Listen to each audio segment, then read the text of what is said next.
कुर्बानी है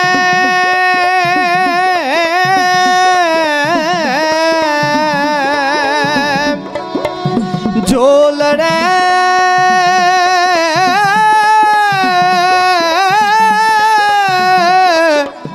दीन के हेत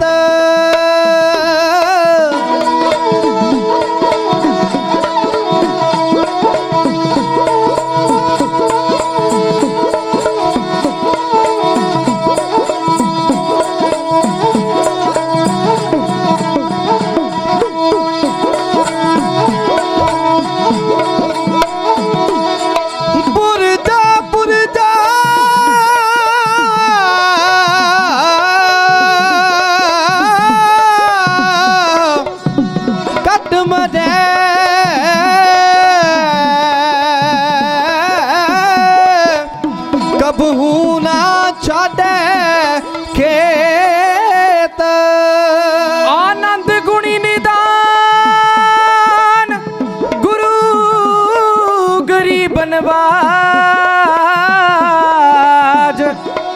जपना जी सतनाम श्री वाहे गुरु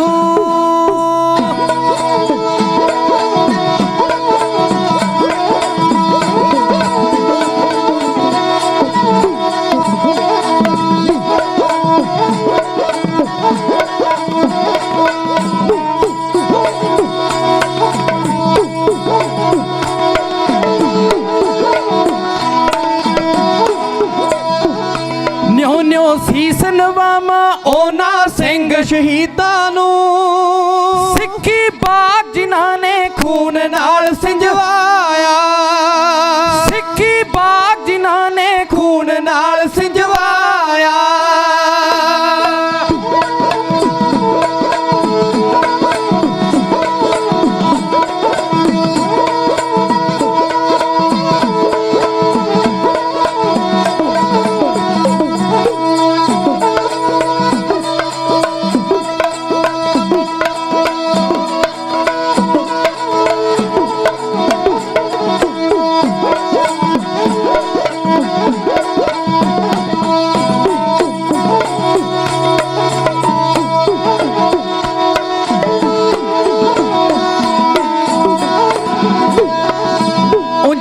सारी दुनिया मनदी पई शहीदां नूं पर हिस्सा सिख कौम ने सब तो वध वंडाया धर्म दी खातर मरदे पुरजा कट जांदे किसे ने खोपर के संग आप उतराया किसे ने खोपर के संग आप उतराया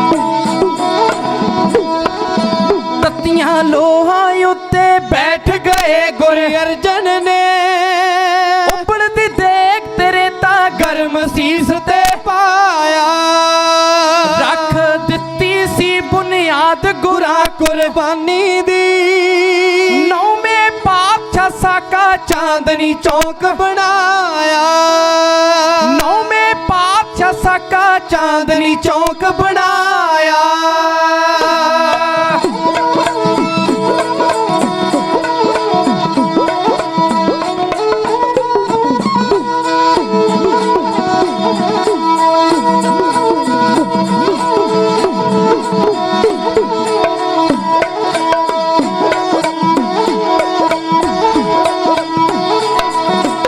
मेरी कौम शहीदां दी फुलवाड़ी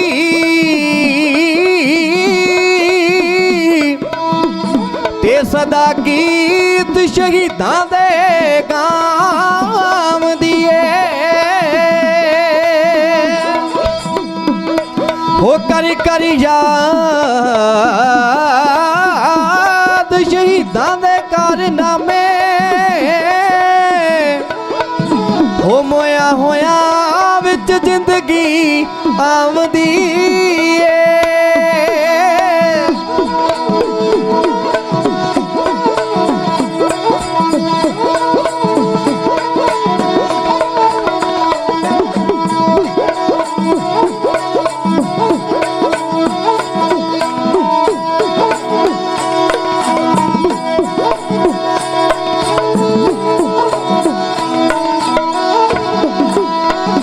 ਛੋਟੇ ਸਾਹਿਬਜ਼ਾਦੇ ਮਾਤਾ ਗੁਜਰੀ ਵਾਰ ਕੇ ਮਿੱਤਰ ਪਿਆਰੇ ਤਾਈ ਹਾਲ ਮੁਰੀਦਾਂ ਗਾਇਆ ਆਰਿਆਂ ਨਾਲ ਗਚੀਰੇ ਰੂਹ ਲਪੇਟ ਕੇ ਸਾੜ ਦਿੱਤੇ ਚੜ ਕੇ ਚਰਖੜੀਆਂ ਤੇ ਖਾਲਸੇ ਸ਼ੁਕਰ ਮਨਾਇਆ ਚੜ ਕੇ ਚਰਖੜੀਆਂ ਤੇ ਖਾਲਸੇ ਸ਼ੁਕਰ ਮਨਾਇਆ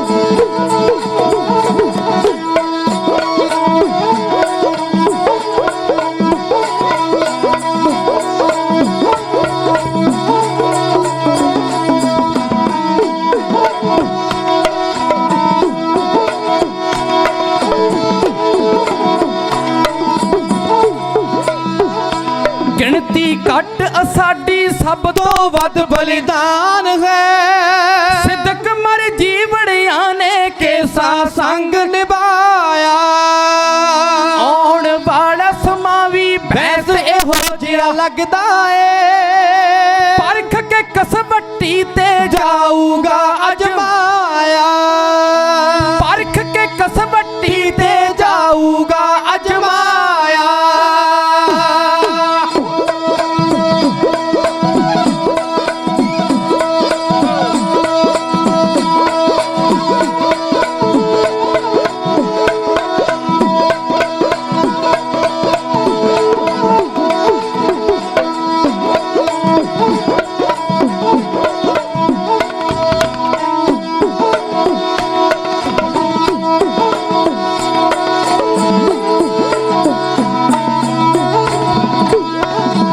ਚਾਰੇ ਤਰਫ ਤੋਂ ਪੈ ਗਿਆ ਜ਼ੋਰ ਹੈ ਸਾਧ ਪਖੰਡੀਆਂ ਦਾ ਮਿਟ ਜੂ ਜਲਦੀ ਇਹ ਵੀ ਅੰਧਕਾਰ ਦਾ ਸਾਇਆ ਹੱਥ ਤਾਂ ਬੰਨਦੇ ਹਾਂ ਜੀ ਅਰਜ਼ਾਂ ਕਰਦੇ ਤੇਰੀਆਂ ਸਾਰੀ ਸੰਗਤ ਕੇਰਾ ਗੱਜ ਕੇ ਕਹਿ ਦਿਓ ਵਾਹਿਗੁਰੂ ਦਾਸਾਂ ਦੀ ਫੇਰ ਬੇਨਤੀ ਗੱਜ ਕੇ ਕਹਿ ਦਿਓ ਵਾਹਿਗੁਰੂ ਵਾਹਿਗੁਰੂ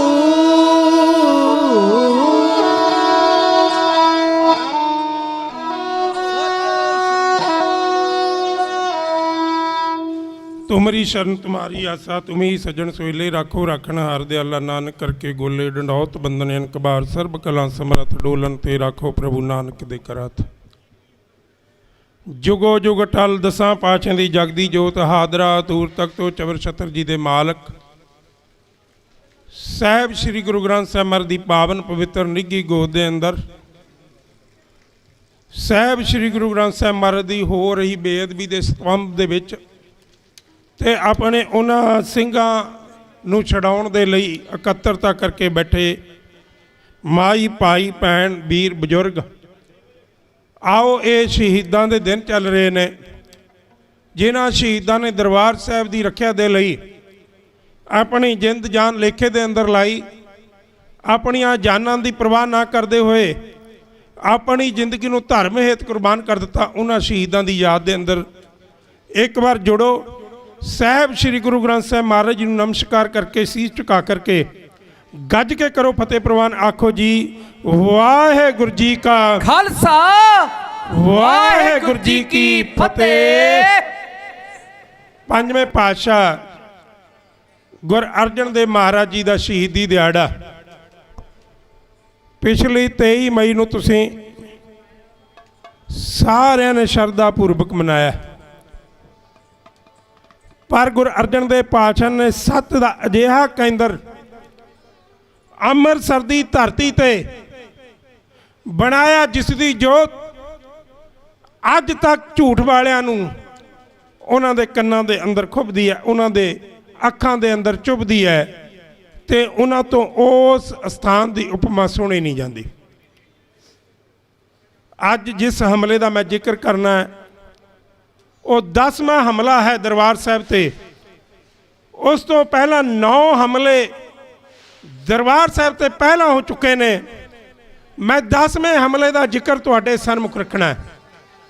ਜਿਸ ਦਿਨ ਗੁਰੂ ਅਰਜਨ ਦੇਵ ਪਾਤਸ਼ਾਹ ਨੇ ਦਰਬਾਰ ਸਾਹਿਬ ਬਣਾਇਆ, ਅੰਮ੍ਰਿਤਸਰ ਦੀ ਸਥਾਪਨਾ ਕੀਤੀ, ਉਸੇ ਦਿਨ ਤੋਂ ਵਿਰੋਧੀਆਂ ਦੀਆਂ ਅੱਖਾਂ ਦੇ ਵਿੱਚ ਦਰਬਾਰ ਸਾਹਿਬ ਰੜਕਣ ਲੱਗ ਪਿਆ।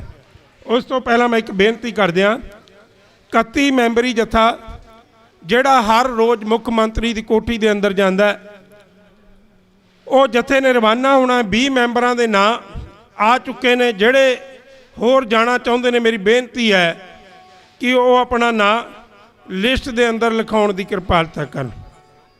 ਤੇ ਮੈਂ ਸਾਰਿਆਂ ਨੂੰ ਬੇਨਤੀ ਕਰਦਾ ਜਿਨ੍ਹਾਂ ਨੇ ਜਾਣਾ ਹੈ ਉਹ ਲਿਸਟ ਦੇ ਅੰਦਰ ਨਾਂ ਲਿਖਾਉਣ। ਤਕਰੀਬਨ 1:45 ਵਜੇ ਜਥੇ ਨੇ ਇੱਥੋਂ ਆਪਣੀ ਆਰੰਭਤਾ ਕਰਨੀ ਹੈ।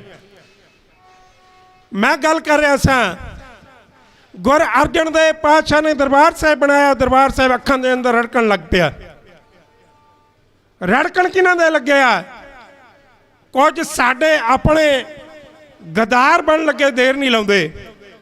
ਜੇ ਖਾਲਸਾ ਰਾਜ ਖਤਮ ਹੋਇਆ ਤਾਂ ਉਹ ਵੀ ਸਾਡੇ ਆਪਣਿਆਂ ਦੀਆਂ ਗਰਦਾਰੀਆਂ ਕਰਕੇ। ਤੇ ਗੁਰੂ ਅਰਜਨ ਦੇਵ ਪਾਤਸ਼ਾਹ ਜੀ ਜੇ ਸ਼ਹੀਦੀ ਹੋਈ ਨਾ, ਉਹ ਵੀ ਸਾਡੇ ਆਪਣਿਆਂ ਦੀਆਂ ਗਰਦਾਰੀਆਂ ਕਰਕੇ। ਗੁਰੂ ਅਰਜਨ ਦੇਵ ਪਾਤਸ਼ਾਹ ਦਾ ਭਰਾ ਪ੍ਰਿਥੀ ਚੰਦ ਜਦੋਂ ਗੁਰੂ ਅਰਜਨ ਦੇਵ ਪਾਤਸ਼ਾਹ ਗੱਦੀ ਤੇ ਬੈਠੇ, ਗੁਰੂ ਅਰਜਨ ਦੇਵ ਪਾਤਸ਼ਾਹ ਨਾਲ ਈਰਖਾ ਕਰਨ ਲੱਗ ਪਿਆ। ਉਹਨੇ ਰਾਜੇ ਅਕਬਰ ਦੇ ਕੋਲ ਇੱਕ ਸ਼ਿਕਾਇਤ ਲਿਖਾਈ। ਸ਼ਿਕਾਇਤ ਦੇ ਅੰਦਰ ਇਹ ਗੱਲ ਲਿਖ ਦਿੱਤੀ ਕਿ ਗੁਰੂ ਅਰਜਨ ਦੇਵ ਪਾਤਸ਼ਾਹ ਦੇ ਘਰ ਪੁੱਤਰ ਨਹੀਂ ਸੀ। ਉਹਨਾਂ ਨੇ ਮੇਰਾ ਪੁੱਤਰ ਮਿਹਰਬਾਨ ਗੋਦ ਦੇ ਅੰਦਰ ਲਿਆ ਹੋਇਆ ਸੀ। ਮੇਰੇ ਪੁੱਤਰ ਮਿਹਰਬਾਨ ਨੂੰ ਗੋਦ ਲਿਆ ਹੋਇਆ ਸੀ। ਜਦੋਂ ਇਹਨਾਂ ਦੇ ਘਰ ਆਪਣੀ ਔਲਾਦ ਹੋ ਗਈ ਤਾਂ ਇਹਨਾਂ ਨੇ ਮੇਰੇ ਪੁੱਤਰ ਨੂੰ ਬਾਹਰ ਸੁੱਟ ਦਿੱਤਾ। ਮੇਰੇ ਪੁੱਤਰ ਨੂੰ ਉਸ ਦਾ ਬਣਦਾ ਹੱਕ ਦਵਾਇਆ ਜਾਵੇ। ਅਕਬਰ ਨੇ ਸਾਰੀ ਗੱਲ ਦੀ ਘੋਖ ਕੀਤੀ ਤੇ ਅਕਬਰ ਖੁਦ ਇੱਕ ਵਾਰ ਬਟਾਲੇ ਦੀ ਧਰਤੀ ਤੇ ਆਇਆ। ਹੋਰ ਵੀ ਬੜੀਆਂ ਸ਼ਿਕਾਇਤਾਂ ਜਾ ਰਹੀਆਂ ਸਨ। ਉਹਨਾਂ ਸ਼ਿਕਾਇਤਾਂ ਦੇ ਪ੍ਰਥਾਏ ਅਕਬਰ ਨੇ ਬਟਾਲੇ ਆ ਕੇ ਗੁਰੂ ਗ੍ਰੰਥ ਸਾਹਿਬ ਮਹਾਰਾਜ ਦੇ ਦਰਸ਼ਨ ਕਰਨੇ ਚਾਹੇ ਤੇ ਦਰਸ਼ਨ ਕੀਤੇ। ਉਹਨੇ ਆਪਣਾ ਸੁਭਾਗ ਸਮਝਿਆ ਤੇ 100 ਮੋਹਰਾਂ ਗੁਰੂ ਗ੍ਰੰਥ ਸਾਹਿਬ ਮਹਾਰਾਜ ਜੀ ਨੂੰ ਮੱਥਾ ਟੇਕ ਕੇ ਉਹ ਵਾਪਸ ਚਲਾ ਗਿਆ। ਪਰ ਸ਼ਿਕਾਇਤਾਂ ਕੌਣ ਕਰਦੇ ਸਨ, ਮੈਂ ਇਸ ਗੱਲ ਦਾ ਜ਼ਿਕਰ ਕਰਨਾ। ਤੇ ਪਹਿਲੇ ਹਮਲੇ ਦਾ ਜ਼ਿਕਰ ਵੀ ਮੈਂ ਗੁਰੂ ਅਰਜਨ ਦੇਵ ਪਾਤਸ਼ਾਹ ਦੇ ਸਮੇਂ ਹੀ ਪਹਿਲਾ ਹਮਲਾ ਦਰਬਾਰ ਸਾਹਿਬ ਤੇ ਹੁੰਦਾ। ਅਸੀਂ ਬੀਰਬਲ ਦੀਆਂ ਕਹਾਣੀਆਂ ਬੜੀਆਂ ਸੁਣੀਆਂ ਹੈ। ਮਹੇਸ਼ ਕੁਮਾਰ ਬੀਰਬਲ ਜਿਹੜਾ ਅਕਬਰ ਦਾ ਬਹੁਤ ਵੱਡਾ, ਉਸ ਦੇ ਦਿਲ ਦੇ ਕਰੀਬ ਰਹਿਣ ਵਾਲਾ, ਉਸ ਦਾ ਦੀਵਾਨ, ਉਸ ਦਾ ਮੰਤਰੀ ਬਣਿਆ। ਉਸ ਬੀਰਬਲ ਨੇ ਗੁਰੂ ਅਰਜਨ ਦੇਵ ਪਾਤਸ਼ਾਹ ਨੂੰ ਇੱਕ ਧਮਕੀ ਭੇਜੀ ਸੀ ਕਿ ਗੁਰੂ ਅਰਜਨ ਦੇਵ ਜਾਂ ਤਾਂ ਆਪਣੀ ਸਿੱਖੀ ਦੀ ਦੁਕਾਨ ਬੰਦ ਕਰ ਦੇ, ਨਹੀਂ ਮੈਂ ਤੈਨੂੰ ਮੌਤ ਦੇ ਘਾਟ ਉਤਾਰ ਦਿਆਂਗਾ, ਤੈਨੂੰ ਖਤਮ ਕਰ ਦਿਆਂਗਾ। ਪਰ ਰੱਬ ਨੂੰ ਚਾਹਿਆ ਕੁਝ ਹੋਰ। ਉਸ ਬੀਰਬਲ ਦੀ ਮੌਤ ਹੋ ਗਈ। ਜਦੋਂ ਉਹ ਬਿਆਸ ਤੋਂ ਟੱਪ ਕੇ ਅੱਗੇ ਕੋਈ ਸੁਲ੍ਹਾ ਕਰਾਉਣ ਵਾਸਤੇ ਗਿਆ, ਵਾਪਸੀ ਨਾ ਮੁੜਿਆ, ਉਸ ਦੀ ਮੌਤ ਹੋ ਗਈ। ਤੇ ਇਧਰ ਜਿਸ ਨੂੰ ਅਸੀਂ ਚੰਦੂ ਕਹਿੰਦੇ ਹਾਂ, ਚੰਦੂ ਲਾਲ, ਉਸ ਦਾ ਸਖਾ ਚਾਚਾ ਹੈ ਭਗਤ ਕਾਨਾ। ਕਾਨਾ ਆਪਣੀ ਬਾਣੀ ਜਦੋਂ ਗੁਰੂ ਅਰਜਨ ਦੇਵ ਪਾਤਸ਼ਾਹ ਦੇ ਕੋਲ ਲਿਖਾਉਣ ਵਾਸਤੇ ਆਇਆ, ਗੁਰੂ ਅਰਜਨ ਦੇਵ ਪਾਤਸ਼ਾਹ ਨੇ ਮਨਾ ਕਰ ਦਿੱਤਾ, ਤੇਰੀ ਬਾਣੀ ਗੁਰੂ ਗ੍ਰੰਥ ਸਾਹਿਬ ਮਹਾਰਾਜ ਦੇ ਅੰਦਰ ਲਿਖਣ ਯੋਗ ਨਹੀਂ, ਇਸ ਨੂੰ ਗੁਰੂ ਗ੍ਰੰਥ ਸਾਹਿਬ ਮਹਾਰਾਜ ਦੇ ਅੰਦਰ ਦਰਜ ਨਹੀਂ ਕੀਤਾ ਜਾ ਸਕਦਾ। ਇਹ ਤਾਂ ਮਾਤਰ ਇੱਕ ਕਾਵਿ ਰੂਪ ਹੈ, ਇਸ ਦੇ ਨਾਲ ਬ੍ਰਹਮ ਦੇ ਨਾਲ ਨਹੀਂ ਜੁੜਿਆ ਜਾ ਸਕਦਾ, ਇਸ ਦੇ ਨਾਲ ਰੱਬ ਦੀ ਪ੍ਰਾਪਤੀ ਨਹੀਂ ਹੋ ਸਕਦੀ, ਇਹ ਕੋਈ ਸੱਚ ਦਾ ਗਿਆਨ ਨਹੀਂ ਦਿੰਦੀ। ਬਸ ਕਾਨੇ ਨੂੰ ਗੁੱਸਾ ਚੜਿਆ, ਉਸਨੇ ਵੀ ਸ਼ਿਕਾਇਤ ਕੀਤੀ ਤੇ ਜਦੋਂ ਸ਼ਿਕਾਇਤ ਅਕਬਰ ਨੇ ਆਪ ਆ ਕੇ ਗੁਰੂ ਗ੍ਰੰਥ ਸਾਹਿਬ ਮਹਾਰਾਜ ਦੇ ਦਰਸ਼ਨ ਕੀਤੇ ਤੇ ਕਾਨੇ ਵਰਗਿਆਂ ਨੂੰ ਝਿੜਕਾਂ ਪਾਈਆਂ। ਕਾਨਾ ਆਪਣੀ ਬੇਇੱਜ਼ਤੀ ਨਾ ਸਹਾਰਦਾ ਹੋਇਆ ਜਦੋਂ ਲਾਹੌਰ ਨੂੰ ਵਾਪਸ, ਬਟਾਲੇ ਤੋਂ ਲਾਹੌਰ ਨੂੰ ਵਾਪਸ ਜਾਣ ਲੱਗਿਆ, ਰਾਸਤੇ ਦੇ ਉਸ ਦੇ ਅੰਦਰ ਮੌਤ ਹੋ ਗਈ ਤੇ ਚੰਦੂ ਲਾਲ ਨੇ ਆਪਣੇ ਚਾਚੇ ਦੀ ਮੌਤ ਦਾ ਇਲਜ਼ਾਮ ਵੀ ਗੁਰੂ ਅਰਜਨ ਦੇਵ ਪਾਤਸ਼ਾਹ ਤੇ ਲਗਾ ਦਿੱਤਾ। ਇੱਥੇ ਹੀ ਬਸ ਨਹੀਂ, ਪ੍ਰਿਥੀ ਚੰਦ ਨੇ ਅੰਮ੍ਰਿਤਸਰ ਦੀ ਧਰਤੀ ਛੱਡ ਦਿੱਤੀ। ਅੰਮ੍ਰਿਤਸਰ ਦੀ ਧਰਤੀ ਛੱਡ ਕੇ ਹੇਰਾ ਪਿੰਡ ਆ ਕੇ ਰਹਿਣ ਲੱਗ ਪਿਆ। ਹੇਰਾ ਪਿੰਡ ਉਸਦੇ ਸਹੁਰੇ ਸਨ ਤੇ ਜਦੋਂ ਗੁਰੂ ਅਰਜਨ ਦੇਵ ਪਾਤਸ਼ਾਹ ਨੇ ਦਰਬਾਰ ਸਾਹਿਬ ਬਣਾਇਆ, ਹੇਰਾ ਪਿੰਡ ਦੇ ਅੰਦਰ ਪ੍ਰਿਥੀ ਚੰਦ ਨੇ ਇੱਕ ਹੋਰ ਨਕਲੀ ਦਰਬਾਰ ਸਾਹਿਬ ਬਣਾ ਲਿਆ ਤੇ ਮਸੰਦਾਂ ਨੂੰ ਕਹਿ ਦਿੱਤਾ ਅਸਲੀ ਦਰਬਾਰ ਸਾਹਿਬ ਉਹ ਨਹੀਂ, ਅਸਲੀ ਦਰਬਾਰ ਸਾਹਿਬ ਹੇਰਾ ਪਿੰਡ ਦੇ ਅੰਦਰ ਹੈ। ਆਓ ਹੇਰਾ ਪਿੰਡ ਦੇ ਅੰਦਰ ਆ ਕੇ ਅਸਲੀ ਗੁਰੂ ਦੇ ਦਰਸ਼ਨ ਕਰੋ। ਅਸਲੀ ਗੁਰੂ ਮੈਂ ਹਾਂ, ਅਸਲੀ ਗੁਰੂ ਅਰਜਨ ਨਹੀਂ। ਤੇ ਭਾਈ ਗੁਰਦਾਸ ਜੀ ਨੇ ਉਸ ਦੀਆਂ ਇਹ ਚਾਲਾਂ ਕਰਕੇ ਉਸ ਨੂੰ ਮੀਣੇ ਕਹਿ ਕੇ ਪੁਕਾਰਿਆ। ਭਾਈ ਗੁਰਦਾਸ ਦੀਆਂ 12 ਜਦੋਂ ਤੁਸੀਂ ਪੜ੍ਹੋ ਨਾ, ਭਾਈ ਗੁਰਦਾਸ ਜੀ ਨੇ ਮੀਣੇ ਦਾ ਖਿਤਾਬ ਪ੍ਰਿਥੀ ਚੰਦ ਨੂੰ ਦੇ ਦਿੱਤਾ ਤੇ ਪ੍ਰਿਥੀ ਚੰਦ ਨੇ ਪਹਿਲਾ ਹਮਲਾ ਅਹਿਮਦ ਸਰਹੰਦੀ ਦੀ ਸ਼ਹਿ ਉੱਤੇ ਤੇ ਮਲਕ ਬੁਖਾਰੀ ਦੀ ਸ਼ਹਿ ਉੱਤੇ ਦਰਬਾਰ ਸਾਹਿਬ ਤੇ ਕਰਾਇਆ। ਪਹਿਲਾ ਹਮਲਾ ਦਰਬਾਰ ਸਾਹਿਬ ਤੇ ਸੁਲੀ ਖਾਂ ਤੇ ਸੁਲਭੀ ਖਾਂ ਦੋ ਸਖੇ ਭਰਾ ਕਰਦੇ ਨੇ ਤੇ ਦਰਬਾਰ ਸਾਹਿਬ ਤੇ ਜਦੋਂ ਹਮਲਾ ਕਰਦੇ ਨੇ ਉਹਨਾਂ ਦੀ ਮੌਤ ਹੋ ਜਾਂਦੀ ਹੈ, ਉਹ ਮਰ ਜਾਂਦੇ ਨੇ ਤੇ ਉਹਨਾਂ ਦੀ ਮੌਤ ਤੋਂ ਬਾਅਦ ਇਹ ਹਮਲਿਆਂ ਦਾ ਸਿਲਸਿਲਾ ਉਂਝ ਹੀ ਜਾਰੀ ਹੋ ਜਾਂਦਾ ਹੈ।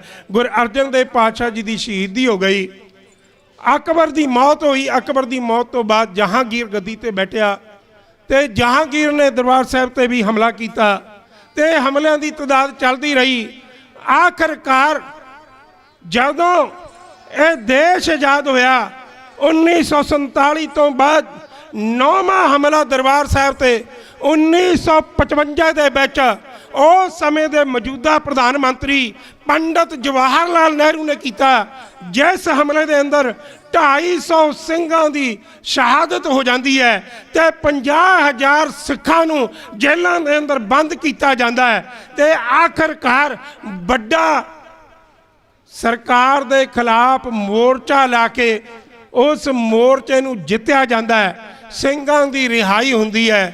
ਪਰ ਪੰਡਤ ਜਵਾਹਰ ਲਾਲ ਨਹਿਰੂ ਜਿਹੜਾ ਸਮੇਂ ਦਾ ਪ੍ਰਧਾਨ ਮੰਤਰੀ ਹੈ, ਉਹ ਪੰਜਾਬ ਨੂੰ ਇੰਨੇ ਟੁਕੜਿਆਂ ਦੇ ਅੰਦਰ ਵੰਡਣਾ ਚਾਹੁੰਦਾ ਹੈ ਤੇ ਆਖਰਕਾਰ ਉਹਨਾਂ ਟੁਕੜਿਆਂ ਦੇ ਅੰਦਰ ਵੰਡ ਕੇ ਪੰਜਾਬ ਜਿਹੜਾ ਇੱਕ ਵੱਡਾ ਰਾਜ ਸੀ, ਜਿਸ ਦੇ ਰਾਜ ਭਾਗ ਦੇ ਕਿੱਸੇ ਗਿਣਾਏ ਜਾਂਦੇ ਸਨ, ਜਿਸ ਦੀ ਆਪਣੀ ਬਾਦਸ਼ਾਹੀ ਸੀ, ਪੰਡਤ ਜਵਾਹਰ ਲਾਲ ਨਹਿਰੂ ਉਸ ਨੂੰ ਇੱਕ ਛੋਟੀ ਜੀ ਸੂਬੀ ਬਣਾ ਕੇ ਪੇਸ਼ ਕਰ ਦਿੰਦਾ ਹੈ। ਪੰਡਤ ਜਵਾਹਰ ਲਾਲ ਨਹਿਰੂ ਦਰਬਾਰ ਸਾਹਿਬ ਨੂੰ ਢਾਉਣ ਦੇ ਵਿੱਚ ਪਾਸ ਨਾ ਹੋ ਸਕਿਆ, ਅਕਾਲ ਤਖਤ ਨੂੰ ਢਾਉਣ ਦੇ ਵਿੱਚ ਪਾਸ ਨਾ ਹੋ ਸਕਿਆ। ਆਖਰਕਾਰ ਪੰਡਤ ਜਵਾਹਰ ਲਾਲ ਨਹਿਰੂ ਦੀ ਧੀ ਇੰਦਰਾ ਗਾਂਧੀ ਜਦੋਂ ਗੱਦੀ ਤੇ ਬੈਠੀ, ਉਸਨੇ ਇਸ ਕੰਮ ਨੂੰ ਅੱਗੇ ਜਾਰੀ ਕਰਨਾ ਚਾਹਿਆ ਤੇ ਇਸ ਕੰਮ ਨੂੰ ਜਾਰੀ ਕਰਨ ਵਾਸਤੇ ਚੋਣਵੇਂ ਫੌਜ ਦੇ ਜਰਨੈਲ, ਫੌਜ ਦੇ ਜਨਰਲ ਕਰਨਲ ਉਸਨੇ ਬੁਲਾ ਕੇ ਉਹਨਾਂ ਨੂੰ ਚੰਗੀ ਟ੍ਰੇਨਿੰਗ ਦਿੱਤੀ। ਇਹ ਵੀ ਗੱਲ ਦੱਸ ਦਿਆਂ ਟ੍ਰੇਨਿੰਗ ਕਿੱਥੋਂ ਪ੍ਰਾਪਤ ਕੀਤੀ। ਉੱਤਰਾਖੰਡ ਦੇ ਵਿੱਚ ਦਰਬਾਰ ਸਾਹਿਬ ਦਾ ਨਕਲੀ ਮਾਡਲ ਬਣਾ ਕੇ ਟ੍ਰੇਨਿੰਗ ਦਿੱਤੀ ਗਈ। ਯੂਪੀ ਦੇ ਅੰਦਰ ਹੈਦਰਾਬਾਦ ਉੱਥੇ ਨਕਲੀ ਮਾਡਲ ਬਣਾ ਕੇ ਟ੍ਰੇਨਿੰਗ ਦਿੱਤੀ ਗਈ। ਮਈ 1984 ਮਾਫ ਕਰਨਾ ਮਈ 1984 ਦੇ ਵਿੱਚ ਜਦੋਂ ਦਰਬਾਰ ਸਾਹਿਬ ਤੇ ਹਮਲਾ ਕਰਨਾ ਸੀ, ਉਸ ਤੋਂ ਪਹਿਲਾਂ ਹਿਮਾਚਲ ਦੇ ਅੰਦਰ ਇੱਕ ਮਾਡਲ ਦਰਬਾਰ ਸਾਹਿਬ ਦਾ ਬਣਾਇਆ ਗਿਆ, ਜਿਸ ਦਾ ਜ਼ਿਕਰ ਕੇ.ਐਸ. ਬਰਾੜ ਆਪਣੀ ਕਿਤਾਬ ਦੇ ਅੰਦਰ ਕਰਦਾ ਹੈ। ਹਿਮਾਚਲ ਦੇ ਅੰਦਰ ਮਾਡਲ ਬਣਾ ਕੇ ਫਿਰ ਟ੍ਰੇਨਿੰਗ ਦਿੱਤੀ ਗਈ। ਆਖਰਕਾਰ ਇਹ ਹਮਲੇ ਕਿਉਂ ਕੀਤੇ ਗਏ? ਇਹ ਹਮਲੇ ਇਸ ਕਰਕੇ ਕੀਤੇ ਗਏ ਕਿਉਂਕਿ ਇੰਦਰਾ ਗਾਂਧੀ ਆਪਣੇ ਪਿਤਾ ਜਵਾਹਰ ਲਾਲ ਨਹਿਰੂ ਦੇ ਸੁਪਨੇ ਨੂੰ ਪੂਰਾ ਕਰਨੀ ਚਾਹੁੰਦੀ ਸੀ, ਜਿਹੜਾ ਜਵਾਹਰ ਲਾਲ ਨਹਿਰੂ 1955 ਦੇ ਅੰਦਰ ਦਰਬਾਰ ਸਾਹਿਬ ਤੇ ਹਮਲਾ ਕਰਕੇ ਆਪਣੇ ਮਨਸੂਬੇ ਪੂਰੇ ਨਾ ਕਰ ਸਕਿਆ। ਇੰਦਰਾ ਗਾਂਧੀ ਨੇ ਉਹਨਾਂ ਮਨਸੂਬਿਆਂ ਨੂੰ ਪੂਰਾ ਕਰਨ ਦੇ ਲਈ ਜੂਨ 84 ਦੇ ਵਿੱਚ ਦਰਬਾਰ ਸਾਹਿਬ ਤੇ ਹਮਲਾ ਕਰਨਾ ਚਾਹਿਆ। ਉਹ ਸੰਤਾਂ ਨੂੰ ਨਹੀਂ ਸੀ ਗੱਲਾਂ ਮਾਰਨਾ ਚਾਹੁੰਦੀ, ਉਹ ਦਰਬਾਰ ਸਾਹਿਬ ਤੇ ਹਮਲਾ ਕਰਕੇ ਅਕਾਲ ਤਖਤ ਨੂੰ ਢਹਿ ਢੇਰੀ ਕਰਕੇ ਦਰਬਾਰ ਸਾਹਿਬ ਨੂੰ ਢਹਿ ਢੇਰੀ ਕਰਕੇ ਆਪਣੇ ਪਿਤਾ ਦੇ ਮਨਸੂਬਿਆਂ ਨੂੰ ਕਾਮਯਾਬ ਬਣਾਉਣਾ ਚਾਹੁੰਦੀ ਸੀ। 1975 ਦੇ ਵਿੱਚ ਇੰਦਰਾ ਗਾਂਧੀ ਨੇ ਅਣਐਲਾਨੀ ਐਮਰਜੈਂਸੀ ਲਾ ਦਿੱਤੀ। ਐਮਰਜੈਂਸੀ ਦਾ ਵਿਰੋਧ ਸੰਤ ਕਰਤਾਰ ਸਿੰਘ ਜੀ ਖਾਲਸਾ ਪਿੰਡਰਾਂ ਵਾਲਿਆਂ ਨੇ ਕੀਤਾ। ਜਦੋਂ ਐਮਰਜੈਂਸੀ ਦਾ ਵਿਰੋਧ ਕੀਤਾ, ਸਿੱਖਾਂ ਨੇ ਆਪਣੀਆਂ ਗ੍ਰਿਫਤਾਰੀਆਂ ਦਿੱਤੀਆਂ ਤੇ ਸਿੱਖਾਂ ਨੂੰ ਕਈ ਮਹੀਨੇ ਕਈ ਸਾਲ ਨਾ ਛੱਡਿਆ ਗਿਆ। ਸਿੱਖਾਂ ਤੇ ਝੂਠੇ ਕੇਸ ਦਰਜ ਕੀਤੇ ਗਏ, ਉਹਨਾਂ ਨੂੰ ਜੇਲ੍ਹਾਂ ਦੇ ਅੰਦਰ ਬੰਦ ਕਰ ਦਿੱਤਾ ਗਿਆ। ਆਖਰਕਾਰ ਸਰਕਾਰ ਨੂੰ ਝੁਕਣਾ ਪਿਆ, ਐਮਰਜੈਂਸੀ ਹਟਾ ਦਿੱਤੀ ਗਈ। ਪਰ ਸੰਤ ਕਰਤਾਰ ਸਿੰਘ ਜੀ ਖਾਲਸਾ ਪਿੰਡਰਾਂ ਵਾਲਿਆਂ ਨਾਲ ਇਹੋ ਜਿਹੀ ਕਿਹੜੀ ਉਹਦੇ ਨਾਲ ਦੁਸ਼ਮਣੀ ਪੈ ਗਈ ਸੀ ਇੰਦਰਾ ਗਾਂਧੀ ਦੀ ਕਿ ਉਹ ਉਸ ਦੁਸ਼ਮਣੀ ਨੂੰ ਨਿਭਾਉਣਾ ਚਾਹੁੰਦੀ ਸੀ। ਦਿੱਲੀ ਦੇ ਰਾਮਲੀਲਾ ਗਰਾਊਂਡ ਦੇ ਵਿੱਚ ਗੁਰੂ ਤੇਗ ਬਹਾਦਰ ਪਾਤਸ਼ਾਹ ਦਾ ਸ਼ਹੀਦੀ ਦਿਹਾੜਾ ਮਨਾਇਆ ਜਾ ਰਿਹਾ ਸੀ। ਜਦੋਂ ਸ਼ਤਾਬਦੀ ਗੁਰੂ ਤੇਗ ਬਹਾਦਰ ਪਾਤਸ਼ਾਹ ਦੀ ਮਨਾਈ ਜਾ ਰਹੀ ਸੀ ਨਾ, ਉਸ ਸਮੇਂ ਇੰਦਰਾ ਗਾਂਧੀ ਉਸ ਸ਼ਤਾਬਦੀ ਦੇ ਅੰਦਰ ਆਈ।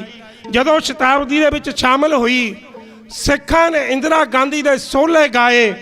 ਇੱਥੋਂ ਤੱਕ ਵੀ ਕਹਿ ਦਿੱਤਾ, ਜਿਸ ਤਖਤ ਨੇ ਗੁਰੂ ਤੇਗ ਬਹਾਦਰ ਪਾਤਸ਼ਾਹ ਜੀ ਦੀ ਸ਼ਹੀਦੀ ਕਰਵਾਈ, ਅੱਜ ਉਹ ਤਖਤ ਆਪ ਨਮਸਕਾਰਾਂ ਕਰਨ ਵਾਸਤੇ ਗੁਰੂ ਗ੍ਰੰਥ ਸਾਹਿਬ ਮਹਾਰਾਜ ਦੇ ਅੱਗੇ ਝੁਕਿਆ ਹੈ। ਬਸ ਸੰਤ ਕਰਤਾਰ ਸਿੰਘ ਜੀ ਖਾਲਸਾ ਪਿੰਡਰਾਂ ਵਾਲੇ ਉਸੇ ਸਟੇਜ ਤੇ ਬੈਠੇ ਸੁਣ ਰਹੇ ਸਨ। ਉਹਨਾਂ ਤੋਂ ਬਰਦਾਸ਼ਤ ਨਾ ਹੋਇਆ। ਕੋਈ ਸਿੱਖ ਇੱਕ ਹਕੂਮਤ ਦੇ ਪਰਿੰਦੇ, ਜਿਹੜੀ ਹਕੂਮਤ ਸਿੱਖਾਂ ਨੂੰ ਲੁੱਟਣਾ ਕਸੁੱਟਣਾ ਚਾਹੁੰਦੀ ਹੈ, ਜਿਹੜੀ ਹਕੂਮਤ ਸਿੱਖਾਂ ਨਾਲ ਵਿਰੋਧ ਕਮਾਉਂਦੀ ਹੈ, ਉਸ ਦੇ ਸੋਲੇ ਗਾਉਣ। ਉੱਠ ਕੇ ਸੰਤ ਕਰਤਾਰ ਸਿੰਘ ਜੀ ਖਾਲਸਾ ਪਿੰਡਰਾਂ ਵਾਲਿਆਂ ਨੇ ਬੀਬੀ ਨੂੰ ਆਵਾਜ਼ ਮਾਰ ਕੇ ਕਿਹਾ, ਬੀਬੀ ਜਿਹੜੇ ਤਖਤ ਤੂੰ ਬੈਠੀ ਹੈ, ਅਜਿਹੇ ਤਖਤ ਪਤਾ ਨਹੀਂ ਕਿੰਨੇ ਆ ਕੇ ਇਸ ਗੁਰੂ ਗ੍ਰੰਥ ਸਾਹਿਬ ਮਹਾਰਾਜ ਨੂੰ ਝੁਕਦੇ ਰਹੇ ਤੇ ਝੁਕਦੇ ਰਹਿਣਗੇ। ਤੇਰੇ ਇੱਥੇ ਆਉਣ ਦਾ ਕੋਈ ਫਾਇਦਾ ਨਹੀਂ, ਕਿਉਂਕਿ ਤੂੰ ਤਾਂ ਆਪਣੇ ਸੋਲੇ ਗਿਣਾਉਣ ਆਈ ਸੀ। ਤੇਰੇ ਸੋਲੇ ਇਹਨਾਂ ਸਿੱਖਾਂ ਨੇ ਇਸ ਸਟੇਜ ਤੋਂ ਪੜ੍ਹ ਦਿੱਤੇ। ਬਸ ਇੰਨੀ ਗੱਲ ਜਦੋਂ ਬੀਬੀ ਨੇ ਸੁਣੀ, ਉਸ ਦੇ ਮਨ ਦੇ ਅੰਦਰ ਗੁੱਸਾ ਚੜ ਗਿਆ ਤੇ ਸੰਤ ਕਰਤਾਰ ਸਿੰਘ ਜੀ ਖਾਲਸਾ ਪਿੰਡਰਾਂ ਵਾਲਿਆਂ ਨੇ ਉਹਨਾਂ ਸਿੱਖਾਂ ਨੂੰ ਵੀ ਲਾਹਨਤਾਂ ਪਾਈਆਂ ਜਿਨ੍ਹਾਂ ਸਿੱਖਾਂ ਨੇ ਸਟੇਜ ਤੋਂ ਇੰਦਰਾ ਗਾਂਧੀ ਦੇ ਸੋਲੇ ਗਿਣੇ ਸਨ। 1975 ਦੇ ਅੰਦਰ ਐਮਰਜੈਂਸੀ ਦੇ ਦੌਰਾਨ ਐਮਰਜੈਂਸੀ ਦਾ ਪਹਿਲਾ ਵਿਰੋਧ ਹੀ ਸੰਤ ਕਰਤਾਰ ਸਿੰਘ ਜੀ ਖਾਲਸਾ ਪਿੰਡਰਾਂ ਵਾਲਿਆਂ ਨੇ ਕੀਤਾ। ਸੰਤਾਂ ਦੀ ਮੌਤ ਇੱਕ ਐਕਸੀਡੈਂਟ ਦੇ ਅੰਦਰ ਹੋ ਜਾਂਦੀ ਹੈ ਤੇ ਸੰਤਾਂ ਦੀ ਮੌਤ ਸ਼ਹਾਦਤ ਤੋਂ ਬਾਅਦ 14ਵੇਂ ਮੁਖੀ ਸੰਤ ਜਰਨੈਲ ਸਿੰਘ ਜੀ ਖਾਲਸਾ ਪਿੰਡਰਾਂ ਵਾਲਿਆਂ ਨੂੰ ਬਣਾਇਆ ਜਾਂਦਾ ਹੈ। ਉਹ 14ਵਾਂ ਮੁਖੀ ਸਿੱਖ ਕੌਮ ਦੇ ਅੰਦਰ ਸਿੱਖ ਕੌਮ ਦਾ ਲੀਡਰ ਬਣ ਕੇ ਤੇ ਦਮਦਮੀ ਟਕਸਾਲ ਦਾ ਮੁਖੀ ਬਣ ਕੇ ਕਿਵੇਂ ਵਿਚਰਦਾ ਹੈ, ਉਸ ਦੀ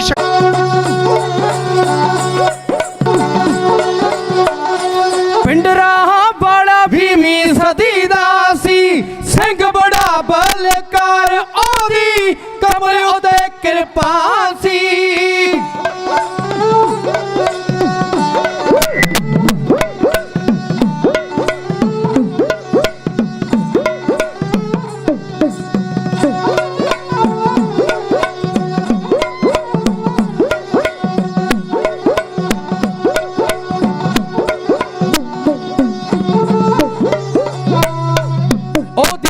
ਕਮਰ ਉੱਤੇ ਕਿਰਪਾ ਸੀ ਤੇ ਬਾਣੀ ਨਾਲ ਪਿਆਰ ਉਹਦੇ, ਹਿਰਦੇ ਕਲਗੀ ਵੱਲੜਾ।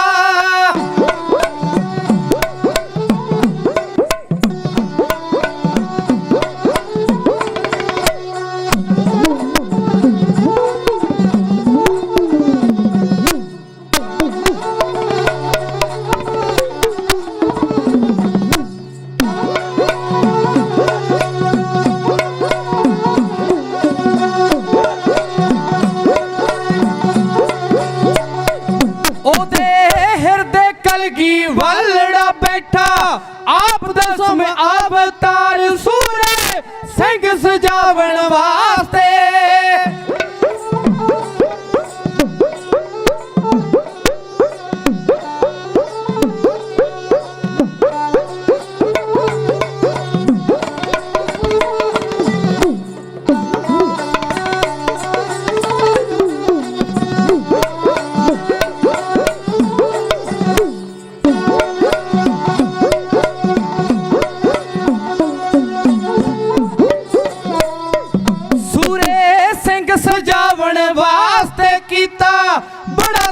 ਧਰਮ ਪ੍ਰਚਾਰ ਕਹਿੰਦੇ ਨਾਲ ਅਣਖ ਦੇ ਜੀਵਣਾ।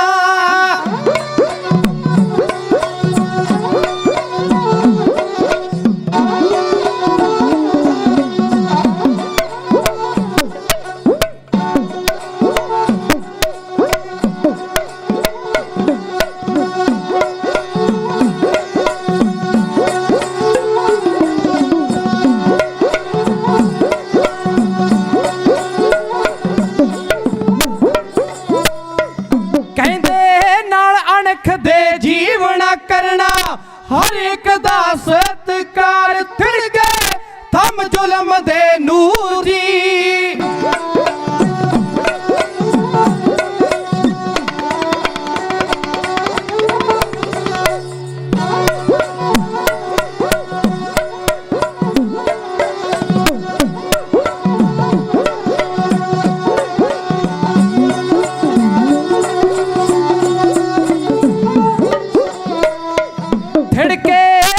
धर्म दे नूर जी जबरा गई है हिंद सरकार, जबरा गई है हिंद सरकार। हो संत जरनैल सिंह जी खालसा पिंडरां वालियां दी जिस दिन पगड़ी दी रस्म होनी सी, उन्हां दी दस्तारबंदी होनी सी, उस दिन उन्हां दी दस्तारबंदी तो पहला समय दे उस मौके दे मुख मंत्री प्रकाश सिंह बादल ने भी बोलना सी। जिस जथे ने आना सी ट्रैक्टर मार्च ने वो पहुंच चुके है। आओ जयकारियां दी गूंज दे अंदर समुची जथेबंदी किसान यूनियन शेरे पंजाब उन्हां दे सारे वर्कर अहुदेदारां दा ਆਪਾਂ ਜੈਕਾਰਿਆਂ ਦੀ ਗੂੰਜ ਦੇ ਅੰਦਰ ਸਵਾਗਤ ਕਰਨਾ ਹੈ। ਜਿੰਨੀ ਦੇਰ ਤੱਕ ਉਹ ਉੱਥੋਂ ਉਤਰ ਕੇ ਇੱਥੇ ਤੱਕ ਪਹੁੰਚਦੇ ਨੇ ਉਨੀ ਦੇਰ ਤੱਕ ਆਪਾਂ ਨੇ ਇਤਿਹਾਸਕ ਲੜੀ ਨੂੰ ਵੀ ਸੁਣਨਾ ਹੈ। ਸਾਰਿਆਂ ਨੂੰ ਬੇਨਤੀ ਹੈ ਕਿ ਇਸ ਤਰ੍ਹਾਂ ਹੀ ਤੁਸੀਂ ਵੱਧ ਚੜ ਕੇ ਇਸ ਮੋਰਚੇ ਦੇ ਅੰਦਰ ਸ਼ਾਮਲ ਹੋਣਾ ਹੈ। ਆਓ ਮੈਂ ਗੱਲ ਕਰ ਰਿਹਾ ਸੀ संत जरनैल सिंह जी खालसा पिंडरां वालियां दी दस्तारबंदी दी। जदों संतां दी दस्तारबंदी होई, दस्तारबंदी तो पहला मुख मंत्री पंजाब प्रकाश सिंह बादल जिहड़ा उस समय मुख मंत्री सी, उसने स्टेज तो बोलना शुरू किया। उसने एक गल आखी, कहंदा टकसाल जे सरकार तो चाहे तां सरकार टकसाल नूं कुछ दे सकदी है। जे वो मंगना चाहन, चाहे वो कोई चेयर स्थापित करनी चाहन, चाहे वो कोई कॉलेज बनाना चाहन, संत करतार सिंह जी खालसा पिंडरां वालियां दे नां ते चाहे कोई जगह चाहन, जगह पैसा सब सरकार खर्चना लई तैयार है। तुसी मंग रखो। संत जरनैल सिंह जी खालसा पिंडरां वालियां ने उस तो बाद बोलना सी। जदों संत जरनैल सिंह जी खालसा पिंडरां वाले प्रकाश बादल तो बाद उस स्टेज ते दस्तारबंदी तो बाद पहला लैक्चर देने वास्ते खड़े हुए। संतां ने संगतां दा धन्नवाद किया, सारियां संगतां दा धन्नवाद ਜਿਹੜੀਆਂ ਅੱਜ इस शमूलीयत दे अंदर इस इकट्ठ दे अंदर इकट्ठियां होईयां हो। सारियां दा धन्नवाद करदा। ਜਿਹੜੀਆਂ संत करतार सिंह जी खालसा पिंडरां वालियां दे अंतिम अरदास दे विच शामिल हुई। मैं सारियां दा दिल दी गहराइयों तो धन्नवाद करदा। उत्थे ही समय दे मुख मंत्री जिहड़े सरकार दे नुमाइंदे बन के इत्थे आए ने, उन्हां नूं एक गल कहना चाहुंदा, ये टकसाल कोई भिखारियां दी टकसाल नहीं भी ये सरकार तो कुछ मंग रखे। समय दे मुख मंत्री नूं जे कुछ चाहिदा है वो टकसाल दे अगे बेनती कर सकदा है। टकसाल उसकी झोली भर देगी, पर टकसाल नूं यह कहना भी टकसाल मंग रखे, टकसाल कोई मंगतियां दी टकसाल नहीं, यह टकसाल बाबा दीप सिंह दी है।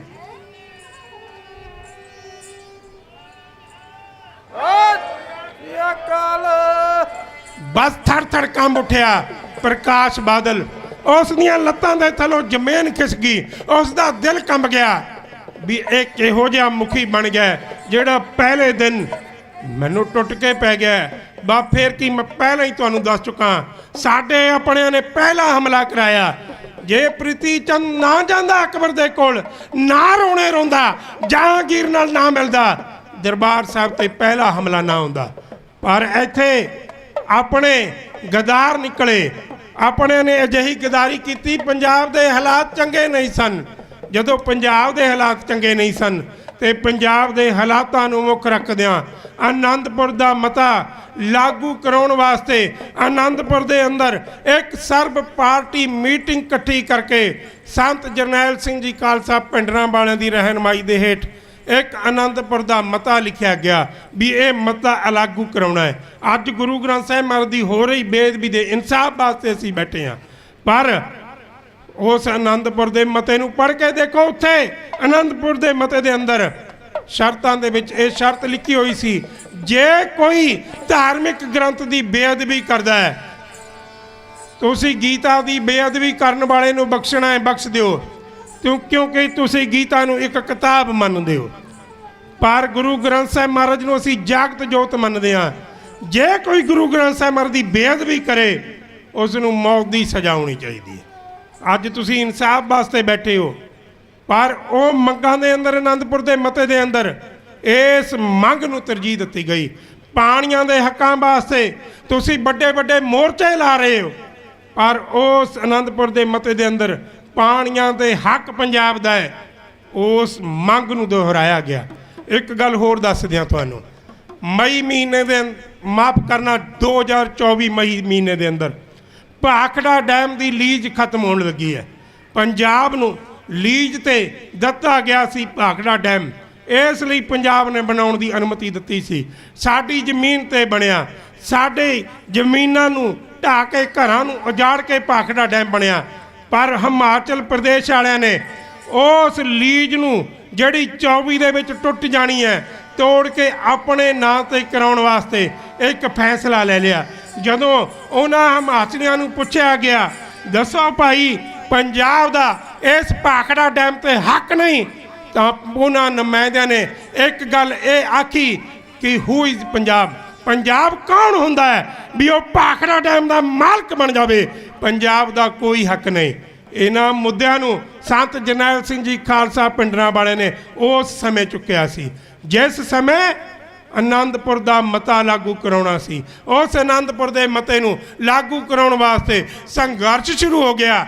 ਬਸ ਉਸ ਸੰਘਰਸ਼ ਦਾ ਲੀਡਰ ਇੱਕੋ ਇੱਕ ਰਹਿ ਗਿਆ, ਉਹ ਰਹਿ ਗਿਆ ਸੀ ਸੰਤ ਜਰਨੈਲ ਸਿੰਘ ਜੀ ਖਾਲਸਾ ਪਿੰਡਰਾਂ ਵਾਲੇ। ਬਾਕੀ ਸਭ ਗਦਾਰਾਂ ਦੀ ਲਾਈਨ ਦੇ ਅੰਦਰ ਰਲ ਗਏ ਸਨ। ਬਾਕੀਆਂ ਨੇ ਚਿੱਠੀਆਂ ਲਿਖ ਕੇ ਇੰਦਰਾ ਗਾਂਧੀ ਨੂੰ ਪਾ ਦਿੱਤੀਆਂ ਵੀ ਜਿੰਨੀ ਛੇਤੀ ਹੋ ਸਕੇ ਤੂੰ ਸੰਤ ਜਰਨੈਲ ਸਿੰਘ ਜੀ ਖਾਲਸਾ ਪਿੰਡਰਾਂ ਵਾਲਿਆਂ ਨੂੰ ਨੱਥ ਪਾ, ਭਾਵੇਂ ਮੌਤ ਦੇ ਘਾਟ ਉਤਾਰ, ਭਾਵੇਂ ਇਹਨਾਂ ਨੂੰ ਜੇਲ੍ਹ ਦੇ ਅੰਦਰ ਬੰਦ ਕਰ, ਭਾਵੇਂ ਇਹਨਾਂ ਨੂੰ ਹੱਥਕੜੀ ਲਾ ਦੇ, ਭਾਵੇਂ ਇਹਨਾਂ ਨੂੰ ਗੋਲੀਆਂ ਮਾਰ ਕੇ ਸ਼ਹੀਦ ਕਰ ਦੇ। ਬਸ ਸੰਤ ਜਰਨੈਲ ਸਿੰਘ ਜੀ ਖਾਲਸਾ ਸਾਨੂੰ ਪੰਜਾਬ ਦੀ ਧਰਤੀ ਤੇ ਨਹੀਂ ਦਿਖਣੇ ਚਾਹੀਦੇ। ਉਹ ਚਿੱਠੀਆਂ ਅੱਜ ਵਾਇਰਲ ਹੋਈਆਂ, ਅੱਜ ਸਾਡੇ ਆਪਣੇ ਗਦਾਰ ਹੋ ਗਏ। ਇੰਦਰਾ ਗਾਂਧੀ ਤਾਂ ਚਾਹੁੰਦੀ ਹੋ ਸੀ ਕਿ ਕਿਸੇ ਨਾ ਕਿਸੇ ਤਰੀਕੇ ਦੇ ਨਾਲ ਮੈਂ ਸਿੱਖਾਂ ਨੂੰ ਦਬਾਵਾਂ। ਸਿੱਖਾਂ ਤੇ ਛੋਟਾ ਤੇ ਵੱਡਾ ਘੱਲੂਘਾਰਾ ਪਹਿਲਾਂ ਹੋ ਚੁੱਕੇ ਨੇ। ਛੋਟਾ ਘੱਲੂਘਾਰਾ ਪਹਿਲਾਂ ਹੋਇਆ, ਜਿਸ ਦੇ ਅੰਦਰ 10,000 ਸਿੱਖਾਂ ਦੀ ਮੌਤ ਹੋ ਗਈ, ਤੇ ਦੂਜਾ ਵੱਡਾ ਘੱਲੂਘਾਰਾ ਹੋਇਆ, 30,000 ਸਿੱਖ ਮੌਤ ਦੇ ਘਾਟ ਜਿੰਦੇ ਸਾੜ ਦਿੱਤੇ ਗਏ, ਮੌਤ ਦੇ ਘਾਟ ਉਤਾਰ ਦਿੱਤੇ ਗਏ। ਤੇ ਇਹ ਤੀਜਾ ਘੱਲੂਘਾਰਾ 84 ਦੇ ਅੰਦਰ, ਜਿਸ ਨੂੰ ਤੀਜਾ ਘੱਲੂਘਾਰਾ ਜੂਨ 84 ਦਾ ਘੱਲੂਘਾਰਾ ਆਪਰੇਸ਼ਨ ਬਲੂ ਸਟਾਰ ਆਖਿਆ ਜਾਂਦਾ ਹੈ। ਇਸ ਦੀ ਤਿਆਰੀ ਕਰਕੇ ਇੰਦਰਾ ਗਾਂਧੀ ਨੇ ਸਿੱਖਾਂ ਨੂੰ ਮਾਰਨ ਵਾਸਤੇ, ਖਤਮ ਕਰਨ ਵਾਸਤੇ, ਆਪਣੇ ਪਿਓ ਨਹਿਰੂ ਦੇ ਉਸ ਲਏ ਹੋਏ ਸੁਪਨੇ ਨੂੰ ਪੂਰਾ ਕਰਨ ਵਾਸਤੇ 6 ਲੱਖ ਫੌਜ ਪੰਜਾਬ ਦੀ ਧਰਤੀ ਤੇ ਹੈ ਇਹੋ ਚਾੜ ਦਿੱਤੀ।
ਕਰਫਿਊ ਲਾਏ ਹੋ ਪਰ ਜੱਟ ਕੀ ਘਰਾਂ ਵਿੱਚ ਫਿਰ ਕਹਿਰ ਕਮਾਏ, ਪਰ ਜੱਟ ਕੀ ਘਰਾਂ ਵਿੱਚ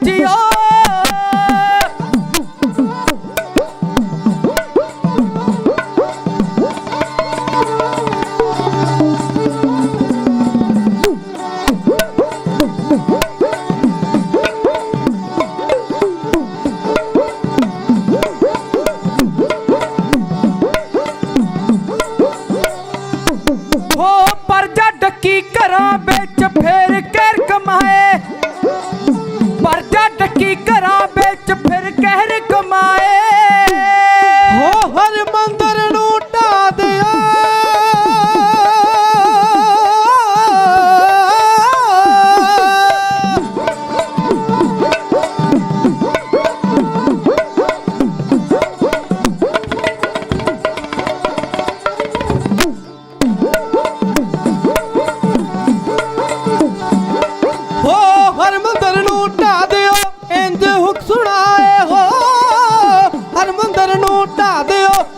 ਹੁਕਮ ਸੁਣਾਏ ਹੋ ਪੁੱਜਣ ਵਾਂਗ ਪਤੰਗੀਆਂ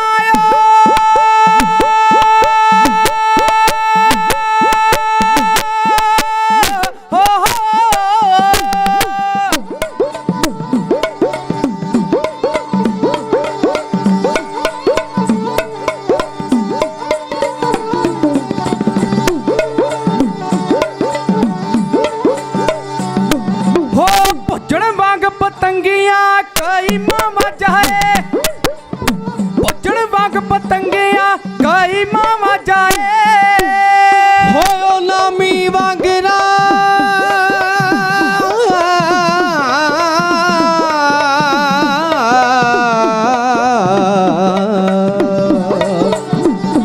ਹੋਇਓ ਨਾਮੀ ਵਾਂਗਰਾ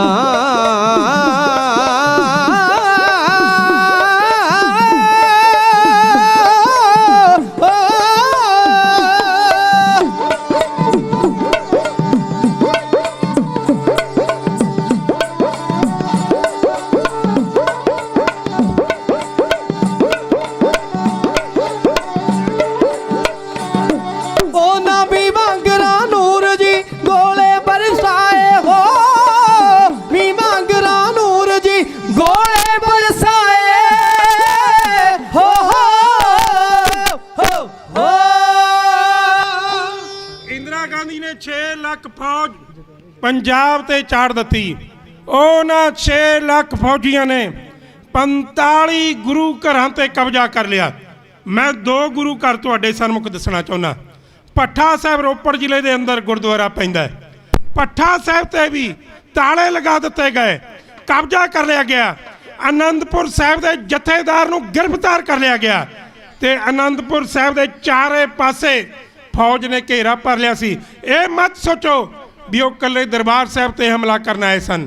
ਉਹਨਾਂ ਦੀ ਨੀਅਤ ਤੁਹਾਡੇ ਹਰ ਇੱਕ ਇਤਿਹਾਸਕ ਸਥਾਨ ਨੂੰ ਖਤਮ ਕਰਨ ਦੀ ਸੀ ਤੇ ਉਹਨਾਂ ਨੇ ਚੁਣਿਆ ਦਰਬਾਰ ਸਾਹਿਬ। ਆਓ ਇੱਕ ਵੱਡਾ ਕਾਫਲਾ ਸ਼ੇਰੇ ਕਿਸਾਨ ਯੂਨੀਅਨ ਸ਼ੇਰੇ ਪੰਜਾਬ ਉਹਨਾਂ ਦੀ ਜਥੇਬੰਦੀ ਵੱਲੋਂ ਆ ਰਿਹਾ ਹੈ। ਸਤਿਕਾਰਯੋਗ ਪ੍ਰਧਾਨ ਸਾਹਿਬ ਗੁਰਿੰਦਰ ਸਿੰਘ ਜੀ ਭੰਗੂ ਸਾਹਿਬ, ਸਤਿਕਾਰਯੋਗ ਪ੍ਰਧਾਨ ਸਾਹਿਬ ਕੁਲਵਿੰਦਰ ਸਿੰਘ ਜੀ ਪੰਜੋਲਾ, ਸਤਿਕਾਰਯੋਗ ਰਵਿੰਦਰ ਸਿੰਘ ਜੀ ਚੈੜੀਆਂ ਸਾਹਿਬ, ਸਮੁੱਚੀ ਉਹਨਾਂ ਦੀ ਟੀਮ ਗੁਰਨਾਮ ਸਿੰਘ ਜੀ ਜਸਣਾ ਸਾਹਿਬ ਇੱਥੇ ਪਹੁੰਚ ਰਹੇ ਨੇ। ਆਓ ਜੈਕਾਰਿਆਂ ਦੀਆਂ ਗੂੰਜਾਂ ਦੇ ਅੰਦਰ ਉਹਨਾਂ ਨੂੰ ਜੀ ਆਇਆਂ ਆਖੇ ਬੁਲਾ ਦੇ ਜੀ। ਬੋਲੇ ਸੋ ਨਿਹਾਲ, ਬੋਲੇ ਸੋ ਨਿਹਾਲ, ਬੋਲੇ ਸੋ ਨਿਹਾਲ। ਸਤਿ ਸ੍ਰੀ ਅਕਾਲ, ਬੋਲੇ ਸੋ ਨਿਹਾਲ, ਸਤਿ ਸ੍ਰੀ ਅਕਾਲ, ਬੋਲੇ ਸੋ ਨਿਹਾਲ, ਸਤਿ ਸ੍ਰੀ ਅਕਾਲ।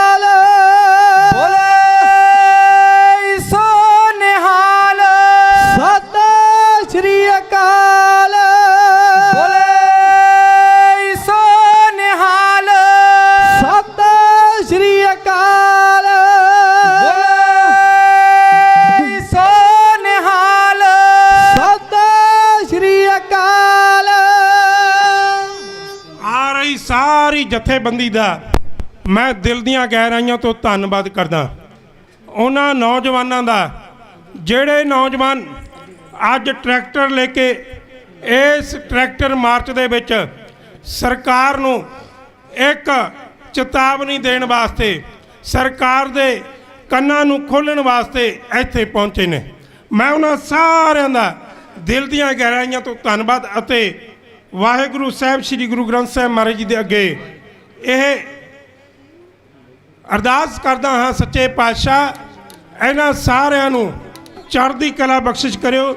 ਮੇਰ ਪਰ ਹੱਥ ਗੁਰਬਾਣੀ ਤੇ ਗੁਰਸਿੱਖੀ ਤੇ ਰਾਹ ਤੇ ਚੱਲਣ ਦੀ ਅਸੀਸ ਆਪਣੇ ਦਿਲੋਂ ਕਰੋ, ਇਹਨਾਂ ਨੂੰ ਬਖਸ਼ਿਸ਼ ਕਰਿਓ। ਉੱਥੇ ਹੀ ਪ੍ਰਧਾਨ ਸਾਹਿਬ ਪ੍ਰਧਾਨ ਗੁਰਿੰਦਰ ਸਿੰਘ ਜੀ ਪੰਗੂ, ਜਿਨ੍ਹਾਂ ਨੇ ਆਪਣੀ ਪੂਰੀ ਜਥੇਬੰਦੀ ਨੂੰ ਇੱਥੇ ਲੈ ਕੇ ਆਂਦਾ, ਮੈਂ ਉਹਨਾਂ ਦਾ ਧੰਨਵਾਦ ਕਰਦਾ। ਸਤਿਕਾਰਯੋਗ ਮੇਰੇ ਵੱਡੇ ਵੀਰ ਕੁਲਵਿੰਦਰ ਸਿੰਘ ਜੀ ਪੰਜੋਲਾ, ਨੌਜਵਾਨ ਆਗੂ ਜਿਨ੍ਹਾਂ ਦੇ ਅੰਦਰ ਪੰਜਾਬ ਦਾ ਦਰਦ ਹੈ, ਪੰਜਾਬ ਦਾ ਦਰਦ ਰੱਖਣ ਵਾਲੀ ਹੈ ਜਥੇਬੰਦੀ।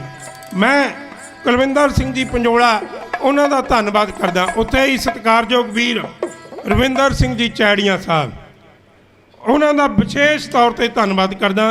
ਉਹਨਾਂ ਦਾ ਇਹ ਬਹੁਤ ਵੱਡਾ ਉਪਰਾਲਾ ਹੈ। ਅੱਜ ਜਿਹੜਾ ਇਹ ਟਰਾਲੀ ਮਾਰਚ ਆਇਆ, ਟਰੈਕਟਰ ਮਾਰਚ ਆਇਆ, ਇਹ ਉਹਨਾਂ ਦੀ ਅਗਵਾਈ ਦੇ ਅੰਦਰ ਆਇਆ। ਮੈਂ ਦਿਲ ਦੀਆਂ ਗਹਿਰਾਈਆਂ ਤੋਂ ਉਹਨਾਂ ਦਾ ਧੰਨਵਾਦ ਕਰਦਾ। ਵਾਹਿਗੁਰੂ ਅੱਗੇ ਉਹਨਾਂ ਦੀ ਚੜ੍ਹਦੀ ਕਲਾ ਲਈ ਅਰਦਾਸ ਕਰਦਾ। ਉੱਥੇ ਹੀ ਜਿਹੜੇ ਗੱਡੀਆਂ ਕਾਰਾਂ ਲੈ ਕੇ ਸਾਰੇ ਵੀਰ ਆਏ ਨੇ, ਸਾਰਿਆਂ ਦਾ ਧੰਨਵਾਦ। ਮੈਂ ਜਾਣਦਾ ਸਾਰਿਆਂ ਨੂੰ ਹੈ, ਜੇ ਨਾ ਲੈਣ ਲੱਗਿਆ ਤਾਂ ਸ਼ਾਇਦ ਮੈਂ ਪ੍ਰੋਗਰਾਮ ਨਾ ਲਾਵਾਂ, ਤੁਹਾਡੇ ਨਾਂ ਹੀ ਸਟੇਜ ਤੋਂ ਗਿਣੀ ਜਾਵਾਂ। ਇਸ ਲਈ ਮੈਂ ਸਾਰਿਆਂ ਦਾ ਧੰਨਵਾਦ ਕਰਦਾ ਹੋਇਆ ਤੁਹਾਤੋਂ ਮਾਫੀ ਮੰਗਦਾ। ਮੈਂ ਨਾ ਬਹੁਤੇ ਨਹੀਂ ਗਿਣਨੇ। ਆਓ ਮੈਂ ਇੱਕ ਕਵਿਤਾ ਕਹਾਉਣੀ ਹੈ। ਗਿਆਨੀ ਜੀ ਕਿੰਨੇ ਵਜੇ ਭੇਜਣਾ ਜੱਥਾ ਤੁਸੀਂ? 2 ਵਜੇ। ਇੱਕ ਕਵਿਤਾ ਲਾ ਲਵਾਂ ਹੈ ਨਾ। ਜੂਨ ਦਾ ਮਹੀਨਾ ਇੰਦਰਾ ਗਾਂਧੀ ਨੇ ਕਾਹਤੋਂ ਚੁਣਿਆ, ਇਹ ਗੱਲ ਦੱਸਣੀ ਹੈ। ਮੈਂ ਇਹ ਗੱਲ ਤੁਹਾਨੂੰ ਦੱਸ ਦਿੱਤੀ ਵੀ ਭੱਠਾ ਸਾਹਿਬ ਤੇ ਅਨੰਦਪੁਰ ਸਾਹਿਬ ਵੀ ਉਸ ਸਮੇਂ ਫੌਜ ਨੇ ਘੇਰਾਬੰਦੀ ਦੌਰਾਨ ਆਪਣੇ ਕਬਜ਼ੇ ਦੇ ਅੰਦਰ ਲੈ ਲਏ ਸਨ। ਉਰੇ ਲੱਖਾਂ ਦੀ ਫੌਜ ਤਾਂ ਨਹੀਂ ਸੀ, ਪਰ ਉਰੇ ਫੌਜ ਜਿੰਨੀ ਗਿਣਤੀ ਦੇ ਅੰਦਰ ਆਈ ਸੀ, ਉਹ ਫੌਜ ਉਹਨਾਂ ਲੋਕਾਂ ਲਈ ਕਾਫੀ ਸੀ ਜਿਹੜੇ ਸਿੱਖ ਗੁਰਦੁਆਰਾ ਸਾਹਿਬ ਦੇ ਅੰਦਰ ਸੇਵਾ ਕਰੇ ਸਨ। ਸ਼ਰਮਨਾਕ ਕਾਰਾ ਸੀ ਵੀ ਅਨੰਦਪੁਰ ਸਾਹਿਬ ਦੇ ਜਥੇਦਾਰ ਨੂੰ ਵੀ ਗ੍ਰਿਫਤਾਰ ਕਰ ਲੈਣਾ। ਇਸ ਤੋਂ ਵੱਡੀ ਸ਼ਰਮਨਾਕ ਘਟਨਾ ਕੋਈ ਹੋਰ ਨਹੀਂ ਸੀ ਹੋ ਸਕਦੀ। 1955 ਦੇ ਵਿੱਚ ਜਦੋਂ ਸਰਕਾਰ ਨੇ ਦਰਬਾਰ ਸਾਹਿਬ ਤੇ ਹਮਲਾ ਕੀਤਾ ਸੀ, ਉਸ ਸਮੇਂ ਵੀ 4 ਤਖਤ, ਪਟਨਾ ਸਾਹਿਬ, ਤਖਤ ਸ਼੍ਰੀ ਦਮਦਮਾ ਸਾਹਿਬ, ਤਖਤ ਸ਼੍ਰੀ ਅਕਾਲ ਤਖਤ ਸਾਹਿਬ, ਤਖਤ ਸ਼੍ਰੀ ਕੇਸਗੜ੍ਹ ਸਾਹਿਬ, ਇਹਨਾਂ ਦੇ ਜਥੇਦਾਰਾਂ ਨੂੰ ਗ੍ਰਿਫਤਾਰ ਕਰ ਲਿਆ ਸੀ।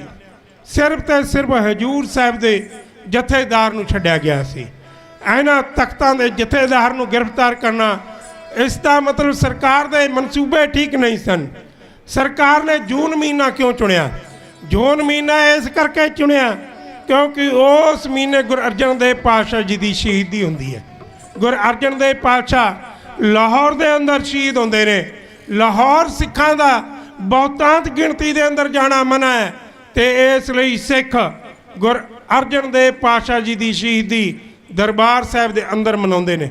ਲੱਖਾਂ ਦੀ ਗਿਣਤੀ ਦਰਬਾਰ ਸਾਹਿਬ ਦੇ ਅੰਦਰ ਮਨਾਉਣ ਵਾਲਿਆਂ ਦੀ ਇਕੱਠੀ ਹੋਈ ਹੈ, ਤੇ ਦਰਬਾਰ ਸਾਹਿਬ ਤੇ ਫੌਜ ਨੇ ਚਾਰੇ ਪਾਸੇ ਤੋਂ ਘੇਰਾ ਪਾ ਲਿਆ, ਤੇ ਇੱਕ ਬੇਨਤੀ ਪੱਤਰ ਜਾਂ ਇੱਕ ਚਿੱਠੀ ਕਹਿ ਲਓ, ਇੱਕ ਐਲਾਨਨਾਮਾ ਸਰਕਾਰ ਨੇ ਸੰਤ ਜਰਨੈਲ ਸਿੰਘ ਜੀ ਖਾਲਸਾ ਪਿੰਡਰਾਂ ਵਾਲਿਆਂ ਨੂੰ ਭੇਜਿਆ। ਕੀ ਭੇਜਿਆ? ਉਸ ਦੇ ਅੰਦਰ ਲਿਖ ਕੇ ਭੇਜਿਆ ਗਿਆ, ਸੰਤ ਜੀ ਜੇ ਤੁਸੀਂ ਦਰਬਾਰ ਸਾਹਿਬ ਤੋਂ ਬਾਹਰ ਆ ਜਾਓ, ਤੁਹਾਡੀ ਇੱਕ ਪਾਰਟੀ ਬਣਾਈ ਜਾਏਗੀ, ਰਾਜਨੀਤਿਕ ਪਾਰਟੀ ਦਾ ਨਾਂ ਰੱਖਿਆ ਜਾਏਗਾ ਦਸ਼ਮੇਸ਼ ਪਾਰਟੀ। ਤੁਹਾਨੂੰ ਬੜੇ ਡਾਲਰ ਦਿੱਤੇ ਜਾਣਗੇ, ਅਸੀਂ ਚੋਰੀ ਛੁਪੇ ਤੁਹਾਨੂੰ ਬਾਹਰ ਭੇਜ ਦਾਂਗੇ, ਫਿਰ ਤੁਹਾਨੂੰ ਵਾਪਸ ਬੁਲਾਇਆ ਜਾਏਗਾ ਤੇ ਤੁਹਾਨੂੰ ਪੰਜਾਬ ਦਾ ਮੁੱਖ ਮੰਤਰੀ ਬਣਾ ਦਿੱਤਾ ਜਾਏਗਾ। ਆਨੰਦਪੁਰ ਦੀਆਂ ਸਾਰੀਆਂ ਗੱਲਾਂ ਸਾਨੂੰ ਮਨਜ਼ੂਰ, ਪਰ ਕਿਸਾਨੀ ਖਿੱਤੇ ਦੀ ਅਸੀਂ ਕੋਈ ਗੱਲ ਮਨਜ਼ੂਰ ਨਹੀਂ ਕਰਨੀ। ਕਿਸਾਨੀ ਤੇ ਸਾਡੇ ਨਾਲ ਗੱਲ ਨਾ ਕਰੋ। ਅਸੀਂ ਕਿਸਾਨੀ ਦੇ ਪ੍ਰਥਾਏ ਕੋਈ ਵੀ ਗੱਲ ਤੁਹਾਡੀ ਮਨਜ਼ੂਰ ਨਹੀਂ ਕਰਨੀ। ਤੁਸੀਂ ਪਿਛਲੇ ਸਾਲ ਇੱਕ ਜੰਗ ਜਿੱਤ ਕੇ ਆਏ ਦਿੱਲੀ ਦੇ ਅੰਦਰ, ਉਹ ਜੰਗ ਦਾ ਐਲਾਨ ਸੰਤ ਜਰਨੈਲ ਸਿੰਘ ਜੀ ਖਾਲਸਾ ਪਿੰਡਰਾਂ ਵਾਲਿਆਂ ਨੇ ਆਨੰਦਪੁਰ ਦੇ ਮਤੇ ਦੇ ਅੰਦਰ ਕਰ ਦਿੱਤਾ ਸੀ। ਅਸੀਂ ਤਾਂ ਅਧੂਰੀ ਜਿੱਤ ਕੇ ਆਏ ਨਾ, ਹਾਰੇ ਹੋਏ ਜਿੱਤ ਦਾ ਜਸ਼ਨ ਮਨਾਉਂਦੇ ਆਏ ਆ। ਅਸੀਂ ਅਸਲ ਦੇ ਵਿੱਚ ਹਾਰ ਕੇ ਆਏ ਦਿੱਲੀ ਤੋਂ, ਜਿੱਤ ਕੇ ਨਹੀਂ, ਪਰ ਹਾਰੇ ਹੋਏ ਜਿੱਤ ਦਾ ਜਸ਼ਨ ਮਨਾਉਂਦੇ ਆਏ।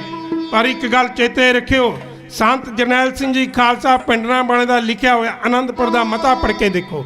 ਉਸ ਆਨੰਦਪੁਰ ਦੇ ਮਤੇ ਅੰਦਰ ਇਹ ਗੱਲ ਲਿਖੀ ਹੋਈ ਸੀ, ਪੰਜਾਬ ਦੇ ਵਿੱਚ ਹੋਣ ਵਾਲੀ ਫਸਲ ਦਾ ਮੁੱਲ ਪੰਜਾਬ ਤੈਅ ਕਰੇਗਾ, ਉਹ ਦਿੱਲੀ ਤੋਂ ਤੈਅ ਹੋ ਕੇ ਨਹੀਂ ਆਏਗਾ। ਪਰ ਅਸੀਂ ਇਸ ਲੜਾਈ ਨੂੰ ਲੜ ਹੀ ਨਾ ਸਕੇ, ਇਹ ਲੜਾਈ ਅਧੂਰੀ ਰਹਿ ਗਈ। ਅਸੀਂ ਜਿੱਤ ਦਾ ਜਸ਼ਨ ਮਨਾਉਂਦੇ ਆ ਗਏ। ਆਓ ਦਰਬਾਰ ਸਾਹਿਬ ਦੀਆਂ ਉਹਨਾਂ ਸਾਰੀਆਂ ਗੱਲਾਂ ਨੂੰ ਸੰਤਾਂ ਨੇ ਨਾ ਮਨਜ਼ੂਰ ਕਰ ਦਿੱਤਾ, ਭੇਜੇ ਹੋਏ ਤੋਹਫੇ ਵਾਪਸ ਭੇਜ ਦਿੱਤੇ ਤੇ ਸੰਤਾਂ ਨੂੰ ਮਾਰਨ ਵਾਸਤੇ ਤੈਅ ਕਰਕੇ ਜਨਰਲ ਬਰਾੜ ਨੇ KS ਬਰਾੜ, ਕੁਲਦੀਪ ਸਿੰਘ ਬਰਾੜ, ਜਿਹੜਾ ਪੰਜਾਬ ਦਾ ਹੀ ਰਹਿਣ ਵਾਲਾ ਸੀ, ਉਸ ਨੇ ਸੰਤਾਂ 'ਤੇ ਹਮਲਾ ਕੀਤਾ। ਪਹਿਲਾ ਹਮਲਾ ਪੈਦਲ ਫੌਜ ਨੇ ਕੀਤਾ। 2200 ਫੌਜੀ ਮਾਰਿਆ ਗਿਆ, 1300 ਕਮਾਂਡੋ ਫੋਰਸ ਤਾਰੀ ਗਈ, 400 ਕਮਾਂਡੋ ਫੋਰਸ ਦੇ ਮੁਖੀ ਮਾਰੇ ਗਏ। ਰਾਜੀਵ ਗਾਂਧੀ ਨੇ ਕਮਾਂਡੋ ਫੋਰਸ ਵਾਪਸ ਮੰਗਾ ਲਈ। ਆਖਰਕਾਰ ਦਰਬਾਰ ਸਾਹਿਬ ਤੇ ਤੋਪਾਂ ਤੇ ਟੈਂਕ ਚੜਾ ਕੇ ਹਮਲਾ ਕਰਨ ਦੀ ਤਿਆਰੀ ਫੌਜ ਮੁਖੀਆਂ ਨੇ ਇੰਜ ਕਰ ਲਈ ਬਾਈ।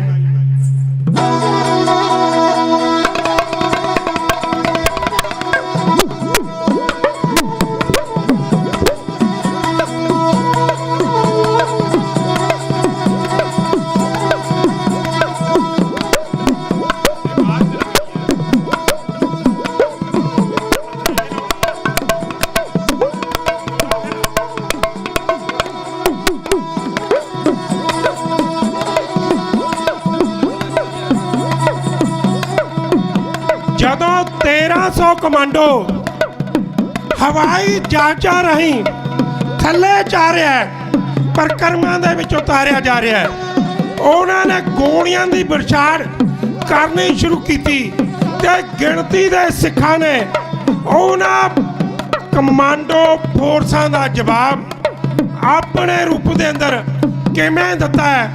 ਆਓ ਢਾਡੀ ਜੱਥਾ ਉਹਨਾਂ ਲਾਈਨਾਂ ਨੂੰ ਇੰਜ ਬਿਆਨ ਕਰਦਾ ਬਾਈ।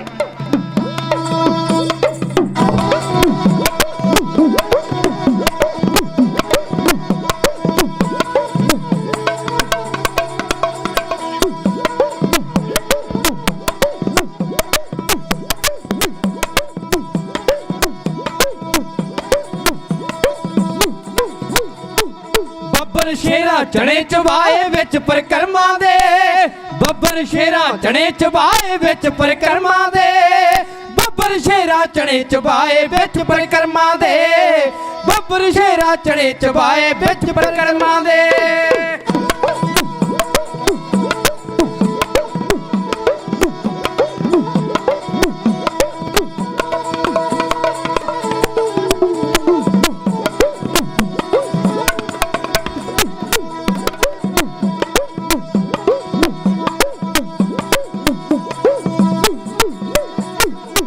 ਦੇਸ਼ ਦੇ ਹਾਕਮ ਨੇ ਜਦ ਕਹਿਰ ਕਮਾਏ ਸੀ, ਹਿੰਦ ਦੇਸ਼ ਦੇ ਹਾਕਮ ਨੇ ਜਦ ਕਹਿਰ ਕਮਾਏ ਸੀ, ਵਿੱਚ ਪੰਜਾਬ ਦੇ ਗੁਰਤਾਮਾਂ ਨੂੰ ਘੇਰੇ ਪਾਏ ਸੀ, ਵਿੱਚ ਪੰਜਾਬ ਦੇ ਗੁਰਤਾਮਾਂ ਨੂੰ ਘੇਰੇ ਪਾਏ ਸੀ।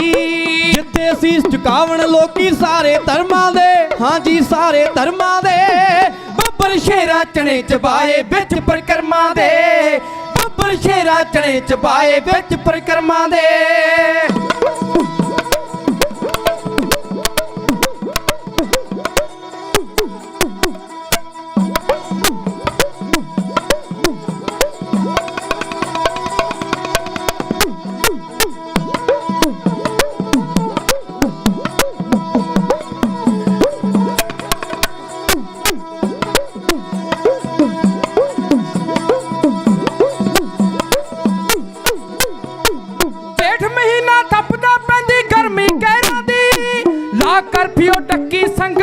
ਸ਼ਹਿਰਾਂ ਦੀ, ਲਾ ਕਰਫਿਊ ਡੱਕੀ ਸੰਗਤ ਪਿੰਡਾਂ ਸ਼ਹਿਰਾਂ ਦੀ। ਸਿੱਖ ਰਹਿਣ ਨਹੀਂ ਦੇਣੇ ਟੋਲੇ ਕਹਿਣ ਬੇਸ਼ਰਮਾਂ ਦੇ, ਟੋਲੇ ਕਹਿਣ ਬੇਸ਼ਰਮਾਂ ਦੇ। ਬੱਬਰ ਸ਼ੇਰਾ ਚਣੇ ਚਬਾਏ ਵਿੱਚ ਪਰਿਕਰਮਾ ਦੇ, ਬੱਬਰ ਸ਼ੇਰਾ ਚਣੇ ਚਬਾਏ ਵਿੱਚ ਪਰਿਕਰਮਾ ਦੇ।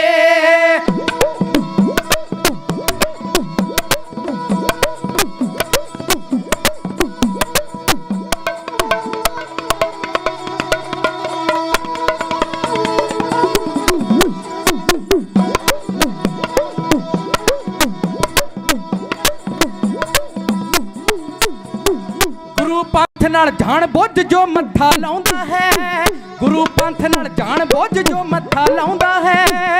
ਹੋਵੇ ਚਕਨਾ ਚੂਰ ਪੱਥਰ ਨਾਲ ਟਕਰਾਉਂਦਾ ਹੈ, ਹੋਵੇ ਚਕਨਾ ਚੂਰ ਜੋ ਪੱਥਰ ਨਾਲ ਟਕਰਾਉਂਦਾ ਹੈ। ਲੜੇ ਛਾਤੀਆਂ ਤਾਣ ਪਿਆਰੇ ਜੋ ਗੁਰ ਚਰਨਾਂ ਦੇ, ਹਾਂਜੀ ਜੋ ਗੁਰ ਚਰਨਾਂ ਦੇ। ਬੱਬਰ ਸ਼ੇਰਾ ਚਣੇ ਚਬਾਏ ਵਿੱਚ ਪਰਿਕਰਮਾ ਦੇ, ਬੱਬਰ ਸ਼ੇਰਾ ਚਣੇ ਚਬਾਏ ਵਿੱਚ ਪਰਿਕਰਮਾ ਦੇ।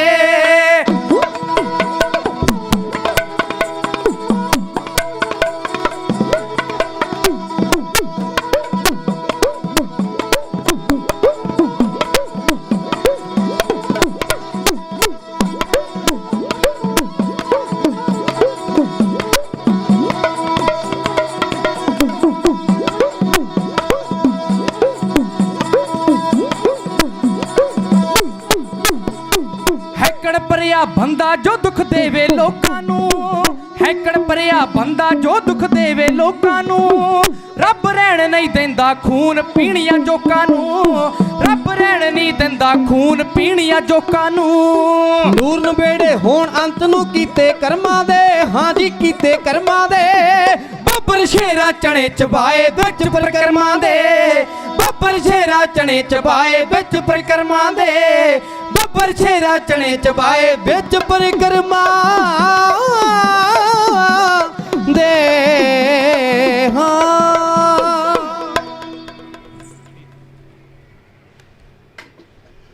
ਬੱਬਰ ਸ਼ੇਰਾਂ ਚਨੇ ਚਬਾਏ ਵਿੱਚ ਪਰਿਕਰਮਾ ਦੇ। ਮੈਂ ਲੈਕਚਰ ਆਪਣਾ ਅੱਗੇ ਲੈ ਗਿਆ ਸੀ, ਤੁਹਾਨੂੰ ਦੱਸ ਦਿਆਂ ਕਈ ਵਾਰ ਕਨਫਿਊਜ਼ਨ ਹੋ ਜਾਂਦੀ ਹੈ ਵੀ ਗਿਆਨੀ ਜੀ ਕਹਿੰਦੇ ਕੁਝ ਹੋਰ ਸੀ, ਗਾਇਆ ਕੁਝ ਹੋਰ।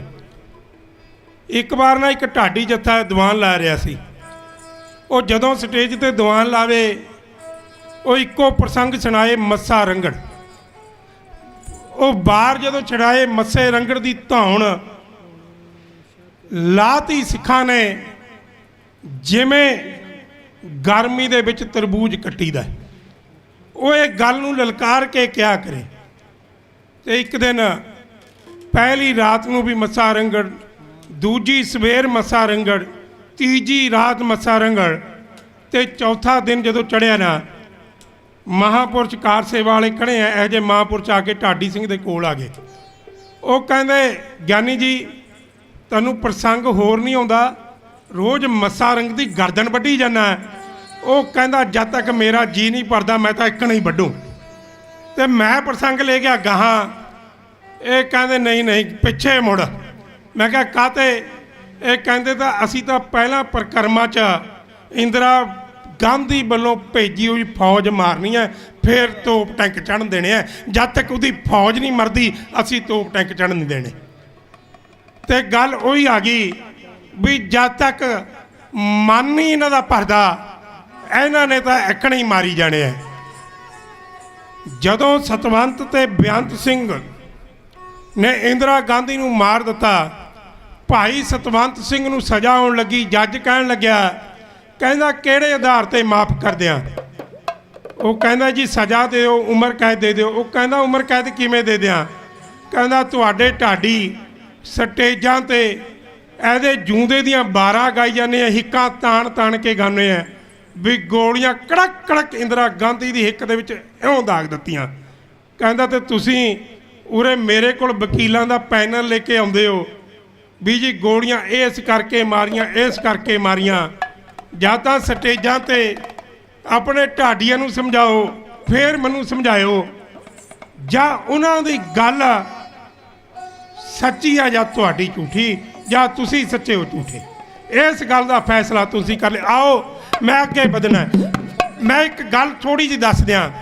2200 ਫੌਜੀ ਜਿਹੜਾ ਕੂਣੀਆਂ ਦੇ ਭਾਰ ਤੁਰਦਾ ਸੀ, ਜਿਹਨੂੰ ਇੱਕ ਵੱਡੀ ਟ੍ਰੇਨਿੰਗ ਦਿੱਤੀ ਹੋਈ ਸੀ, ਜਦੋਂ ਉਹ ਪਰਿਕਰਮਾ ਦੇ ਅੰਦਰ ਆਉਣ ਲੱਗਾ, ਕਰਨਲ ਬਰਾੜ ਨੇ ਇੱਕ ਗੱਲ ਕਹੀ ਸੀ, ਕਹਿੰਦਾ ਗਿਣਤੀ ਦੇ ਸਿੱਖ ਅੰਦਰ ਨੇ, ਇਹਨਾਂ ਸਿੱਖਾਂ ਨੂੰ ਗ੍ਰਿਫਤਾਰ ਕਰਨਾ ਮੇਰੇ ਬਾएं ਹੱਥ ਦਾ ਖੇਡ ਹੈ। ਬਸ ਮੇਰੇ ਜੁਝਾਰੂ ਗਏ ਤੇ ਗ੍ਰਿਫਤਾਰ ਕਰਕੇ ਲਿਆਏ, ਪਰ ਜਦੋਂ 2200 ਚੋਂ ਕੋਈ ਨਾ ਮੁੜਿਆ, ਉਹਨੂੰ ਹੱਥਾਂ ਪੈਰਾਂ ਦੀ ਪੈ ਗਈ।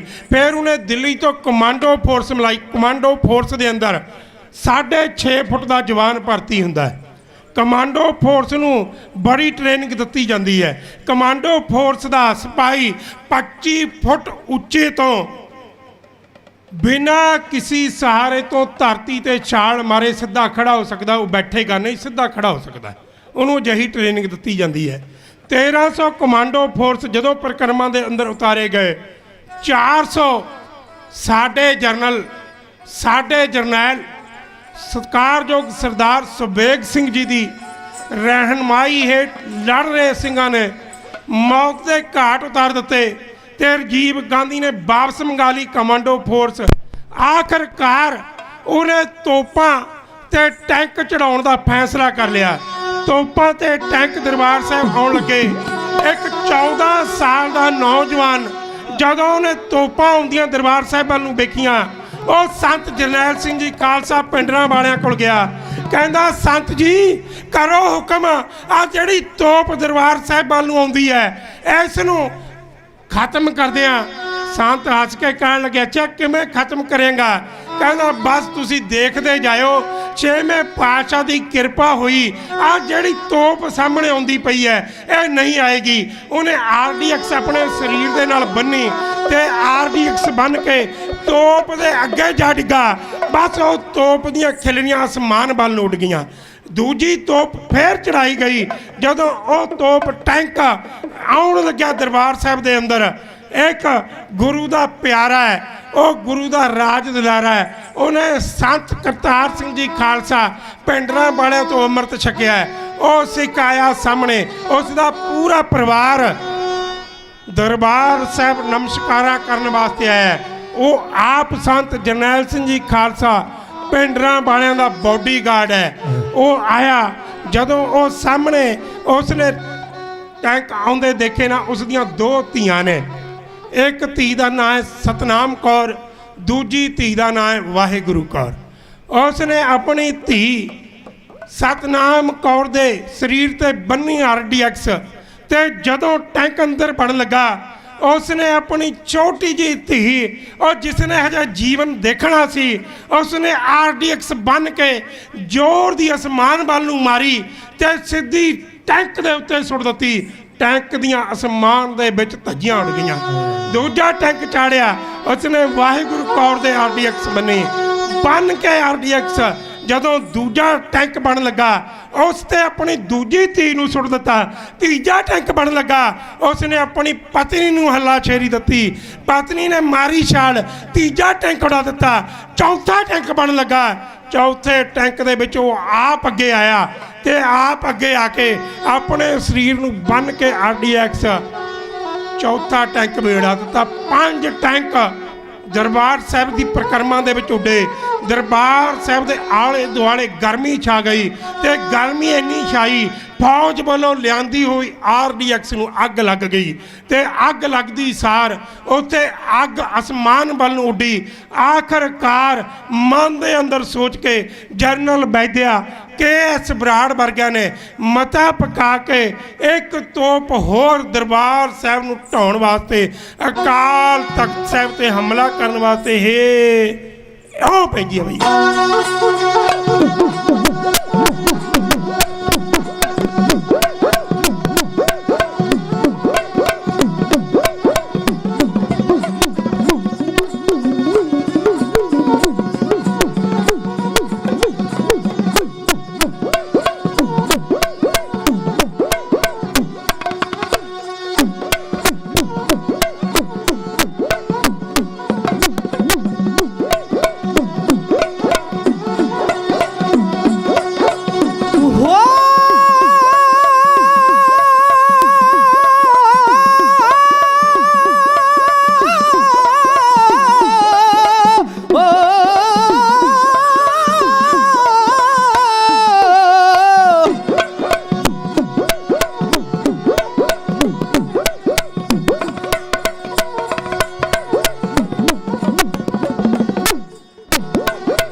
ਗਿਰਾਇਆ। ਤਖਤ ਅਕਾਲ ਸਾਹਿਬ ਨੂੰ ਆਪਾਂ ਟੈਂਕਾਂ ਨਾਲ ਪਾਪੀਆਂ ਗਿਰਾਇਆ। ਤਖਤ ਅਕਾਲ ਸਾਹਿਬ ਨੂੰ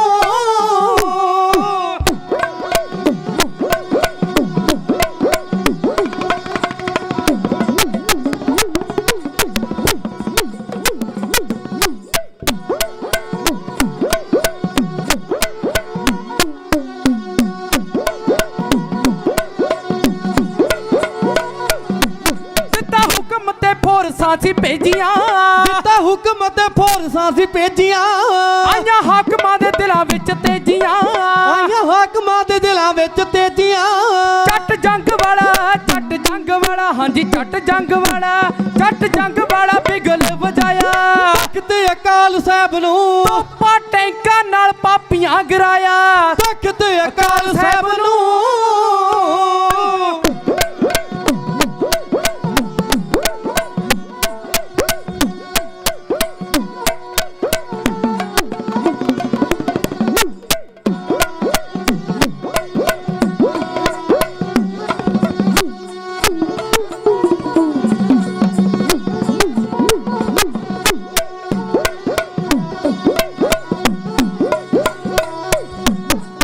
ਪੰਜਵੇਂ ਦਾ ਪੁਰਬ ਮਹਾਨ ਸੀ। ਜੁੜੇ ਬੈਠੇ ਸਿੱਖ ਬੀਬੀਆਂ ਤਮਾਮ ਸੀ। ਗੁਰੂ ਪੰਜਵੇਂ ਦਾ ਪੁਰਬ ਮਹਾਨ ਸੀ। ਜੁੜੇ ਬੈਠੇ ਸਿੱਖ ਬੀਬੀਆਂ ਤਮਾਮ ਸੀ। ਜੁੜੇ ਬੈਠੇ ਸਿੱਖ ਬੀਬੀਆਂ ਤਮਾਮ ਸੀ। ਜੁੜੇ ਬੈਠੇ ਸਿੱਖ ਬੀਬੀਆਂ ਤਮਾਮ ਸੀ। ਬਾਲ ਬੱਚਿਆਂ ਹਾਂਜੀ ਬਾਲ ਬੱਚਿਆਂ ਤੇ ਕਹਿਰ ਕਮਾਇਆ। ਤਖਤ ਅਕਾਲ ਸਾਹਿਬ ਨੂੰ ਆਪਾਂ ਟੈਂਕਾਂ ਨਾਲ ਪਾਪੀਆਂ ਗਿਰਾਇਆ। ਤਖਤ ਅਕਾਲ ਸਾਹਿਬ ਨੂੰ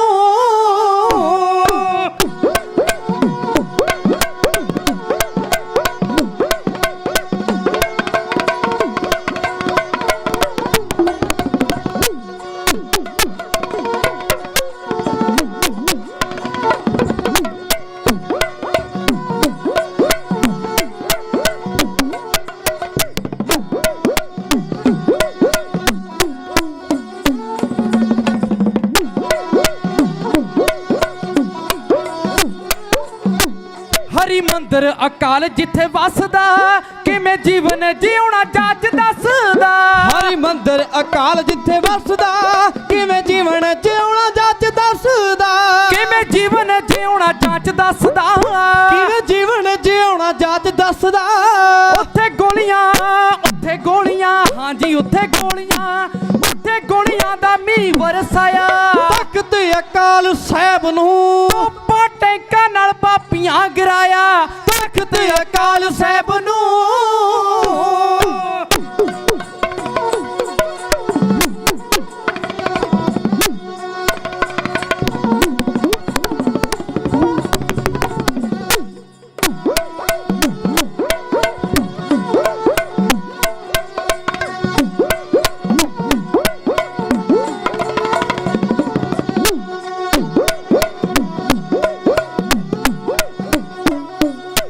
ਕੀਤਾ ਜ਼ਾਲਮਾਂ ਜ਼ੁਲਮ ਭਰਪੂਰ ਸੀ। ਕੀਤਾ ਜ਼ਾਲਮਾਂ ਜ਼ੁਲਮ ਭਰਪੂਰ ਸੀ। ਸਾਰਾ ਜੱਗ ਦੁਖੀ ਹੋਇਆ ਨਾਲੇ ਨੂਰ ਸੀ। ਸਾਰਾ ਜੱਗ ਦੁਖੀ ਹੋਇਆ ਨਾਲੇ ਨੂਰ ਸੀ। ਸਗੋਂ ਬਾਜਵੇ ਹਾਂਜੀ ਸਗੋਂ ਬਾਜਵੇ ਤੇ ਮਸਤਾ ਮਨਾਇਆ। ਤਖਤ ਅਕਾਲ ਸਾਹਿਬ ਨੂੰ ਆਪਾਂ ਟੈਂਕਾਂ ਨਾਲ ਪਾਪੀਆਂ ਗਿਰਾਇਆ। ਤਖਤ ਅਕਾਲ ਸਾਹਿਬ ਨੂੰ ਆਪਾਂ ਟੈਂਕਾਂ ਨਾਲ ਪਾਪੀਆਂ ਗਿਰਾਇਆ। ਤਖਤ ਅਕਾਲ ਸਾਹਿਬ ਨੂੰ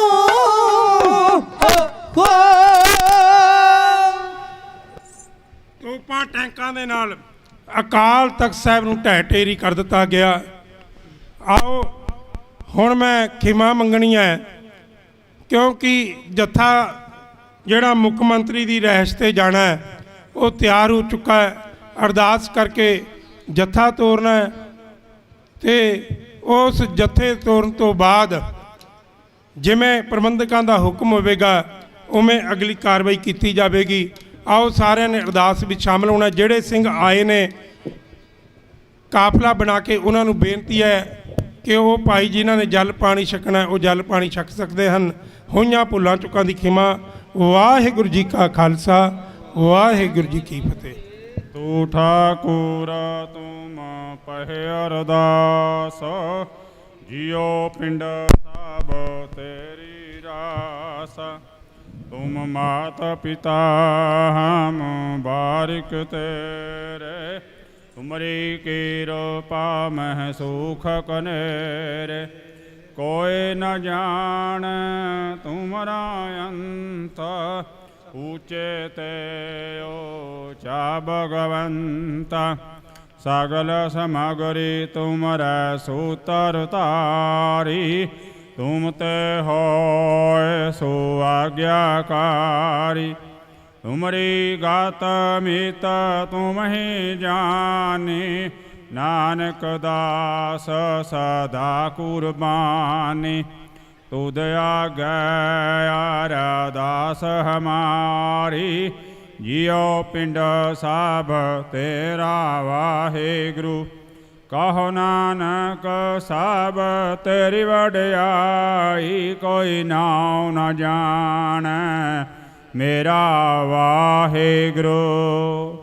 बोलना जी श्री वाहिगुरु वाहिगुरु वाहिगुरु। तीने ताप निवारण हारा, दुख हंता सुख रास, ताको विघ्न को लाग्या जाकी प्रभाग्या अरदास।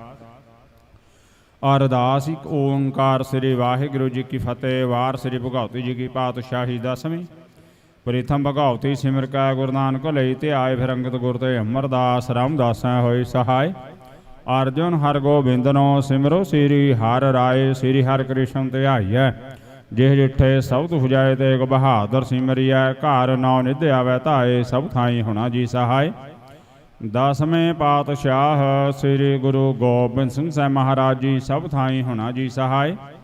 दसां पातशाहियां दी जागदी जोत श्री गुरु ग्रंथ साहिब जी दे पाठ दे दार दा ध्यान धर के खालसा जी बोलो जी वाहिगुरु वाहिगुरु वाहिगुरु। पंजां प्यारियां चौं साहिबजादियां, चारियां मुक्तियां हाठियां जापियां तापियां, जिन्हां तेरा नाम जपिया वंड के छकिया, देख चराई ते गवाही देख के अंडेठ कीता, तिन्हां प्यारियां सचारियां दी कमाई दा ध्यान धर के खालसा जी बोलो जी वाहिगुरु वाहिगुरु वाहिगुरु।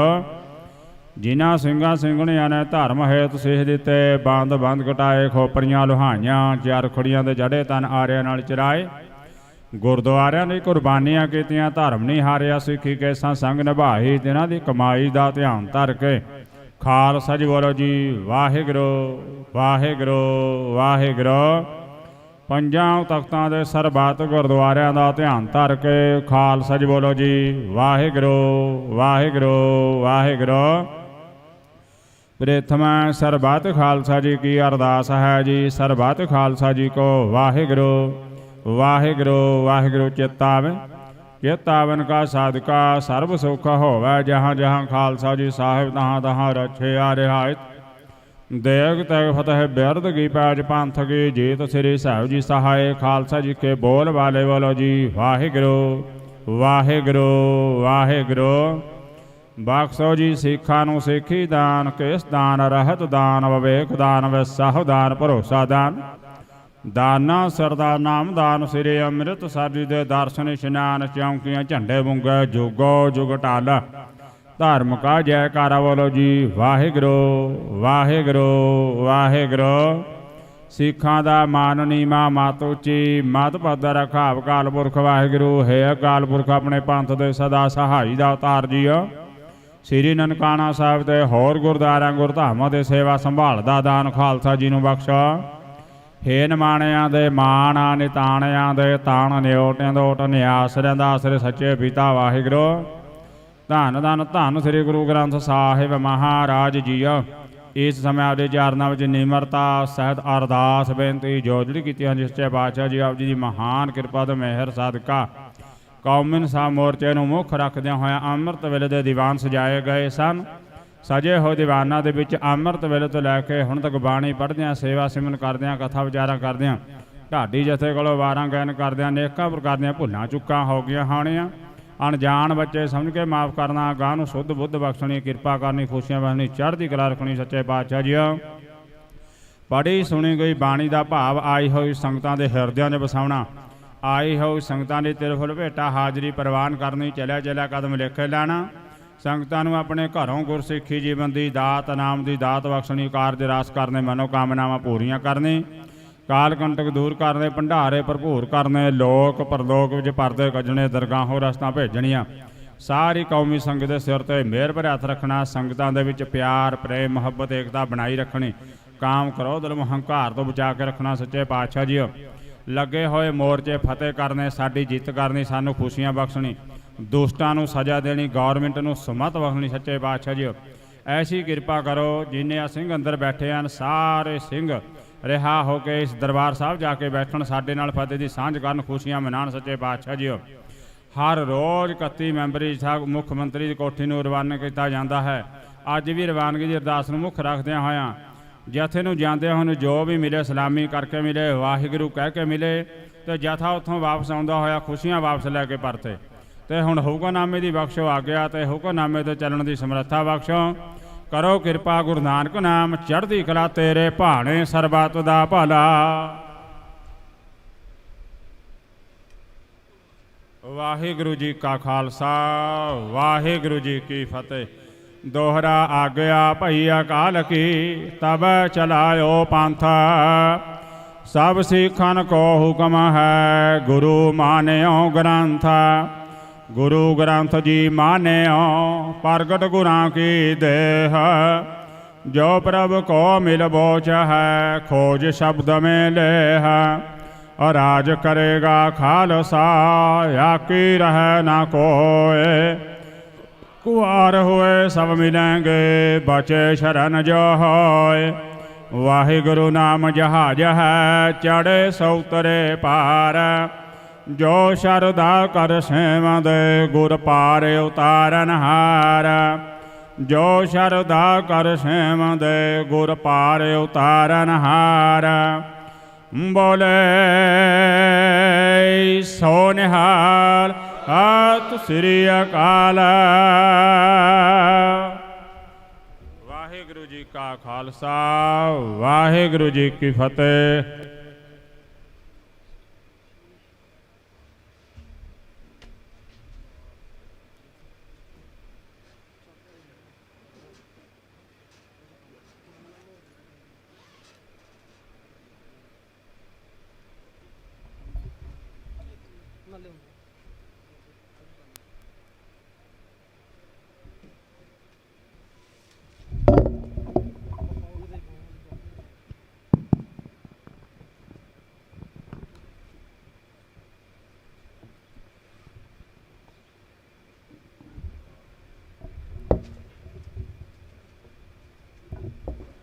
सतनाम श्री वाहिगुरु साहिब जीआ।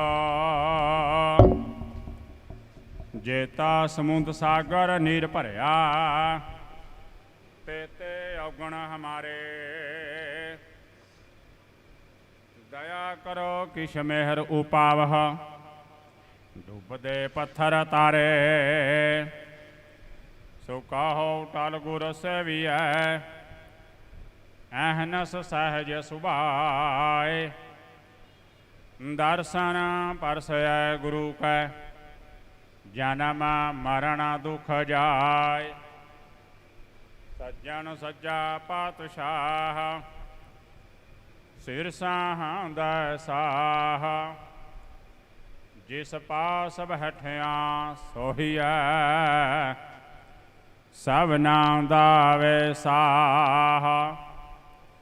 सतनाम श्री वाहिगुरु साहिब जीआ। धनासरी महला पंजवा। मोहे मस्कीन प्रभ नाम उधारा। खाटन को हर हर रोजगारा। संचन को हर एको नामा। हालत पलत ताक आवे कामा। मोहे मस्कीन प्रभ नाम उधारा। खाटन को हर हर रोजगारा।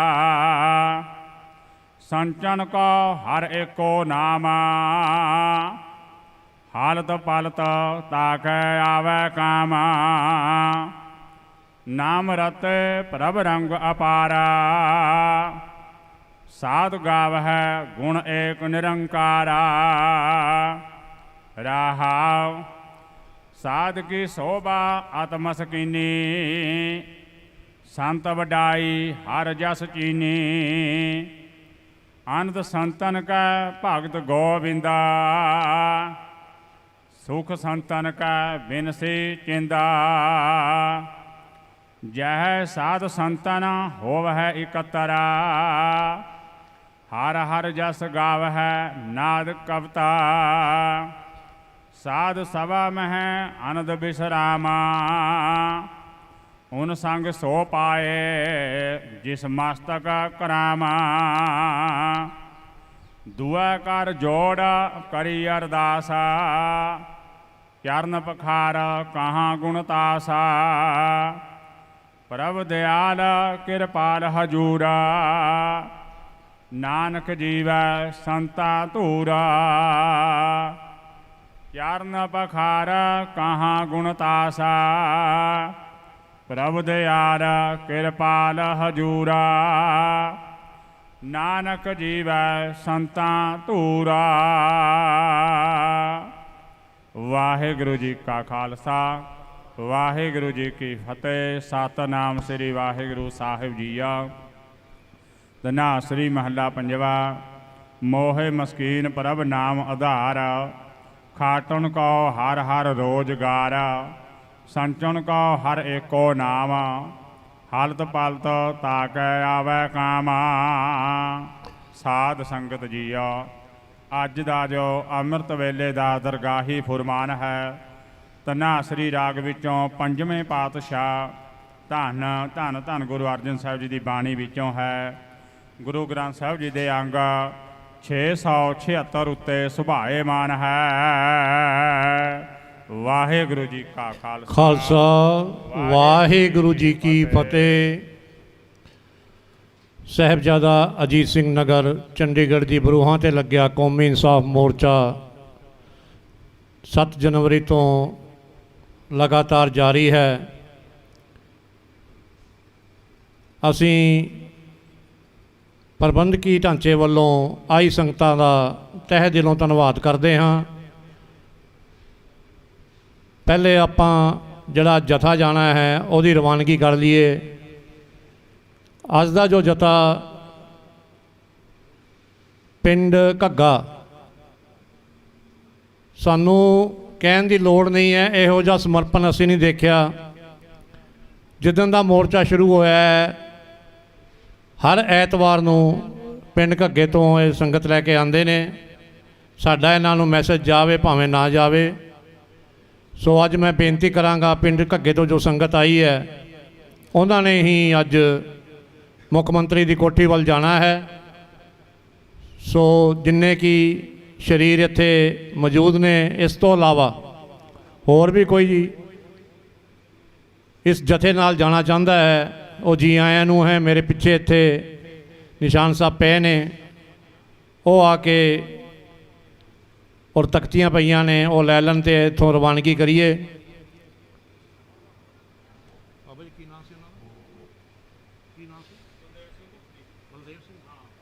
ਮੈਂ ਬੇਨਤੀ ਕਰਾਂਗਾ ਬਲਦੇਵ ਸਿੰਘ ਜੀ ਨੂੰ, ਜੋ ਕਿ ਪਿੰਡ ਘੱਗੇ ਤੋਂ ਆਏ ਨੇ, ਉਹਨਾਂ ਦੀ ਅਗਵਾਈ 'ਚ ਅੱਜ ਇਹ ਜਥਾ ਜਾਣਾ ਹੈ। ਸਾਡੇ ਵਿੱਚ ਯੂਨੀਅਨ ਸ਼ੇਰੇ ਪੰਜਾਬ ਵੱਲੋਂ ਬਹੁਤ ਵੱਡੀ ਮਾਤਰਾ 'ਚ ਇੱਥੇ ਸੰਗਤਾਂ ਪਹੁੰਚੀਆਂ ਨੇ। ਕਿਸੇ ਵੀ ਬੁਲਾਰੇ ਨੇ ਮੋਰਚੇ ਦੀ ਚੜ੍ਹਦੀ ਕਲਾ ਸੰਬੰਧੀ ਕੋਈ ਵੀ ਵਿਚਾਰ ਦੇਣੇ ਹੋਣ ਤੇ ਉਹ ਸਟੇਜ 'ਤੇ ਆ ਕੇ ਆਪਣੇ ਵਿਚਾਰ ਦੇ ਸਕਦੇ ਨੇ। ਆਓ ਪਹਿਲੇ ਆਪਾਂ ਜੈਕਾਰਿਆਂ ਦੀ ਗੂੰਜ ਵਿੱਚ ਜਥੇ ਨੂੰ ਰਵਾਨਾ ਕਰੀਏ। ਬੋਲੇ ਸੋ ਨਿਹਾਲ। ਸਤਿ ਸ੍ਰੀ ਅਕਾਲ। पंथ की जीत, पंथ की जीत, राज करेगा खालसा, राज करेगा खालसा। बंदी सिंह रिहा करो, बंदी सिंह रिहा करो, बंदी सिंह रिहा करो। पंथ की जीत, पंथ की जीत, राज करेगा खालसा, राज करेगा। खालसा। वाहिगुरु जी का खालसा ਵਾਹਿਗੁਰੂ ਜੀ ਕੀ ਫਤਿਹ। ਮੈਂ ਭਾਈ ਸਾਹਿਬ ਨੂੰ ਬੇਨਤੀ ਕਰਾਂਗਾ ਕਿ ਉਹ ਸਟੇਜ ਤੇ ਆਉਣ ਤੇ ਆਪਾਂ ਗੁਰਮਤਿ ਵਿਚਾਰਾਂ ਰਾਹੀਂ, ਮੈਂ ਫਿਰ ਇੱਕ ਵਾਰੀ ਬੇਨਤੀ ਕਰਦਾ, ਜੋ ਸਾਡੇ ਵਿੱਚ ਕਿਸਾਨ ਯੂਨੀਅਨ ਆਈ ਹੈ ਉਹਨਾਂ ਦੇ ਕਿਸੇ ਬੁਲਾਰੇ ਨੇ ਅਗਰ ਇੱਥੇ ਸਟੇਜ ਤੇ ਆ ਕੇ ਕੋਈ ਵਿਚਾਰ ਦੇਣੇ ਨੇ ਤਾਂ ਮੈਨੂੰ ਆ ਕੇ ਨਾਮ ਨੋਟ ਕਰਵਾ ਸਕਦੇ ਨੇ। ਅੱਛਾ ਦੱਸ ਦੇਣਾ ਆ ਕੇ ਮੈਨੂੰ। ਹਾਂ ਬਸ ਆ ਗਿਆ ਕਿ ਬੈਠਾ ਤੁਸੀਂ ਨਾਮ ਬੋਲ ਦਿਓ। ਕੁਲਵੰਤ ਸਿੰਘ ਕਿੱਥੋਂ? ਕੁਲਵੰਤ ਸਿੰਘ ਸੈਣੀ ਕਹਿ ਦਿਓ ਬਸ। ਬੇਨਤੀ ਕਰਾਂਗਾ ਸ਼ੇਰੇ ਪੰਜਾਬ ਯੂਨੀਅਨ ਤੋਂ ਭਾਈ ਕੁਲਵੰਤ ਸਿੰਘ ਜੀ ਅਗਰ ਮੇਰੀ ਆਵਾਜ਼ ਸੁਣਦੇ ਹੋਣ ਤੇ ਉਹ ਸਟੇਜ ਤੇ ਆ ਜਾਣ। ਕਿਹੜੇ ਆ ਗਏ ਇਹਨਾਂ ਨੂੰ ਬੁਲਾ ਲਈਏ। ਦੋ ਜਣੇ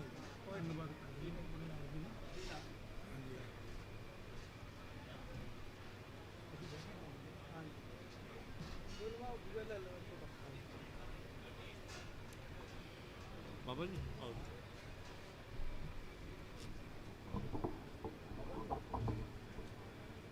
ਸਿੰਘਾਂ ਦੀ ਦੇਗ ਵੀ ਫਤਿਹ, ਸਿੰਘਾਂ ਦੀ ਤੇਗ ਵੀ ਫਤਿਹ, ਸਿੰਘਾਂ ਦੀ ਅਸਤਰ ਵੀ ਫਤਿਹ, ਸਿੰਘਾਂ ਦੇ ਸ਼ਾਸਤਰ ਵੀ ਫਤਿਹ, ਸਿੰਘਾਂ ਦੀ ਸਰਹੰਦ ਵੀ ਫਤਿਹ, ਸਿੰਘਾਂ ਦੀ ਚਮਕੌਰ ਵੀ ਫਤਿਹ, ਸਿੰਘਾਂ ਦੇ ਜੰਗ ਵੀ ਫਤਿਹ ਤੇ ਜੰਗਾਂ ਦੇ ਸ਼ੋਰ ਵੀ ਫਤਿਹ। ਜਿਹਦੀ ਜ਼ੁਬਾਨ ਤੇ ਫਤਿਹ ਉਹਦੀ ਮੈਦਾਨ ਤੇ ਫਤਿਹ। ਸੋ ਗੱਜ ਕੇ ਬੁਲਾਈਏ ਜੀ, ਵਾਹਿਗੁਰੂ ਜੀ ਕਾ ਖਾਲਸਾ, ਵਾਹਿਗੁਰੂ ਜੀ ਕੀ ਫਤਿਹ। ਸਾਰਿਆਂ ਤੋਂ ਪਹਿਲਾਂ ਤਾਂ ਅਸੀਂ ਧੰਨਵਾਦ ਕਰਦੇ ਹਾਂ ਕੌਮੀ ਇਨਸਾਫ ਮੋਰਚੇ ਦੀ ਸਮੁੱਚੀ ਟੀਮ ਦਾ, ਜਿਹੜੇ 7 ਜਨਵਰੀ ਤੋਂ ਲੈ ਕੇ ਇਹ ਮੋਰਚਾ ਸਾਂਭੀ ਬੈਠੇ ਹਨ। ਸੋ ਮੋਰਚੇ ਵਿੱਚ ਬਹੁਤ ਉਤਰਾਅ ਚੜ੍ਹਾਅ ਆਏ ਹਨ, ਪਰ ਫਿਰ ਵੀ ਅੱਜ ਮੋਰਚਾ ਪੂਰੀ ਬੁਲੰਦੀ ਤੇ ਹੈ। ਇਹ ਮੋਰਚੇ ਦੀ ਹੀ ਫਤਿਹ ਹੈ ਕਿ ਸਾਡੇ ਜੋ 2 ਬੰਦੀ ਸਿੰਘ ਹੈ ਉਹ ਪੱਕੀ ਜ਼ਮਾਨਤ ਤੇ ਬਾਹਰ ਆ ਚੁੱਕੇ ਹਨ। ਸੋ ਇਸੇ ਤਰ੍ਹਾਂ ਵੀ ਮੈਂ ਕੁਝ ਬਹੁਤਾ ਤਾਂ ਨਹੀਂ ਬੋਲਣਾ, 1-2 ਬੇਨਤੀਆਂ ਕਰਨਾ ਮੀਡੀਆ ਦੇ ਮਾਧਿਅਮ ਤੇ ਪੰਜਾਬ ਦੇ ਲੋਕਾਂ ਨੂੰ ਕਿ ਵੀਰੋ, ਆਪਣਾ ਜਿਹੜਾ ਕਣਕ ਦਾ ਵਾਢੀ ਦਾ ਸੀਜ਼ਨ ਸੀ ਇਹ ਖਤਮ ਹੋ ਚੁੱਕਿਆ, ਔਰ ਝੋਨੇ ਦੀ ਫਸਲ ਵੀ ਜੋ ਆਪਾਂ ਤਿਆਰੀ ਕਰਨੀ ਹੈ ਉਹਦੇ ਵਿੱਚ ਅਜੇ ਕਾਫੀ ਸਮਾਂ ਹੈ। ਸੋ ਉਸ ਤੋਂ ਪਹਿਲਾਂ ਇੱਕ ਵਾਰ ਜੇ ਆਪਾਂ ਹਮਲਾ ਮਾਰੀਏ ਤਾਂ ਇੱਥੇ ਉਹ ਇਕੱਠ ਕਰਕੇ ਦਿਖਾ ਦਈਏ ਕਿ ਜਿਹੜਾ ਚੰਡੀਗੜ੍ਹ ਪ੍ਰਸ਼ਾਸਨ ਹੈ, ਪੰਜਾਬ ਦਾ ਪ੍ਰਸ਼ਾਸਨ ਹੈ, ਪੰਜਾਬ ਸਰਕਾਰ ਹੈ, ਇਹਨਾਂ ਨੂੰ ਹੱਥਾਂ ਪੈਰਾਂ ਦੀ ਪੈ ਜਾਵੇ। ਕਿਉਂਕਿ ਜਿਹੜੇ ਆਪਾਂ ਨੂੰ ਹੱਕ ਹੈ ਇਹ ਸਰਕਾਰਾਂ ਐਦਾਂ ਨਹੀਂ ਦਿੰਦੀਆਂ, ਆਪਾਂ ਨੂੰ ਆਪਣੇ ਹੱਕ ਲੜ ਕੇ ਲੈਣੇ ਪੈਂਦੇ ਆ। ਸੋ ਉਹਨਾਂ ਵੀਰਾਂ ਦਾ ਵੀ ਅੱਜ ਅਸੀਂ ਬਹੁਤ ਧੰਨਵਾਦ ਕਰਦੇ ਹਾਂ ਜਿਹੜੇ ਅੱਜ ਇਸ ਟਰੈਕਟਰ ਮਾਰਚ ਦਾ ਹਿੱਸਾ ਬਣੇ ਹਨ। ਲਗਭਗ 150 ਤੋਂ ਉੱਪਰ ਟਰੈਕਟਰ ਗੱਡੀਆਂ ਰੋਪੜ ਜ਼ਿਲ੍ਹੇ ਤੋਂ, ਰੋਪੜ ਦੇ ਆਸ-ਪਾਸ ਦੇ ਪਿੰਡਾਂ ਤੋਂ ਇੱਥੇ ਪਹੁੰਚਿਆ। ਸੋ ਸਾਰਿਆਂ ਦਾ ਹੀ ਬਹੁਤ ਧੰਨਵਾਦ ਕਰਦਾ। ਵਾਹਿਗੁਰੂ ਜੀ ਕਾ ਖਾਲਸਾ, ਵਾਹਿਗੁਰੂ ਜੀ ਕੀ ਫਤਿਹ। ਸਤਿ ਸ਼੍ਰੀ ਅਕਾਲ। ਸੋ ਮੈਂ ਇਸ ਇਕੱਠ ਜਿਹੜੇ ਅੱਜ ਵੀਰ ਪਹੁੰਚੇ ਆ, ਲਗਭਗ ਆਪਣਾ ਜਿਹੜਾ ਘਾੜ ਏਰੀਆ ਇਸ ਵਿੱਚੋਂ ਬਹੁਤ ਵੱਡੀ ਗਿਣਤੀ 'ਚ ਪਹੁੰਚੇ ਆ। ਸੋ ਮੈਂ ਇਹਨਾਂ ਸਾਰਿਆਂ ਨੂੰ ਬੇਨਤੀ ਕਰਾਂਗਾ ਵੀਰੋ, ਆਪਾਂ ਸਵੇਰੇ ਸ਼ਾਮ ਪਿੰਡਾਂ ਦੇ ਗੁਰਦੁਆਰਿਆਂ 'ਚ ਜਾ ਕੇ ਅਨਾਉਂਸਮੈਂਟ ਕਰੀਏ, ਪਿੰਡਾਂ ਵਿੱਚ ਜਾ ਕੇ ਲੋਕਾਂ ਨੂੰ ਜਾਗਰੂਕ ਕਰੀਏ। ਕਿਉਂਕਿ ਜਿਹੜਾ ਅੱਜ ਮੀਡੀਆ ਦੇ ਥਰੂ ਪ੍ਰਚਾਰ ਹੋਣਾ ਸੀ ਇਹ ਸਰਕਾਰ ਨੇ ਬੰਦ ਕਰ ਦਿੱਤਾ। ਜੋ ਪੰਜਾਬ ਦੇ ਚੈਨਲ ਇੱਥੇ ਆ ਕੇ ਕੋਈ ਰਿਪੋਰਟਿੰਗ ਕਰਦਾ ਉਹਨਾਂ ਦੇ ਚੈਨਲ ਬੰਦ ਕਰ ਦਿੱਤੇ ਜਾਂਦੇ ਹਨ।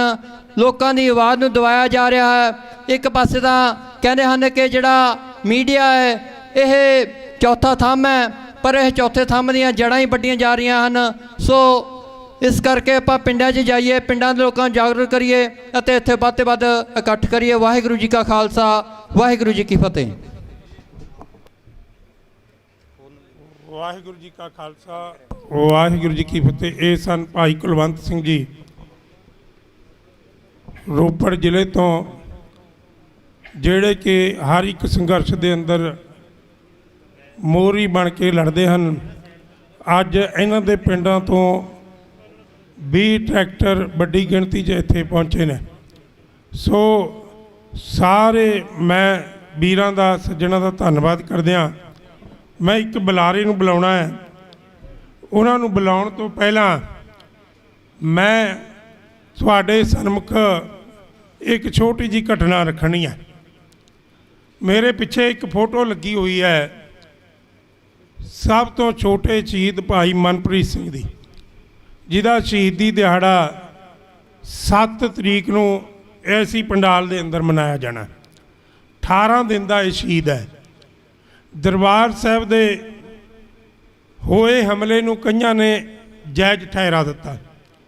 ਪਾਸ਼ ਦੀਆਂ ਕਵਿਤਾਵਾਂ ਅਸੀਂ ਬਹੁਤ ਪੜ੍ਹਦੇ ਹਾਂ, ਅਸੀਂ ਚੰਗਾ ਕਵੀ ਉਹਨੂੰ ਕਹਿ ਕੇ ਪੁਕਾਰਦੇ ਹਾਂ, ਪਰ ਤੁਹਾਨੂੰ ਸ਼ਾਇਦ ਨਹੀਂ ਪਤਾ ਹੋਵੇਗਾ ਪਾਸ਼ ਨੇ ਹੋਏ ਦਰਬਾਰ ਸਾਹਿਬ ਦੇ ਹਮਲੇ ਤੋਂ ਬਾਅਦ ਆਪਣਾ ਬਿਆਨ ਦਿੱਤਾ ਸੀ।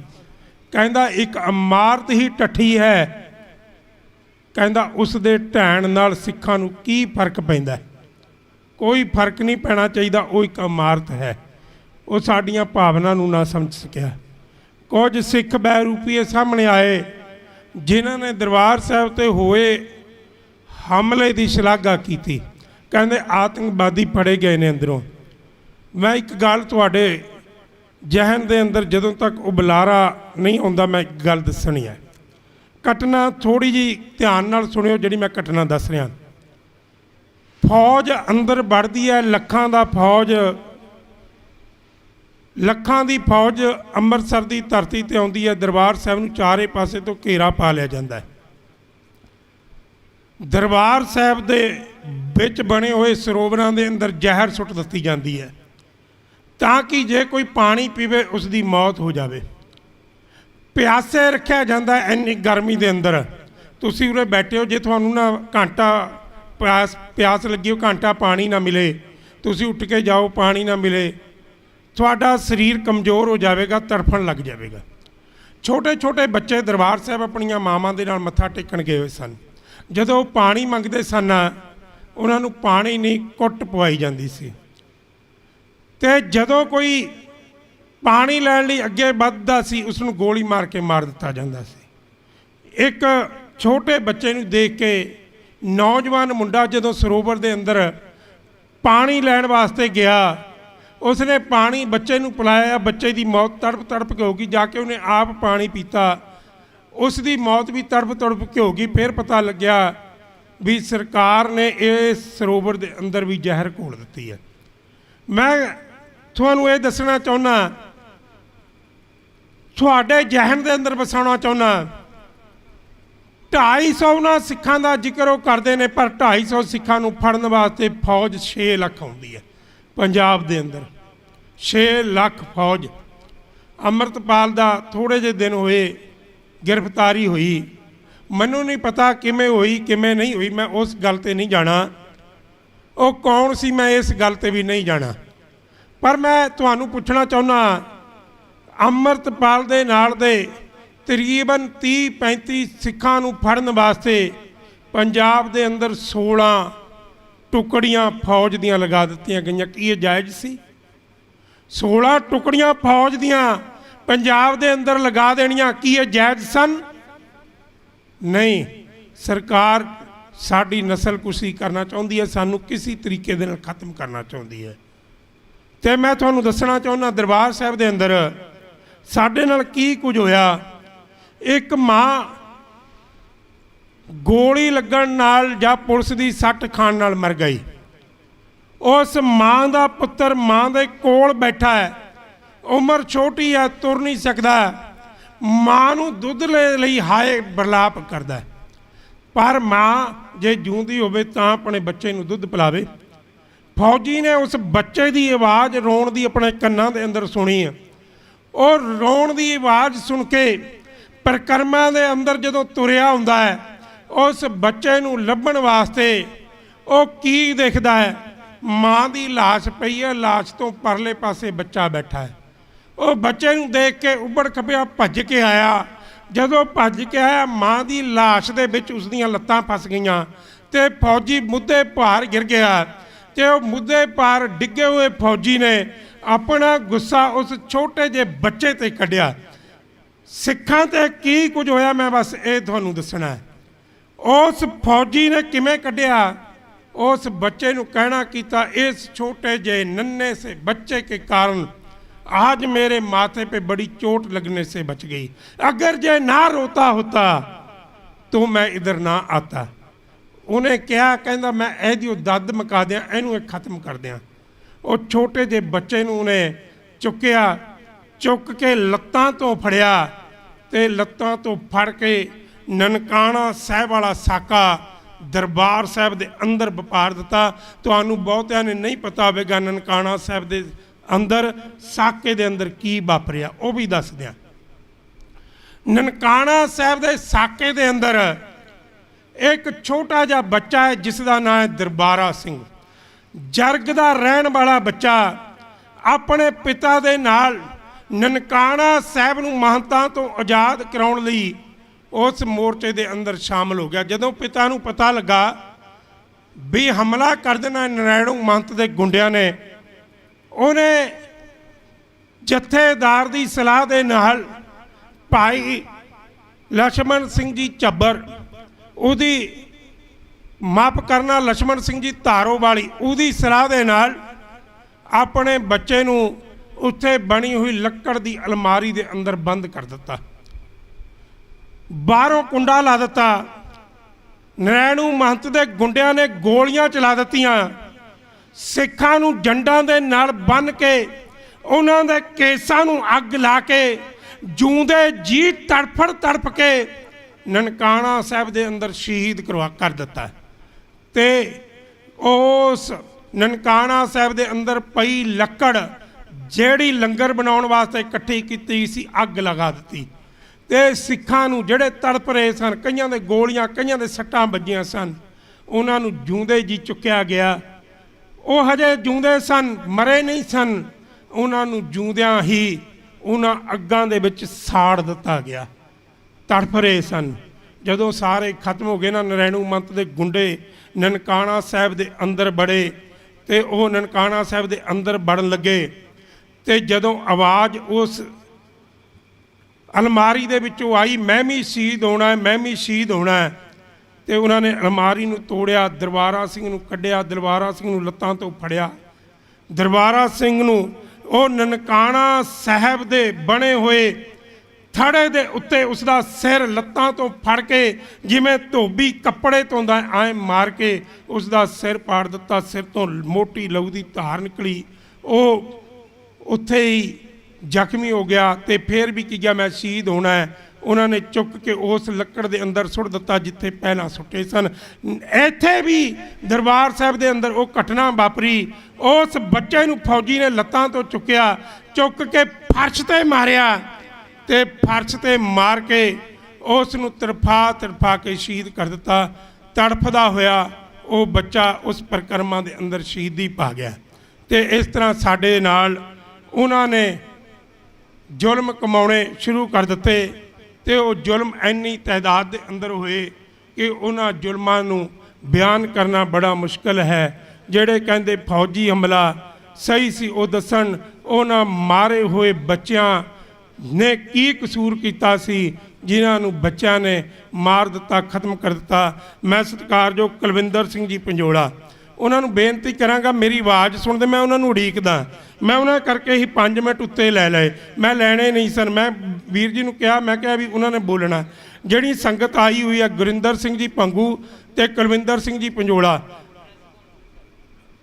ओके ओके ठीक है जी। प्रैस कॉन्फ्रेंस चल रही है तो उन्होंने मैं तुहाडे सारिਆਂ ਦਾ ਧੰਨਵਾਦ। ਜਦੋਂ ਪ੍ਰੈਸ ਕਾਨਫਰੰਸ ਵਿਹਲੀ ਹੋਵੇਗੀ ਉਹ ਉਸ ਤੋਂ ਬਾਅਦ ਇੱਥੇ ਆ ਜਾਣਗੇ। ਮੈਂ ਸਾਰਿਆਂ ਦਾ ਧੰਨਵਾਦ, ਜਿੰਨੇ ਵੀ ट्रैक्टर मार्च के अंदर आए सारे धन्यवाद। तुसी सारे प्रसादा पानी छक सकते हो, तो सारे धन्यवाद। उस तो बाद कुलविंदर सिंह भंगू, कुलविंदर सिंह जी पंजोला तो गुरिंदर सिंह भंगू तुहाडा, अकवाल सिंह जी चैड़ियाँ, मैं बेनती करांगा वो कुछ मिनट संबोधन करन। जे कुलविंदर सिंह या गुरिंदर सिंह आ गए तो संबोधन कर देंगे, नहीं तुहाडा सारे का धन्यवाद। बाबा जी कथा करने लई बैठे ने, मैं उन्हां तो समा माफ़ी मंग के लिया सी। सो सारे का धन्यवाद। होइयां भुलां चुकां दी खिमा। गुरनाम सिंह जी जसड़ा साहब आ गए ने, ਮੈਂ ਗੁਰਨਾਮ ਸਿੰਘ ਜੀ ਜੱਸੜਾ ਸਾਹਿਬ ਨੂੰ ਬੇਨਤੀ ਕਰਾਂਗਾ ਕਿ ਉਹ ਆ ਜਾਣ ਸਟੇਜ ਦੇ ਨੇੜੇ। ਉਹਨਾਂ ਵੱਲੋਂ ਉਹ ਸਾਰਿਆਂ ਦਾ ਧੰਨਵਾਦ ਕਰਦੇ ਨੇ। ਉਹ ਇਸ ਕਿਸਾਨ ਯੂਨੀਅਨ ਸ਼ੇਰੇ ਪੰਜਾਬ ਦੇ ਜਨਰਲ ਸਕੱਤਰ ਨੇ। ਉਹ ਧੰਨਵਾਦ ਕਰਦੇ ਨੇ ਆਈ ਹੋਈ ਸੰਗਤ ਦਾ। ਇਕਬਾਲ ਸਿੰਘ ਜੀ ਚੈੜੀਆਂ ਕੁਝ ਮਿੰਟ ਤੁਹਾਨੂੰ ਸੰਬੋਧਨ ਕਰਨਗੇ। ਉਸ ਤੋਂ ਬਾਅਦ ਗੁਰਨਾਮ ਸਿੰਘ ਜੀ ਜੱਸੜਾ, ਫਿਰ ਬਾਬਾ ਜੀ ਬੈਠੇ ਨੇ, ਇਹਨਾਂ ਨੇ ਕਥਾ ਵਿਚਾਰਾਂ ਕਰਨੀਆਂ ਨੇ। ਸਾਰੀ ਸੰਗਤ ਦਾ ਧੰਨਵਾਦ। ਹੋਈਆਂ ਭੁੱਲਾਂ ਚੁੱਕਾਂ ਦੀ ਖਿਮਾ। ਆਖੋ ਜੀ ਵਾਹਿਗੁਰੂ ਜੀ ਕਾ ਵਾਹਿਗੁਰੂ ਜੀ ਕੀ ਫਤਿਹ।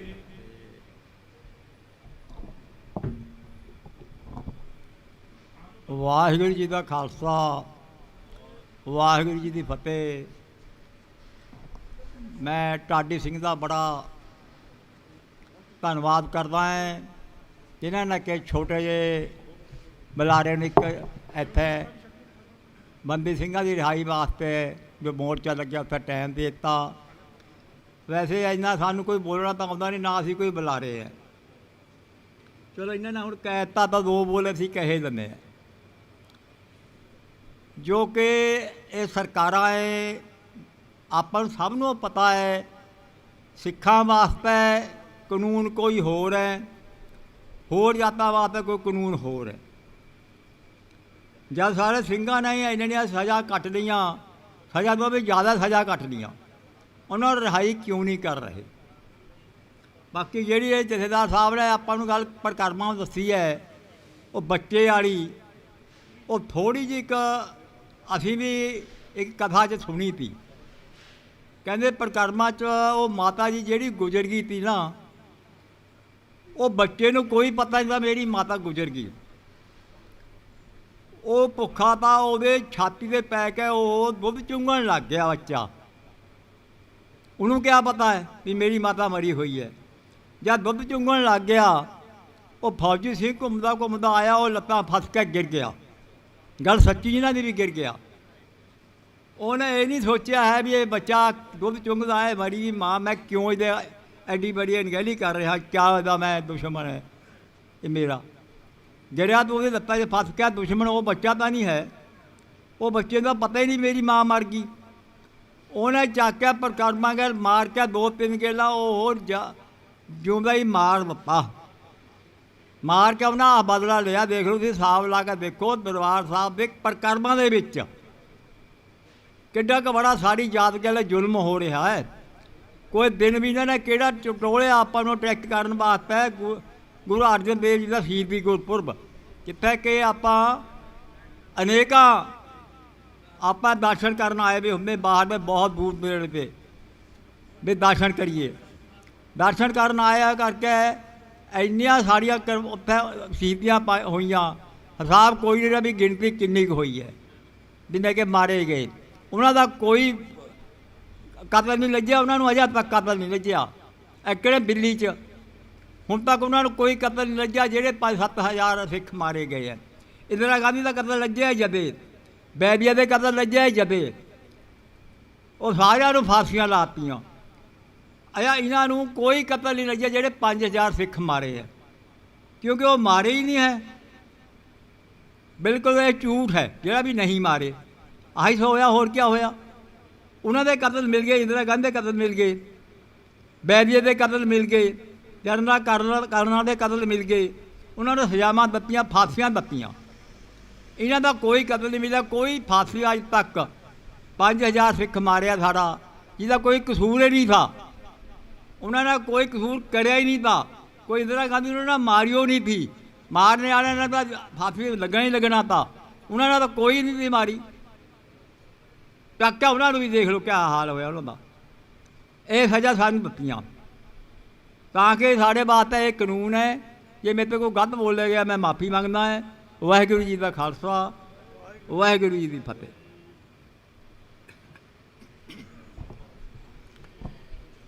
ਧੰਨ ਧੰਨ ਸਾਹਿਬ ਸ੍ਰੀ ਗੁਰੂ ਗ੍ਰੰਥ ਸਾਹਿਬ ਜੀ ਦੀ ਹਜ਼ੂਰ ਵਿੱਚ ਵਿਰਾਜਮਾਨ ਗੁਰੂ ਪਿਆਰੀ ਗੁਰੂ ਸਵਾਰੀ ਸਾਧ ਸੰਗਤ ਜੀ,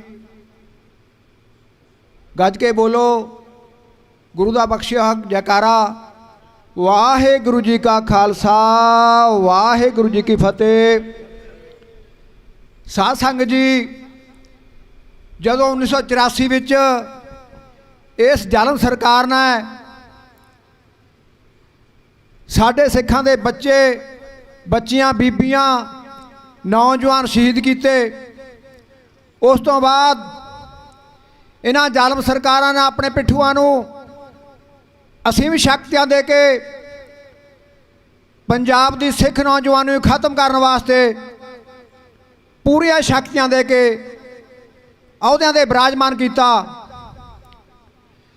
जदों साडे सिख नौजवानों का घाण हो रहा सी, साडे सूरवीर योधियां ने सिरलथ योधियां ने जिन्हां ने हरमंदर साहब ते हमले किए सन, जां उस तो बाद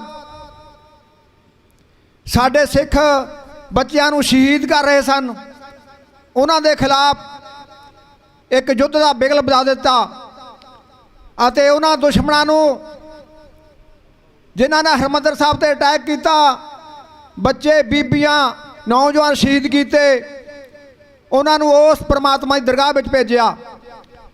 उस तो बाद असीम शक्तियां प्राप्त सरकार दे अफसर, सरकार दे पिट्ठू जो सिख नौजवानों नूं शहीद कर रहे सन, उन्हां नूं सोधण दा बीड़ा चुकिया। साडे इस बंदी ਸਿੰਘਾਂ ने इन्हां ने अपने सिर तली ते धर के सिख कौम का सिर उपर चक्कण वास्ते उन्हां गद्दारां नूं सोधिया जो हुण तक अज तक 28-30 साल तो जेलों में सड़ रहे हैं। पंजाब वासियों नूं मैं अपील करदा इस स्टेज तो, खास करके सिख कौम नूं अपील करदा कि अपनियां जमीरां नूं जगाओ, अपने निजां नूं छड्ड के उन्हां सूरवीर योधियां नूं आज़ाद कराउण वास्ते इत्थे वध तों वध गिणती विच आओ। मैनूं तिहाड़ में जेल में जाण दा सब मौका मिलिया। एक बारी कोई मेरे कर्मां च पिछले कर्मां में लिखिया सी तिहाड़ जेल जाना। जथेदार साहब मिले मैनू, होरा साहब, फतेह होई, फतेह तो बाद गलबात होई, मैनू पछाणिया नहीं उन्होंने, छोटे हुंदे मिले करते सी। जदों मैं अपने बारे दसिया, इतनी निमरता नहीं हो सकती किसी इंसान च, मैनू जफ्फी च लिया, उन्होंने अपने कलावे च लिया, घर परिवार की खबर साहब पूछी, हरख भी किया, उन्हें हरख भी किया कि जिस सिख कौम वास्ते अंदर बैठे ने मेरे वीर, उन्होंने वास्ते अज सिख कौम की सोच रही है। उन्होंने आसा ने साडे ते, उन्होंने उम्मीदां ने साडे ते कि जिस कौम का सिर झुकिया होया, जिस कौम की पग पैरों में रुड़ रही असी सिर ते रखी, वो कौम अज साडे बारे की सोच रही है कि अज असी अपने कामकार छड्ड के एक दिन वास्ते, 4 घंटे वास्ते, 2 घंटे वास्ते इस इंसाफ मोर्चे में नहीं आ सकते। काम सारी जिंदगी करते रहे, सारी जिंदगी करते रहना है। अणख साडी गैरत साडी ललकार है, सानू अणख जगाउणी चाहिदी है। इस इंसाफ मोर्चे ते, कौमी इंसाफ मोर्चे ते हाज़री जरूर भरनी चाहिदी है। अंत विच अज जो यूनियन वालों, किसान यूनियन शेरे पंजाब वालों जो ट्रैक्टर मार्च कढ़िया गया है, जो मेरे वीर भरा किसान नौजवान अपने ट्रैक्टर लैके इस मार्च में शामिल हुए ने, मैं दिल दिया गहराइयां तो धन्नवाद करदा। अते जेड़े मेरे वीर नहीं आए उन्होंने मैं एक ललकार देना, कुछ सोचो, कुछ विचारो, अपने अंदर झाती मारो। उन्होंने वीरां दे भी घर काम होणगे, उन्होंने वीरां दे भी परिवार होणगे जेड़े 28-30 साल तो बैठे ने जेलों च, उन्होंने दे भी बच्चे होणगे, उन्होंने दे भी खेत खलबाड़ होणगे। अपने निज नूं त्यागो, उन्होंने दी बंदी खलास करने वास्ते इस इंसाफ मोर्चे ते वध तो वध हाज़री भरो। वाहिगुरू जी का खालसा, वाहिगुरू जी की फतेह।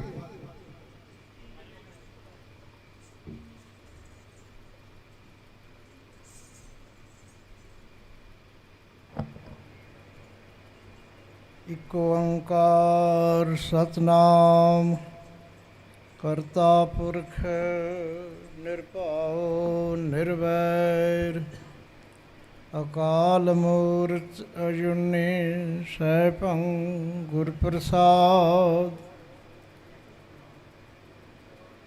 ਅਵਲ ਅੱਲਾਹ ਨੂਰ ਉਪਾਇਆ ਕੁਦਰਤ ਕੇ ਸਭ ਬੰਦੇ। ਏਕ ਨੂਰ ਤੇ ਸਭ ਜਗ ਉਪਜਿਆ ਕੌਣ ਭਲੇ ਕੋ ਮੰਦੇ। ਲੋਗਾ ਭਰਮ ਨ ਭੁੱਲੋ ਭਾਈ ਖਾਲਕ ਖਲਕ ਖਲਕ ਮੈਂ ਖਾਲਕ ਪੂਰ ਰਹਿਓ ਸਭ ਠਾਈ। ਬਾਣੀ ਗੁਰੂ ਗੁਰੂ ਹੈ ਬਾਣੀ ਵਿੱਚ ਬਾਣੀ ਅੰਮ੍ਰਿਤ ਸਾਰੇ। ਗੁਰ ਬਾਣੀ ਕਹੈ ਸੇਵਕ ਜਨ ਮਾਨੈ ਪ੍ਰਤੱਖ ਗੁਰੂ ਨਿਸਤਾਰੇ। ਧੰਨ ਧੰਨ ਜੁਗੋ ਜੁਗ ਅਟਲ ਸਤਿਗੁਰੂ ਸ੍ਰੀ ਗੁਰੂ ਗ੍ਰੰਥ ਸਾਹਿਬ ਜੀ ਦੀ ਪਾਵਨ ਹਜ਼ੂਰੀ ਦੇ ਵਿੱਚ ਹਾਜ਼ਰੀਆਂ ਭਰ ਰਹੀ ਕੌਮੀ ਇਨਸਾਫ ਮੋਰਚੇ ਦੇ ਵਿੱਚ ਸਮੂਹ ਸਾਧ ਸੰਗਤ ਜੀ, ਫਤਿਹ ਅਰਜ ਕਰੀਏ। ਵਾਹਿਗੁਰੂ ਜੀ ਕਾ ਖਾਲਸਾ ਵਾਹਿਗੁਰੂ ਜੀ ਕੀ ਫਤਿਹ। ਢਾਡੀ ਸਿੰਘਾਂ ਵੱਲੋਂ ਜੂਨ 84 ਜੋ ਕਿ ਅੱਜ ਤੋਂ ਹੀ 4 ਜੂਨ ਤੋਂ 6 ਜੂਨ ਤੱਕ ਧੰਨ ਧੰਨ ਸ੍ਰੀ ਗੁਰੂ ਅਰਜਨ ਦੇਵ ਮਹਾਰਾਜ ਤਿਨਾਂ ਦੀ ਸ਼ਹੀਦੀ ਪੁਰਬ ਦਾ ਦਿਨ ਸੀ। ਦੇਸ਼ ਦੇ ਕੋਨੇ ਕੋਨੇ ਚੋਂ ਸੰਗਤ ਸਤਿਗੁਰਾਂ ਦੇ ਚਰਨਾਂ ਦੇ ਵਿੱਚ ਨਤਮਸਤਕ ਹੋਣ ਲਈ ਹਰਿਮੰਦਰ ਸਾਹਿਬ ਦਰਬਾਰ ਸਾਹਿਬ ਪੁੱਜੀ ਹੋਈ ਸੀ। ਸੋ ਪਹਿਲਾਂ ਵੀ 2 ਘੱਲੂਘਾਰੇ ਜੋ ਕਿ ਛੋਟਾ ਘੱਲੂਘਾਰਾ ਕਾਹਨੂੰਵਾਲ ਸ਼ੰਭ ਗੁਰਦਾਸਪੁਰ ਵਿੱਚ, ਜਿੱਥੇ ਇੱਕੋ ਹੀ ਦਿਨ ਲਗਭਗ 10-12 ਹਜ਼ਾਰ ਸਿੰਘ ਸਿੰਘਣੀਆਂ ਸ਼ਹੀਦ ਹੁੰਦੇ ਹਨ। ਉਸ ਤੋਂ ਉਪਰੰਤ ਅਬਦਾਲੀ ਵੱਲੋਂ ਕੁੱਪਰ ਹੀੜੇ ਦੀ ਧਰਤੀ 'ਤੇ ਵੱਡਾ ਘੱਲੂਘਾਰਾ ਵਾਪਰਦਾ ਹੈ, ਜਿਸ ਵਿੱਚ 30,000 ਤੋਂ 35,000 ਤੱਕ ਸਿੰਘ ਸ਼ਹੀਦ ਹੁੰਦੇ ਹਨ, ਸਿੰਘਣੀਆਂ ਸ਼ਹੀਦ ਹੁੰਦੇ ਹਨ। ਇਸੇ ਤਰ੍ਹਾਂ ਜੂਨ 1984 ਦਾ ਤੀਸਰਾ ਘੱਲੂਘਾਰਾ ਵਾਪਰਦਾ ਹੈ, ਜੋ ਕਿ ਨਸਲਕੁਸ਼ੀ ਨੂੰ ਕਰਨ ਦੇ ਲਈ ਇਹ ਦਿਨ ਚੁਣੇ ਗਏ ਹਨ। ਕਹਿਰ ਦੀ ਗਰਮੀ ਦੇ ਵਿੱਚ ਜੋ ਕਿ ਵਾਪਰਿਆ ਹੈ, ਆਪ ਜੀ ਨਾਲ ਢਾਡੀ ਸਿੰਘਾਂ ਵੱਲੋਂ ਕੁਝ ਅੰਸ਼ ਸਾਂਝੇ ਕੀਤੇ ਗਏ ਹਨ। ਸੋ ਅੱਜ ਦਾ ਦਿਨ ਭਗਤਾਂ ਦੀ ਮਹਾਨ ਸ਼੍ਰੇਣੀ ਚੋਂ ਸ਼੍ਰੋਮਣੀ ਭਗਤ ਕਬੀਰ ਜੀ ਦਾ ਵੀ ਅੱਜ ਦਾ ਜਨਮ ਦਿਹਾੜਾ ਹੈ, ਜਿਨ੍ਹਾਂ ਵੱਲੋਂ ਮਨੁ ਸਿਮਰਤੀ ਵੱਲੋਂ ਮਨੁੱਖਤਾ ਦੀ ਵੰਡਤ ਕੀਤੀ ਗਈ, ਉਹਦੇ ਵਿਰੁੱਧ ਆਵਾਜ਼ ਬੁਲੰਦ ਕਰਦਿਆਂ ਹੋਇਆਂ ਜਾਤੀ ਪਾਤੀ ਉੱਚ ਨੀਚ ਦੇ ਸਿਸਟਮ ਨੂੰ ਖਤਮ ਕਰਨ ਲਈ ਜ਼ੋਰਦਾਰ ਆਵਾਜ਼ ਬੁਲੰਦ ਕੀਤੀ, ਜਿਨ੍ਹਾਂ ਵੱਲੋਂ ਦਾਸ ਨੇ ਹੁਣੋਂ ਹੀ ਉਹਨਾਂ ਵੱਲੋਂ ਉਚਾਰਿਆ ਹੋਇਆ ਸ਼ਬਦ ਆਪ ਜੀ ਨਾਲ ਸਾਂਝਾ ਕੀਤਾ ਹੈ। ਭਗਤ ਰਵਿਦਾਸ ਜੀ, ਭਗਤ ਨਾਮਦੇਵ ਜੀ, ਜਿਨ੍ਹਾਂ ਨੂੰ ਦਲਿਤ ਸਮਾਜ ਦੇ ਵਿੱਚ ਬੜੀ ਹੀ ਅਕਿਰਤ ਘਣਤਾ ਦੇ ਨਾਲ ਦੇਖਿਆ ਜਾਂਦਾ ਸੀ। ਨਾਮਦੇਵ ਜੀ ਵੀ ਜਦੋਂ ਮੰਦਰ ਜਾਂਦੇ ਹਨ, ਉਹਨਾਂ ਨੂੰ ਮੰਦਰ ਤੋਂ ਬਾਹਰ ਦਾ ਰਸਤਾ ਦਿਖਾ ਦਿੱਤਾ ਜਾਂਦਾ ਹੈ, ਜਿਸ ਤਹਿਤ ਹੀ ਗੁਰੂ ਰਾਮਦਾਸ ਮਹਾਰਾਜ ਫਰਮਾਨ ਕਰਦੇ ਹਨ ਕਿ ਹਰ ਜੁਗ ਜੁਗ ਭਗਤ ਉਪਾਇਆ, ਪੈਜ ਰੱਖਦਾ ਆਇਆ ਰਾਮ ਰਾਜੇ। ਹਰਨਾਕਸ਼ ਦੁਸ਼ਟ ਹਰ ਮਾਰਿਆ, ਪ੍ਰਹਿਲਾਦ ਤਰਾਇਆ। ਹੰਕਾਰੀਆਂ ਨਿੰਦਕਾਂ ਪਿੱਠ ਦੇ ਨਾਮ ਦਿਓ ਮੁਖ ਲਾਇਆ। ਜਦੋਂ ਪੰਡਤਾਂ ਵੱਲੋਂ ਉਹਨਾਂ ਨੂੰ ਮੰਦਰ ਤੋਂ ਬਾਹਰ ਨਿਕਾਲ ਦਿੱਤਾ ਗਿਆ ਤਾਂ ਭਗਤ ਜੀ ਬਾਹਰ ਹੀ ਮੰਦਰ ਤੋਂ ਪਿਛਲੇ ਪਾਸੇ ਬੈਠ ਕੇ ਉਸ ਵਾਹਿਗੁਰੂ ਦੀ ਭਗਤੀ 'ਚ ਲੀਨ ਹੋ ਜਾਂਦੇ ਹਨ। ਤਾਂ ਉਹ ਮੰਦਰ ਦਾ ਦੁਆਰ ਮੁੱਖ ਦੁਆਰ ਭਗਤ ਜੀ ਵੱਲ ਘੁੰਮ ਜਾਂਦਾ ਹੈ। ਸੋ ਇਸੇ ਤਰ੍ਹਾਂ ਹੀ ਭਗਤ ਕਬੀਰ ਜੀ ਨੂੰ ਵੀ ਇਸੇ ਤਰ੍ਹਾਂ ਜਦੋਂ ਪੰਡਤਾਂ ਵੱਲੋਂ ਉਹਨਾਂ ਦੀਆਂ ਸ਼ਿਕਾਇਤਾਂ ਹੁੰਦੀਆਂ ਹਨ ਤਾਂ ਹਾਥੀ ਦੇ ਮੂਹਰੇ ਹਾਥੀ ਨੂੰ ਇੱਕ ਪੋਟਲੀ ਦੇ ਵਿੱਚ ਬੰਨ੍ਹ ਕੇ ਹਾਥੀ ਦੇ ਅੱਗੇ ਕਰ ਦਿੱਤਾ ਜਾਂਦਾ ਹੈ ਤਾਂ ਕਿ ਹਾਥੀ ਭਗਤ ਜੀ ਨੂੰ ਲਤਾੜ ਦੇਵੇ। ਲੇਕਿਨ ਹਾਥੀ ਸੁੰਡ ਦੇ ਨਾਲ ਉਹਨਾਂ ਨੂੰ ਨਮਸਕਾਰ ਕਰਦਾ ਹੈ। ਫਿਰ ਭਗਤ ਜੀ ਨੂੰ ਗੰਗਾ ਦੇ ਵਿੱਚ ਵੀ ਬੇੜੀਆਂ ਪਾ ਕੇ ਗੰਗਾ ਦੇ ਵਿੱਚ ਸੁੱਟ ਦਿੱਤਾ ਜਾਂਦਾ ਹੈ। ਤਾਂ ਭਗਤ ਜੀ ਵਰਣਨ ਕਰਦੇ ਹਨ ਕਿ ਗੰਗਾ ਕੀ ਲਹਿਰ ਮੇਰੀ ਛੁੱਟੀ ਜੰਜੀਰ ਮਿਰਗਸ਼ਾਲਾ ਪਰ ਬੈਠੇ ਕਬੀਰ। ਸਤਿਗੁਰਾਂ ਦੀ ਐਸੀ ਕਰਨੀ ਹੁੰਦੀ ਹੈ ਕਿ ਉਹਨਾਂ ਦੀਆਂ ਜੋ ਜੰਜੀਰਾਂ ਬੰਨ੍ਹ ਕੇ ਸੁੱਟਿਆ ਜਾਂਦਾ ਹੈ, ਜੰਜੀਰਾਂ ਖੁੱਲ੍ਹ ਜਾਂਦੀਆਂ ਹਨ। ਭਗਤ ਜੀ ਮਿਰਗਸ਼ਾਲਾ ਪਰ ਸਵਾਰ ਹੋ ਕੇ ਗੰਗਾ ਤੋਂ ਬਾਹਰ ਆ ਜਾਂਦੇ ਹਨ। ਕਹਿਣ ਦਾ ਭਾਵ ਹੈ ਕਿ ਜੋ ਪ੍ਰਭੂ ਦੇ ਪਿਆਰੇ ਹਨ ਉਹਨਾਂ ਦੀ ਰਕਸ਼ਾ ਪ੍ਰਭੂ ਆਪ ਹੀ ਕਰਦਾ ਹੈ। ਇਸੇ ਤਰ੍ਹਾਂ ਹੁਣ ਮੈਂ ਬਹੁਤਾ ਵਰਣਨ ਵਿੱਚ ਨਾ ਜਾਵਾਂ, ਸਮਾਂ ਥੋੜ੍ਹਾ ਹੈ। ਕੱਲ੍ਹ ਦਾ ਦਿਨ ਵੀ ਆ ਰਿਹਾ ਹੈ ਜੋ ਕਿ ਧੰਨ ਧੰਨ ਸ੍ਰੀ ਗੁਰੂ ਅਰਜਨ ਦੇਵ ਮਹਾਰਾਜ ਜੀ ਦੇ ਗ੍ਰਹਿ ਵਿਖੇ ਚੱਲੀ ਪੀੜੀ ਸੋਢੀਆਂ ਰੂਪ ਦਿਖਾਵਣ ਵਾਰੋ ਵਾਰੀ ਦਲ ਭੰਜਨ ਗੁਰ ਸੂਰਮਾ ਬੜ ਜੋਧਾ ਬਹੁ ਪਰ ਉਪਕਾਰੀ। ਮੀਰੀ ਪੀਰੀ ਦੇ ਮਾਲਕ ਰਾਜ ਅਤੇ ਧਰਮ ਨੂੰ ਇਕੱਠਿਆਂ ਰੱਖਣ ਵਾਲੇ ਅਕਾਲ ਤਖਤ ਦੇ ਸਿਰਜਣਹਾਰ ਸਤਿਗੁਰੂ ਢਾਡੀ ਪ੍ਰਥਾ ਦੇ ਸਿਰਜਣਹਾਰ ਧੰਨ ਧੰਨ ਸ੍ਰੀ ਗੁਰੂ ਹਰਗੋਬਿੰਦ ਸਾਹਿਬ ਮਹਾਰਾਜ ਜੀ ਦਾ ਪ੍ਰਕਾਸ਼ ਦਿਹਾੜਾ ਕੱਲ੍ਹ ਆ ਰਿਹਾ ਹੈ। ਸਤਿਗੁਰੂ ਜੀ ਸ੍ਰੀ ਗੁਰੂ ਅਰਜਨ ਦੇਵ ਮਹਾਰਾਜ ਗੁਰਬਾਣੀ ਦੇ ਵਿੱਚ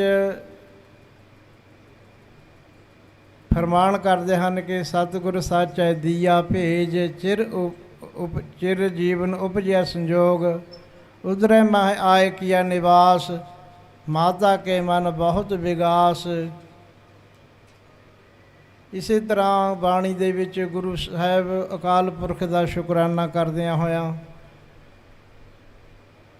ਗੁਰਬਾਣੀ ਦਾ ਉਚਾਰਨ ਕਰਦੇ ਹਨ। ਜੋ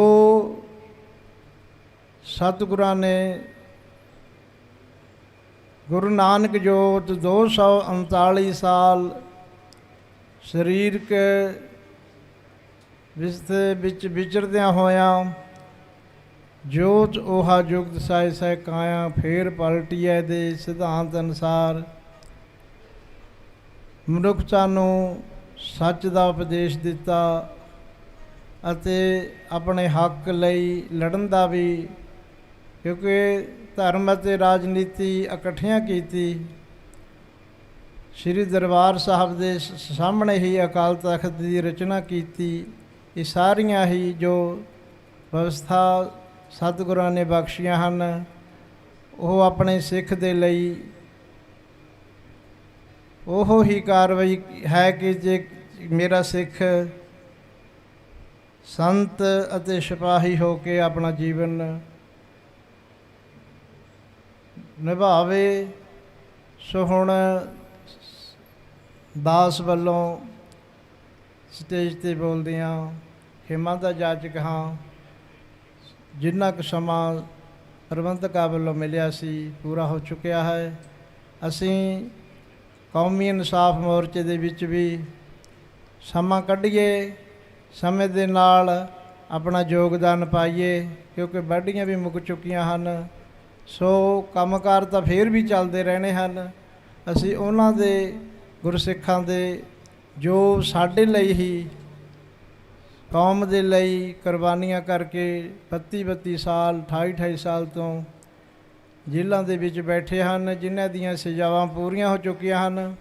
ਮੋਰਚਾ ਵੀ ਉਸੇ ਤਹਿਤ ਹੀ ਲਗਾਇਆ ਗਿਆ ਹੈ।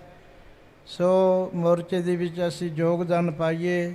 ਸੋ ਆਓ ਜੀ ਹੁਣ ਸਕੱਤਰ ਸਾਹਿਬ ਤੋਂ ਅਗਲਾ ਪ੍ਰੋਗਰਾਮ ਸਰਵਣ ਕਰੀਏ। ਫਤਿਹ ਬੁਲਾਈਏ ਜੀ। ਵਾਹਿਗੁਰੂ ਜੀ ਕਾ ਖਾਲਸਾ, ਵਾਹਿਗੁਰੂ ਜੀ ਕੀ ਫਤਿਹ। ਵਾਹਿਗੁਰੂ ਜੀ ਕਾ ਖਾਲਸਾ, ਵਾਹਿਗੁਰੂ ਜੀ ਕੀ ਫਤਿਹ। ਆਪਣੇ ਪਾਸ ਭਾਈ ਸਾਹਿਬ ਭਾਈ ਗੁਰਪ੍ਰੀਤ ਸਿੰਘ ਜੀ ਦਾ ਢਾਡੀ ਜਥਾ ਪਟਿਆਲੇ ਤੋਂ ਵੀ ਪਹੁੰਚਿਆ। ਉਹਨਾਂ ਨੇ ਵੀ ਥੋੜ੍ਹਾ ਸਮਾਂ ਲਾਉਣਾ ਹੈ। ਮੈਂ ਬੇਨਤੀ ਕਰਨੀ ਚਾਹੁੰਦਾ, ਜਿਹੜੀ ਕਿਸਾਨ ਯੂਨੀਅਨ ਸ਼ੇਰੇ ਪੰਜਾਬ ਦੇ ਵੀਰ ਆਏ ਨੇ, ਸੰਗਤਾਂ ਆਈਆਂ। ਕਿਸਾਨ ਯੂਨੀਅਨ ਸ਼ੇਰੇ ਪੰਜਾਬ ਦੇ ਮੁਖੀ ਪ੍ਰਧਾਨ ਵੀਰ ਗੁਰਿੰਦਰ ਸਿੰਘ ਜੀ ਪੰਗੂ, ਉਹ ਲੰਗਰ ਹਾਲ ਵਿੱਚ ਬੈਠੇ ਨੇ। ਉਹ ਜਲਦੀ ਤੋਂ ਜਲਦੀ ਸਟੇਜ 'ਤੇ ਆ ਜਾਣ। ਕੁਲਵਿੰਦਰ ਸਿੰਘ ਜੀ ਮੀਤ ਪ੍ਰਧਾਨ, ਉਹਨਾਂ ਨੂੰ ਵੀ ਬੇਨਤੀ ਹੈ। ਅਤੇ ਗੁਰਨਾਮ ਸਿੰਘ ਜੀ ਜਸੜਾ ਜੋ ਜਨਰਲ ਸਕੱਤਰ ਬੋਲ ਕੇ ਗਏ ਨੇ, ਉਹਨਾਂ ਦਾ ਵੀ ਬਹੁਤ ਧੰਨਵਾਦ।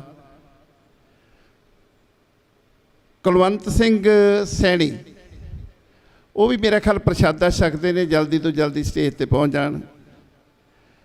ਮਨਿੰਦਰ ਸਿੰਘ ਢਾਡੀ ਜੋ ਪ੍ਰਸੰਗ ਆ ਕੇ ਗਏ ਨੇ, ਉਹਨਾਂ ਦਾ ਬਹੁਤ ਬਹੁਤ ਧੰਨਵਾਦ, ਜਿਨ੍ਹਾਂ ਨੇ ਢਾਡੀ ਪ੍ਰਸੰਗ ਵੀ ਗਾਇਆ ਹੈ। ਅਤੇ ਇਹ ਜਿਹੜਾ ਅੱਜ ਟਰੈਕਟਰ ਮਾਰਚ ਆਇਆ ਹੈ ਰੋਪੜ ਤੋਂ, ਪਵਾਦ ਏਰੀਏ 'ਚੋਂ, ਖਾਸ ਤੌਰ 'ਤੇ ਘਾੜ ਏਰੀਏ 'ਚੋਂ ਆਇਆ ਹੈ, ਉਹਨਾਂ ਦਾ ਉਹ ਬਹੁਤ ਵੱਡਾ ਰੋਲ ਹੈ ਉਹਦੇ 'ਚ। ਉਹਨਾਂ ਦਾ ਵੀ ਬਹੁਤ ਬਹੁਤ ਧੰਨਵਾਦ। ਅੱਜ 4 ਜੂਨ ਦਾ ਦਿਹਾੜਾ ਜੀ। ਕੱਲ੍ਹ 3 ਜੂਨ ਸੀ। ਮੈਂ ਕੱਲ੍ਹ ਵੀ ਬੇਨਤੀ ਕੀਤੀ ਸੀ, ਇਹੋ ਜਿਹਾ ਕਰਫਿਊ ਜਿਹੜਾ ਕੱਲ੍ਹ ਲੱਗਾ ਸੀ, ਕੱਲ੍ਹ ਦੇ ਦਿਨ 1984 ਸ਼ਾਇਦ ਦੁਨੀਆ 'ਤੇ ਪਹਿਲੀ ਵਾਰੀ ਲੱਗਾ, ਕਿ ਸੰਗਤਾਂ ਨੂੰ ਦਰਬਾਰ ਸਾਹਿਬ ਆਉਣ ਦੀ ਤਾਂ ਇਜਾਜ਼ਤ ਸੀ, ਪਰ ਜਾਣ ਦੀ ਇਜਾਜ਼ਤ ਨਹੀਂ ਸੀ। ਇਹ ਇੰਦਰਾ ਗਾਂਧੀ ਨੇ ਜਿਹੜਾ ਉਹਦੇ ਪਿਤਾ ਵੱਲੋਂ, ਜਵਾਹਰ ਲਾਲ ਨਹਿਰੂ ਵੱਲੋਂ 1955 'ਚ ਦਰਬਾਰ ਸਾਹਿਬ 'ਤੇ ਅਟੈਕ ਕਰਤੇ, ਜਿਹੜੇ ਸਿੰਘ ਸ਼ਹੀਦ ਕੀਤੇ, ਜ਼ਖਮੀ ਕੀਤੇ ਸਨ। ਉਹ ਹੀ ਕਾਰਨ ਸੀ ਕਿ ਇੰਦਰਾ ਗਾਂਧੀ ਇਸ ਸਿੱਖ ਕੌਮ ਨੂੰ ਤੈਸ਼ ਨੈਸ਼ ਕਰਨਾ ਚਾਹੁੰਦੀ ਸੀ, ਇਹਨੂੰ ਕੇਂਦਰ ਨੂੰ ਤੋੜ ਦੇਣਾ ਚਾਹੁੰਦੀ। ਅਤੇ 1984 'ਚ ਸੰਤ ਜਰਨੈਲ ਸਿੰਘ ਜੀ ਭਿੰਡਰਾਂਵਾਲਾ ਦਾ ਉੱਥੇ ਹੋਣਾ ਇੱਕ ਇਹ ਉਹਨਾਂ ਦਾ ਪੱਜ ਸੀ। ਉਹਨਾਂ ਨੇ 2 ਸਾਲ ਪਹਿਲਾਂ 82 ਤੋਂ ਹੀ ਇਹ ਪ੍ਰੈਕਟਿਸ ਸ਼ੁਰੂ ਕਰ ਦਿੱਤੀ ਸੀ, ਕਿਵੇਂ ਅਸੀਂ ਅਟੈਕ ਕਰਨਾ। ਉਸ ਦਿਨ, ਜਿਸ ਦਿਨ ਸ਼ਹੀਦਾਂ ਦੇ ਸਰਤਾਜ, ਸ਼ਾਂਤੀ ਦੇ ਪੁੰਜ, 5ਵੇਂ ਨਾਨਕ, ਧੰਨ ਧੰਨ ਸਾਹਿਬ ਸ੍ਰੀ ਗੁਰੂ ਅਰਜਨ ਦੇਵ ਜੀ ਦਾ ਸ਼ਹੀਦੀ ਪੁਰਬ ਸੰਗਤਾਂ ਮਨਾ ਰਹੀਆਂ ਸਨ। ਸਾਰੀ ਗੁਰੂ ਰਾਮਦਾਸ ਦੀ ਸਰਾਂ, ਨਾਨਕ ਨਿਵਾਸ ਸਾਰਾ ਹੀ ਭਰਿਆ ਹੋਇਆ ਸੀ। ਅਤੇ ਕਿਸ ਤਰ੍ਹਾਂ ਆਰਮੀ ਨੇ ਅਟੈਕ ਕੀਤਾ, ਅਜੀਬ ਗੱਲ ਹੈ। 1999 'ਚ ਕਾਰਗਿਲ ਦੀ ਜੰਗ ਹੋਈ ਹੈ। 1999 'ਚ ਜੇ ਕਿਸੇ ਨੂੰ ਯਾਦ ਹੋਵੇ, 15 ਤੋਂ ਲੈ ਕੇ 15 ਜੁਲਾਈ ਤੋਂ ਲੈ ਕੇ 19 ਜੁਲਾਈ ਤੱਕ ਭਾਰਤ ਦੀ ਸਰਕਾਰ ਨੇ, ਭਾਰਤ ਦੀ ਫੌਜ ਨੇ ਐਲਾਨ ਕੀਤਾ ਵੀ ਜਿਹੜੇ ਜਿਹੜੇ ਜਾਣਾ ਚਾਹੁੰਦੇ ਇੱਥੋਂ ਨਿਕਲ ਕੇ ਚਲੇ ਜਾਓ। 4 ਦਿਨ ਦੀ ਮੁਹਲਤ ਦਿੱਤੀ। ਆਪਣੇ ਨਾਗਰਿਕਾਂ ਨੂੰ ਕੁਚਲਣ ਲਈ, ਖਤਮ ਕਰਨ ਲਈ, ਦਰਨ ਲਈ। ਇਹ ਵੀ ਪਹਿਲੀ ਵਾਰੀ ਹੋਇਆ ਵੀ ਕਿਸੇ ਸਰਕਾਰ ਨੇ ਆਪਣੀ ਫੌਜ ਆਪਣੇ ਹੀ ਨਾਗਰਿਕਾਂ ਉੱਤੇ ਚਾੜੀ ਹੋਵੇ। ਉਸ ਧਾਰਮਿਕ ਅਸਥਾਨ 'ਤੇ, ਉਸ ਸ਼ਾਂਤੀ ਦੇ ਮੁਜੱਸਮੇ 'ਤੇ, ਜਿਹਦੇ ਚਾਰੇ ਹੀ ਦਰਵਾਜ਼ੇ ਖੁੱਲ੍ਹੇ ਨੇ, ਜਾਤ ਪਾਤ, ਊਚ ਨੀਚ, ਇਲਾਕਾ ਵੇਦ, ਲਿੰਗ ਭੇਦ ਕੋਈ ਨਹੀਂ। ਕਿਸੇ ਵੀ ਜਾਤ ਸ਼੍ਰੇਣੀ ਦਾ ਆਉਂਦਾ ਉੱਥੇ ਜਾ ਸਕਦਾ। ਉਹ ਦਰਵਾਜ਼ਿਆਂ ਤੇ ਉਸ ਧਾਰਮਿਕ ਸਥਾਨ ਤੇ ਦੁਨੀਆ ਦੇ ਉਹਨੂੰ ਤੈਸ਼ ਨੈਸ਼ ਕਰਨ ਲਈ, ਢਹਿ ਢੇਰੀ ਕਰਨ ਲਈ ਭਾਰਤ ਦੀਆਂ ਫੌਜਾਂ ਨੇ ਅਟੈਕ ਕੀਤਾ। ਸਾਨੂੰ ਕਈ ਵਾਰੀ ਕਹਿੰਦੇ ਨੇ ਭੁੱਲ ਜਾਓ।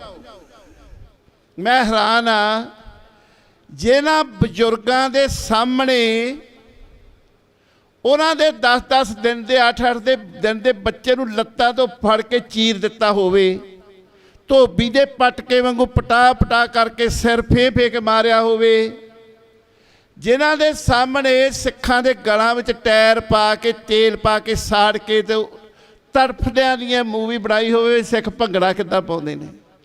ਜਿਸ ਕੌਮ ਦੀਆਂ ਬੀਬੀਆਂ ਭੈਣਾਂ ਨੂੰ 10-10 12-12 ਬੰਦਿਆਂ ਨੇ ਬੇਪਤ ਕੀਤਾ ਹੋਵੇ, ਕੌਮ ਭੁੱਲ ਕਿੱਦਾਂ ਜਾਊਗੀ।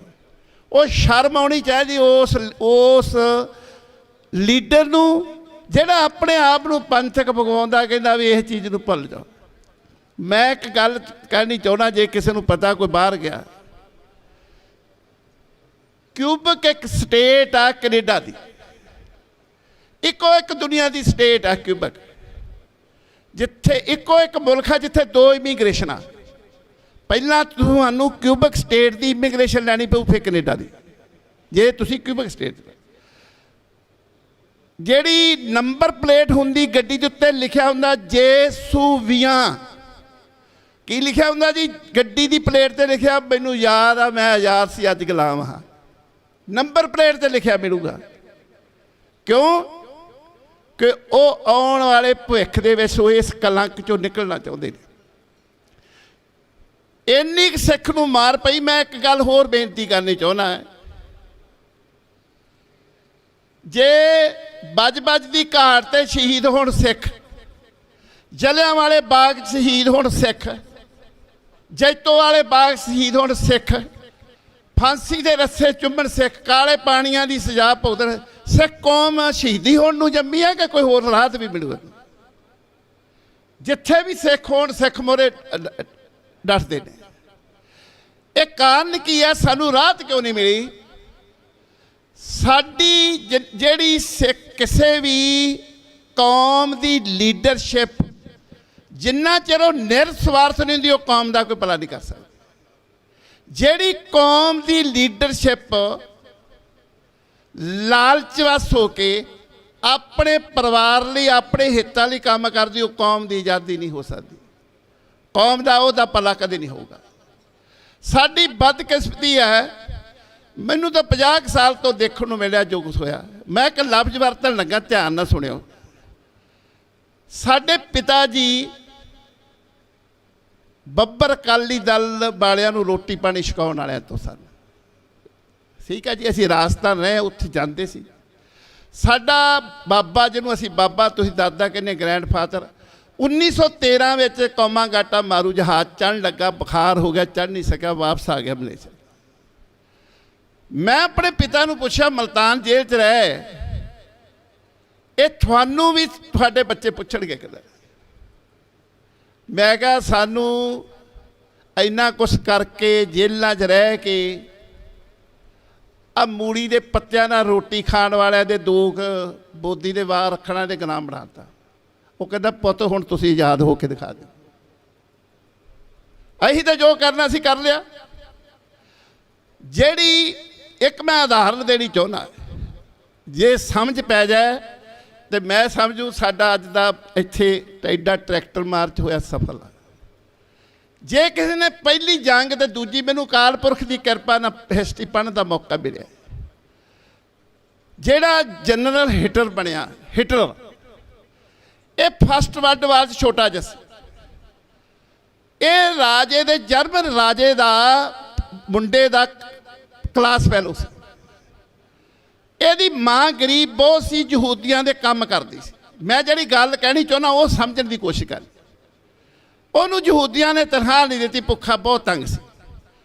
ਜਿੱਦਣ ਫਸਟ ਵਰਲਡ ਵਾਰ ਹੋਈ ਹੈ, ਜਿੱਤੀ ਹੈ, ਜਿਹੜਾ ਸੀਗਾ ਜਰਮਨ ਗੁਲਾਮ ਹੋ ਗਿਆ। ਉਹਨੇ ਕਿਹਾ ਇਹ ਸ਼ਾਰਪ ਦਿਮਾਗ ਬਹੁਤ ਸੀ।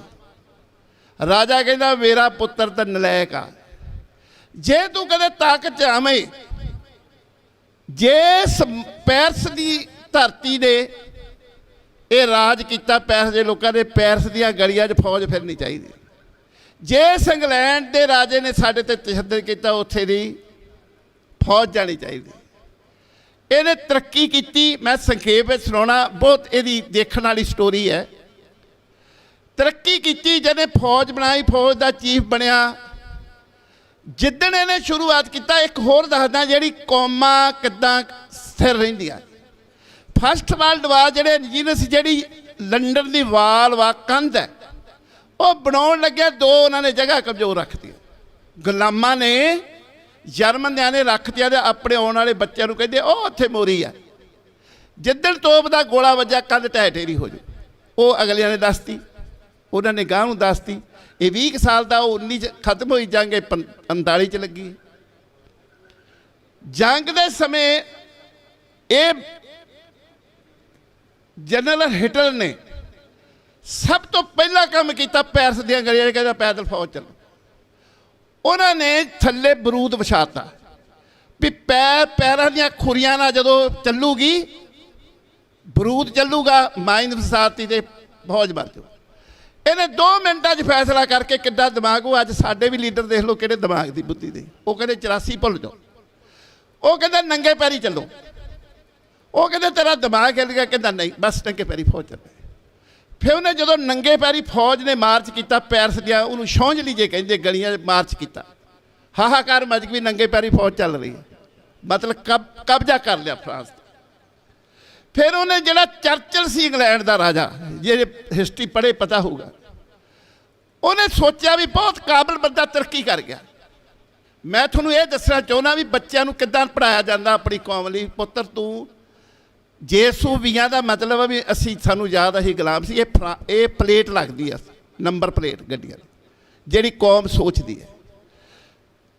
ਉਹਨੇ ਚਰਚਲ ਨੇ ਇਹਨੂੰ ਸੱਦਾ ਪੱਤਰ ਦਿੱਤਾ ਹਿਟਲਰ ਨੂੰ ਵੀ ਚਿੱਠੀ ਲਿਖੀ। ਇੱਕ ਚਿੱਠੀ ਉਹਨੇ ਲਿਖੀ ਕਿਸੇ ਦੇ ਥਰੂ ਵੀ ਇਹਨੂੰ ਖਤਮ ਕਰੋ। ਦੂਜੀ ਇਹਨੂੰ ਸੱਦਾ ਪੱਤਰ ਦਿੱਤਾ ਵੀ ਤੂੰ ਬਹੁਤ ਮਹਾਨ ਆ। ਉਹਨੇ ਕਹਿੰਦੇ ਇੱਦਾਂ ਦਾ ਸਿਸਟਮ, ਮੈਂ ਉਹ ਜੈਂਡਰ ਸ਼ਹਿਰ ਵੀ ਦੇਖਿਆ ਜਿੱਥੇ ਅੰਡਰਗਰਾਊਂਡ ਜਿਹੜੇ ਛੋਟੇ ਜਹਾਜ਼ ਬਣਾ ਕੇ ਥੱਲੇ ਦੀ ਫਲਾਈਟ ਕਰ ਜਾਂਦੇ ਸੀ। ਐਡਾ ਪ੍ਰਬੰਧ ਕਰ ਲਿਆ ਕਰਕੇ ਉਹਨੇ ਚਰਚਲ ਨੇ ਇੱਕ ਬੰਨੇ ਮਾਰਨਾ ਚਾਹੁੰਦਾ ਸੀ, ਇੱਕ ਬੰਨੇ ਉਹਦੀ ਉਸਤ ਕਰਦਾ। ਉਹਦੇ ਸਾਹਮਣੇ ਪਤਾ ਨਹੀਂ ਹੁਣ 10-15 ਮਿੰਟ ਜਹਾਜ਼ ਨੂੰ ਤਿਆਰ ਕਰਕੇ ਉਹਨੂੰ ਬਿਠਾ ਕੇ ਫਲਾਈਟ ਕਰਾਤੀ। ਕਹਿੰਦਾ ਆ ਕਰੀਏ ਕਿੱਦਾਂ? ਕਹਿੰਦਾ ਤੁਸੀਂ ਯਾਦ। ਉਹ ਕਹਿੰਦਾ ਇੱਦਾਂ ਨਹੀਂ। ਉਹਨੇ ਚਰਚਲ ਨੂੰ ਵਾਇਰਲੈਸ ਤੇ ਸੈੱਟ ਤੇ ਕਿਹਾ ਵੀ ਤੇਰੇ ਲੰਡਨ ਦੇ ਉੱਤੇ ਮੈਂ ਛਾਂ ਕਰਨੀ। ਉਹਨੇ ਜਹਾਜ਼ਾਂ ਨੂੰ ਇੱਦਾਂ ਦੀ ਟ੍ਰੇਨਿੰਗ ਦਿੱਤੀ ਤੇ ਉਹਦੇ ਪੈਲਸ 'ਤੇ ਜਾ ਕੇ ਛਾਂ ਕਰਦੀ। ਕਹਿੰਦਾ ਦੱਸ ਕੀ ਕਰੀਏ? ਉਹ ਕਹਿੰਦਾ ਤੂੰ ਤਬਾਹ ਕਰ ਸਕਦਾ। ਕਹਿੰਦਾ ਤਬਾਹ ਨਹੀਂ ਕਰਨਾ, ਤੈਨੂੰ ਦੱਸਣਾ ਸੀ। ਇਹ ਆ ਜਿਹੜੀ ਕੌਮ ਦੇ ਬੰਦੇ, ਕੌਮ ਦੀਆਂ ਬੀਬੀਆਂ ਆਪਣੇ ਗੋਦੀ ਬਿਠਾ ਕੇ ਬੱਚਿਆਂ ਨੂੰ ਸਿੱਖਿਆ ਦਿੰਦੀਆਂ ਨੇ, ਪੁੱਤਰ ਆਹ ਕੁਛ ਕਰਨਾ, ਤੇਰੀ ਕੌਮ ਦੇ ਵੱਡਿਆਂ ਨਾਲ ਆਹ ਹੋਇਆ ਤੇ ਤੁਸੀਂ ਆਹ ਕਰਨਾ। ਅਸੀਂ ਉਹ ਨਹੀਂ ਕਰ ਸਕੇ।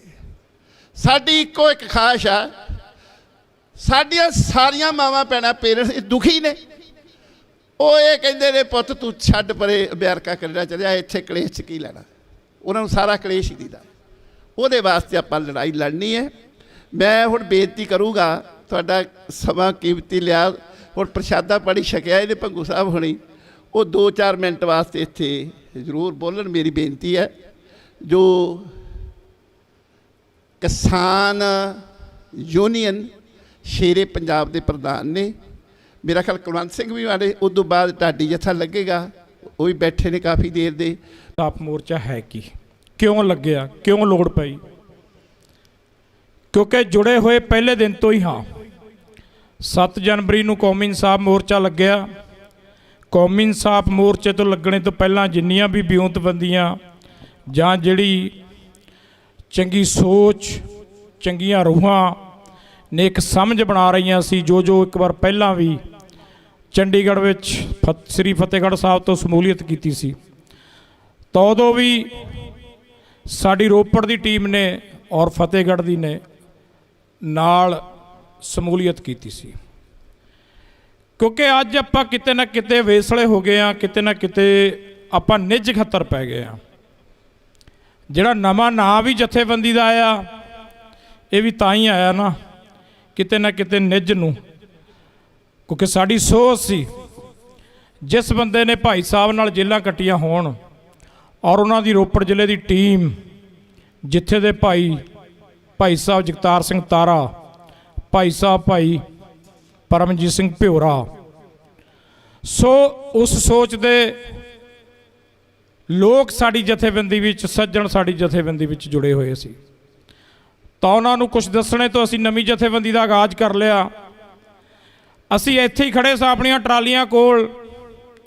ਅਸੀਂ 2 ਮਹੀਨੇ ਪਹਿਲਾਂ ਸਲਾਹ ਮਸ਼ਵਰਾ ਕੀਤਾ ਯਾਰ ਵੀ ਕੋਈ ਟਰਾਲੀ ਤਿਆਰ ਕੀਤੀ ਜਾਵੇ, ਕੋਈ ਜਾਂ ਗੱਡੀ ਲਈ ਜਾਵੇ ਮੋਰਚੇ ਚਲਾਉਣ ਲਈ।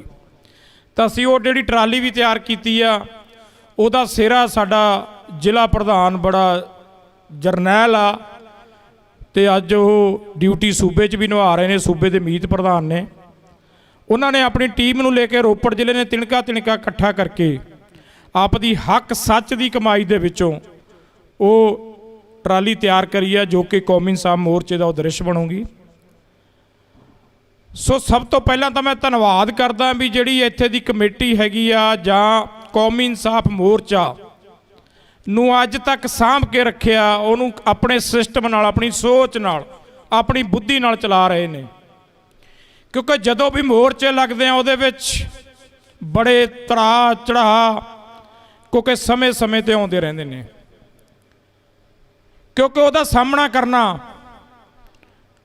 ਵੀ ਵੱਡੇ ਬੁੱਧੀਮਾਨਾਂ ਦਾ ਬੁੱਧੀ ਸੋਚ ਰੱਖ ਕੇ ਹਰ ਇੱਕ ਸਮਝ ਨੂੰ, ਲੜਾਈ ਨੂੰ ਬੜਾ ਝੁਕਣਾ ਵੀ ਪੈਂਦਾ, ਬੜਾ ਸੁਣਨਾ ਵੀ ਪੈਂਦਾ, ਬੜਾ ਇੱਕ ਦਰਦ ਹੋਣ ਦੇ ਨਾਤੇ ਸਾਰੀਆਂ ਚੀਜ਼ਾਂ ਨੂੰ ਫੇਸ ਕਰਨਾ ਪੈਂਦਾ। ਪਰ ਲੱਗਦਾ ਕੌਮੀ ਇਨਸਾਫ ਮੋਰਚਾ ਲੱਗਿਆ, ਕਿਤੇ ਨਾ ਕਿਤੇ ਸਰਕਾਰਾਂ ਅੱਜ ਹੀ ਨਹੀਂ ਧੱਕਾ ਕਰਦੀਆਂ, ਆਪਾਂ ਨੂੰ ਸਮਝਣੇ ਦੀ ਲੋੜ ਪਊਗੀ, ਪਿੱਛੇ ਜਾਣਾ ਪਊਗਾ।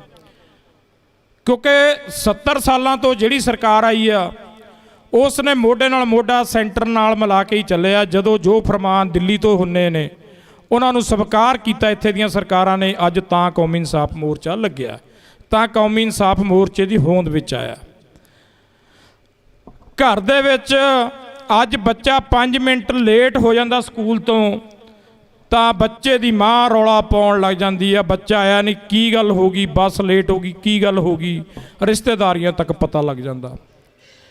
ਪਰ ਜਿਹੜੇ ਸਾਡੇ ਭਰਾ 30 ਸਾਲਾਂ ਤੋਂ 32 ਸਾਲਾਂ ਤੋਂ ਜੇਲ੍ਹਾਂ ਦੇ ਵਿੱਚ ਬੈਠੇ ਆ, ਉਹ ਵੀ ਕਿਸੇ ਮਾਵਾਂ ਦੇ ਪੁੱਤ ਨੇ।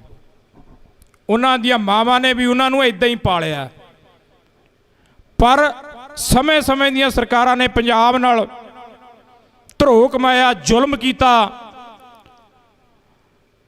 ਜੋ ਕਿ 84 ਤੋਂ ਲੈ ਕੇ 94 ਤੱਕ।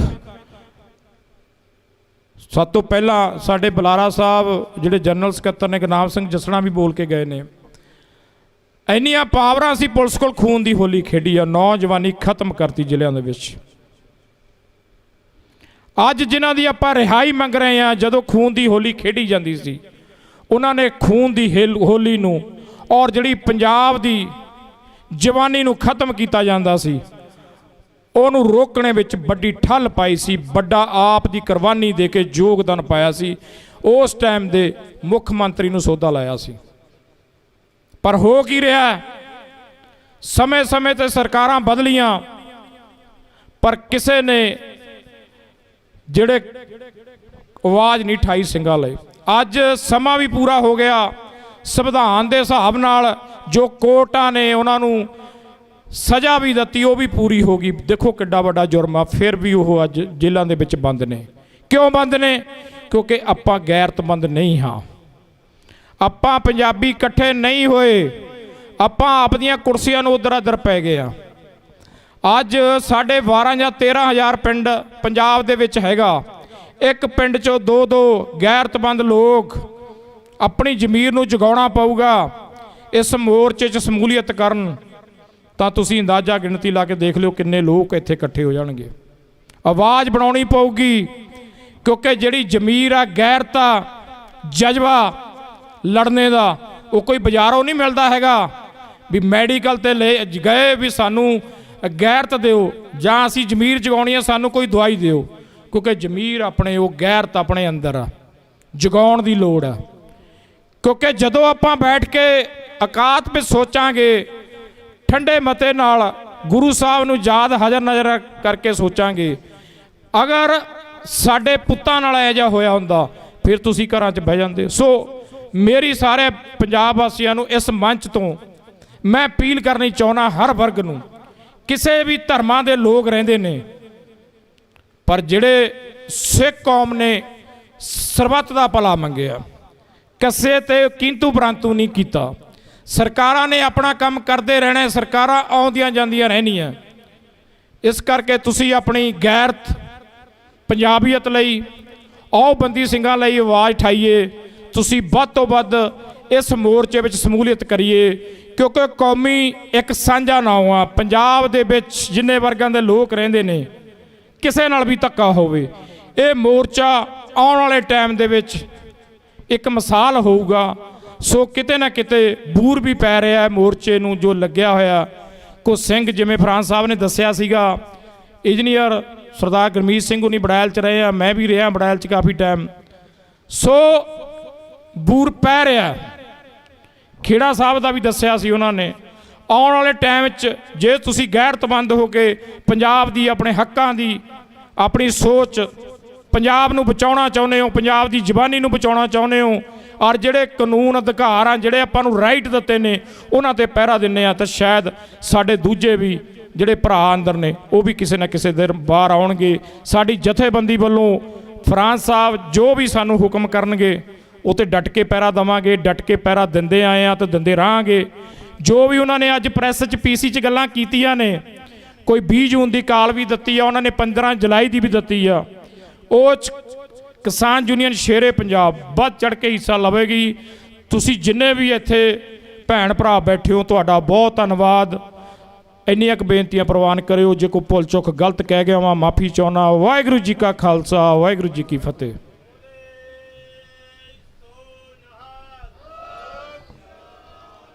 ਵਾਹਿਗੁਰੂ ਜੀ ਕਾ ਖਾਲਸਾ, ਵਾਹਿਗੁਰੂ ਜੀ ਕੀ ਫਤਿਹ। ਇਹ ਸਨ ਵੀਰ ਗੁਰਿੰਦਰ ਸਿੰਘ ਜੀ ਪੰਗੂ, ਪ੍ਰਧਾਨ ਕਿਸਾਨ ਯੂਨੀਅਨ ਸ਼ੇਰੇ ਪੰਜਾਬ। ਸੈਕਟਰੀ ਸਾਹਿਬ, ਜਨਰਲ ਸਕੱਤਰ ਵੀ ਬੋਲ ਕੇ ਗਏ ਨੇ। ਕੁਲਵਿੰਦਰ ਸਿੰਘ ਜੀ ਮੀਤ ਪ੍ਰਧਾਨ ਨੂੰ ਬੇਨਤੀ ਕੀਤੀ ਸੀ, ਉਹ ਆਏ ਨਹੀਂ। ਤੇ ਕੁਲਵੰਤ ਸਿੰਘ ਸੈਣੀ ਵੀ ਬੋਲ ਕੇ ਗਏ ਨੇ, ਉਹਨਾਂ ਦਾ ਵੀ ਬਹੁਤ ਬਹੁਤ ਧੰਨਵਾਦ। ਜਿੰਨੇ ਵੀ ਇਹਨਾਂ ਨਾਲ ਵੀਰ ਭੈਣਾਂ ਆਏ ਨੇ ਸੰਗਤੀ ਰੂਪ ਵਿੱਚ, ਉਹਨਾਂ ਦਾ ਤਹਿ ਦਿਲੋਂ ਧੰਨਵਾਦ। ਸਾਰਿਆਂ ਦਾ ਇੱਥੇ ਆਉਣਾ ਸਿਰ ਮੱਥੇ। ਸਤਿਗੁਰਾਂ ਪਾਸ ਰੋਮ ਰੋਮ ਸਵਾਸ ਸਵਾਸ ਅਰਦਾਸ ਹੈ, ਇਹਨਾਂ ਸਾਰਿਆਂ ਨੂੰ ਗੁਰਸਿੱਖੀ ਜੀਵਨ ਬਖਸ਼ੇ ਤੇ ਨਾਮ ਨਾਲ ਇਹਨਾਂ ਦੀਆਂ ਝੋਲੀਆਂ ਭਰੇ। ਤੇ ਆਉਣ ਵਾਲੇ ਸਮੇਂ ਦੇ ਵਿੱਚ ਵੀ ਵੀਰ ਜੀ ਆਪ ਦੱਸ ਕੇ ਗਏ ਨੇ, ਸਾਥ ਦੇਣਗੇ। ਆਪਾਂ ਬਹੁਤ ਵੱਡੇ ਪ੍ਰੋਗਰਾਮ ਉਲੀਕੇ ਹੋਏ ਨੇ, ਸਰਕਾਰ ਨੂੰ ਕੰਬੜੀ ਛਿੜੀ ਹੋਈ ਹੈ। ਬਹੁਤ ਵਾਰੀ ਉਹ ਸਾਨੂੰ ਸੱਦਾ ਪੱਤਰ ਦੇ ਰਹੀ, ਵਿਚਾਰ ਕਰ ਰਹੀ ਹੈ ਵੀ ਕਿਸ ਤਰ੍ਹਾਂ ਪ੍ਰੋਗਰਾਮ ਮੁਲਤਵੀ ਕਰਨ। ਸਾਡਾ ਪ੍ਰੋਗਰਾਮ ਕਰਨ ਦਾ, ਸੰਗਤ ਨੂੰ ਧੁੱਪੇ ਬਿਠਾਉਣ ਦਾ, ਮੀਂਹਾਂ ਵਿੱਚ ਠੰਡਾਂ ਵਿੱਚ ਬਿਠਾਉਣ ਦਾ ਕੋਈ ਮਕਸਦ ਨਹੀਂ। ਅਸੀਂ ਕੋਈ ਚੀਜ਼ ਹੋਰ ਨਹੀਂ ਚਾਹੁੰਦੇ। ਅਸੀਂ ਚਾਹੁੰਦੇ ਜਿਹੜੀਆਂ ਸਾਡੀਆਂ ਮੰਗਾਂ ਨੇ ਇਹ ਮੰਨਣ, ਸਾਡੇ ਬੰਦੀ ਸਿੰਘ ਰਿਹਾ ਹੋਣ, ਸਾਹਿਬ ਸ੍ਰੀ ਗੁਰੂ ਗ੍ਰੰਥ ਸਾਹਿਬ ਤੇ ਬਾਕੀ ਧਾਰਮਿਕ ਗ੍ਰੰਥਾਂ ਵਾਸਤੇ ਜਿਹੜਾ ਵੀ ਬੇਅਦਬੀ ਕਰਦਾ ਉਹਨਾਂ ਦੀ ਉਹਨੂੰ ਉਮਰ ਕੈਦ ਹੋਵੇ। ਜਿਨ੍ਹਾਂ ਨੇ ਬਾਈਬਲ ਕੋਲੀ ਕਲਾਮ ਵਿੱਚ 2 ਸਿੰਘ ਸ਼ਹੀਦ ਕੀਤੇ ਨੇ, ਜਿਨ੍ਹਾਂ ਨੇ ਕਰਾਏ ਨੇ, ਜਿਨ੍ਹਾਂ ਨੇ ਬਚਾਇਆ ਵਾ, ਉਹ ਜੇਲ੍ਹ ਵਿੱਚ ਜਾਣੇ ਚਾਹੀਦੇ ਨੇ, ਉਹਦੇ ਪਰਚਾ ਹੋਣਾ ਚਾਹੀਦਾ। ਮੰਗਾਂ ਸਿੰਪਲ ਨੇ, ਸਿੱਧੀਆਂ ਨੇ, ਕੋਈ ਗੁੰਝਲਦਾਰ ਨਹੀਂ। ਸੋ ਗੁਰੂ ਕਿਰਪਾ ਕਰਨਗੇ, ਸੰਗਤ ਦੇ ਸਹਿਯੋਗ ਦੇ ਨਾਲ, ਸੰਗਤ ਦੇ ਇਤਫਾਕ ਦੇ ਨਾਲ, ਗੁਰੂ ਦੀ ਕਿਰਪਾ ਦੇ ਨਾਲ ਇਹ ਮੋਰਚਾ ਵੱਧ ਜਿੱਤਿਆ ਜਾਣਾ। ਹੁਣ ਅਗਲੇ ਜਿਹੜੇ ਸਾਡੇ ਵੀਰ ਨੇ ਭਾਈ ਗੁਰਪ੍ਰੀਤ ਸਿੰਘ ਜੀ, ਜੋ ਜਿਨ੍ਹਾਂ ਦਾ ਢਾਡੀ ਜਥਾ ਹੈ ਪਟਿਆਲੇ ਤੋਂ ਨੇ, ਉਹ 12 ਨਾਲ ਅੱਧੇ ਘੰਟੇ ਵਾਸਤੇ ਸੰਗਤਾਂ ਨੂੰ ਨਿਹਾਲ ਕਰਨਗੇ। ਉਦੋਂ ਜਥਾ ਵੀ ਆ ਜਾਣਾ 31 ਮੈਂਬਰੀ।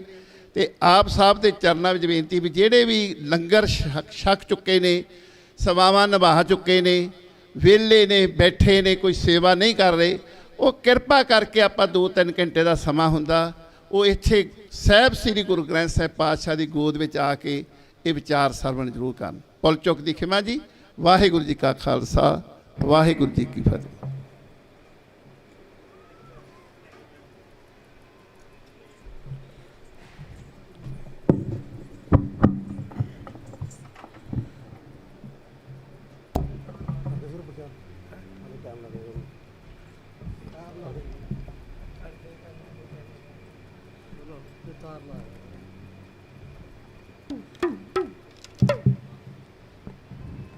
ਜੁਗੋ ਜੁਗ ਅਟਲ ਜ਼ਬਰ ਤਖਤ ਦੇ ਮਾਲਕ ਗੁਰਤਾ ਗੱਦੀ ਤੇ ਸੁਭਾਏ ਮਾਨ ਸਾਹਿਬ ਸ੍ਰੀ ਗੁਰੂ ਗ੍ਰੰਥ ਸਾਹਿਬ ਮਹਾਰਾਜ ਜੀ ਦੀ ਨਿੱਘੀ ਗੋਦ ਦੇ ਸੁਭਾਏ ਮਾਨ ਗੁਰੂ ਪਿਆਰੀ ਗੁਰੂ ਸਵਾਰੀ ਗੁਰੂ ਖਾਲਸਾ ਸਾਧ ਸੰਗਤ ਜੀ, ਸਭ ਤੋਂ ਪਹਿਲਾਂ ਸ਼ਹੀਦ ਪੁੱਤਰਾਂ ਦੇ ਪਿਤਾ ਅਤੇ ਸ਼ਹੀਦ ਪਿਤਾ ਦੇ ਪੁੱਤਰ ਸਾਹਿਬ ਸ੍ਰੀ ਗੁਰੂ ਗੋਬਿੰਦ ਸਿੰਘ ਜੀ ਮਹਾਰਾਜ ਜੀ ਦੀ ਬਖਸ਼ੀ ਹੋਈ ਫਤਿਹ ਬੁਲਾਓ। ਆਖੋ ਜੀ ਵਾਹਿਗੁਰੂ ਜੀ ਕਾ ਖਾਲਸਾ ਵਾਹਿਗੁਰੂ ਜੀ ਕੀ ਫਤਿਹ।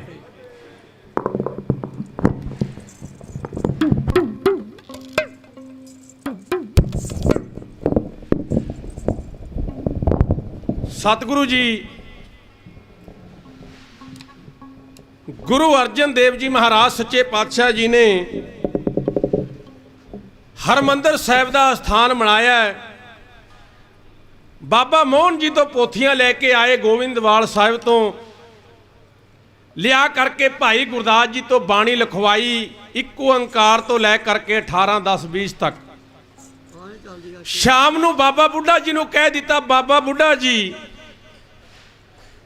ਤੁਸੀਂ ਅੰਮ੍ਰਿਤ ਵੇਲੇ ਕੱਲ ਨੂੰ ਗੁਰੂ ਗ੍ਰੰਥ ਸਾਹਿਬ ਜੀ ਦਾ ਪ੍ਰਕਾਸ਼ ਕਰਨਾ ਹੈ, ਪ੍ਰਕਾਸ਼ ਕਰਨਾ ਹੈ।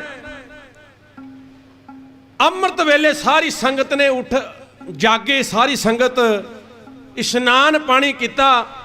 ਇਸ਼ਨਾਨ ਪਾਣੀ ਕਰਨ ਤੋਂ ਬਾਅਦ ਸੰਗਤਾਂ ਦੇ ਵਿੱਚ ਖੁਸ਼ੀਆਂ ਨੇ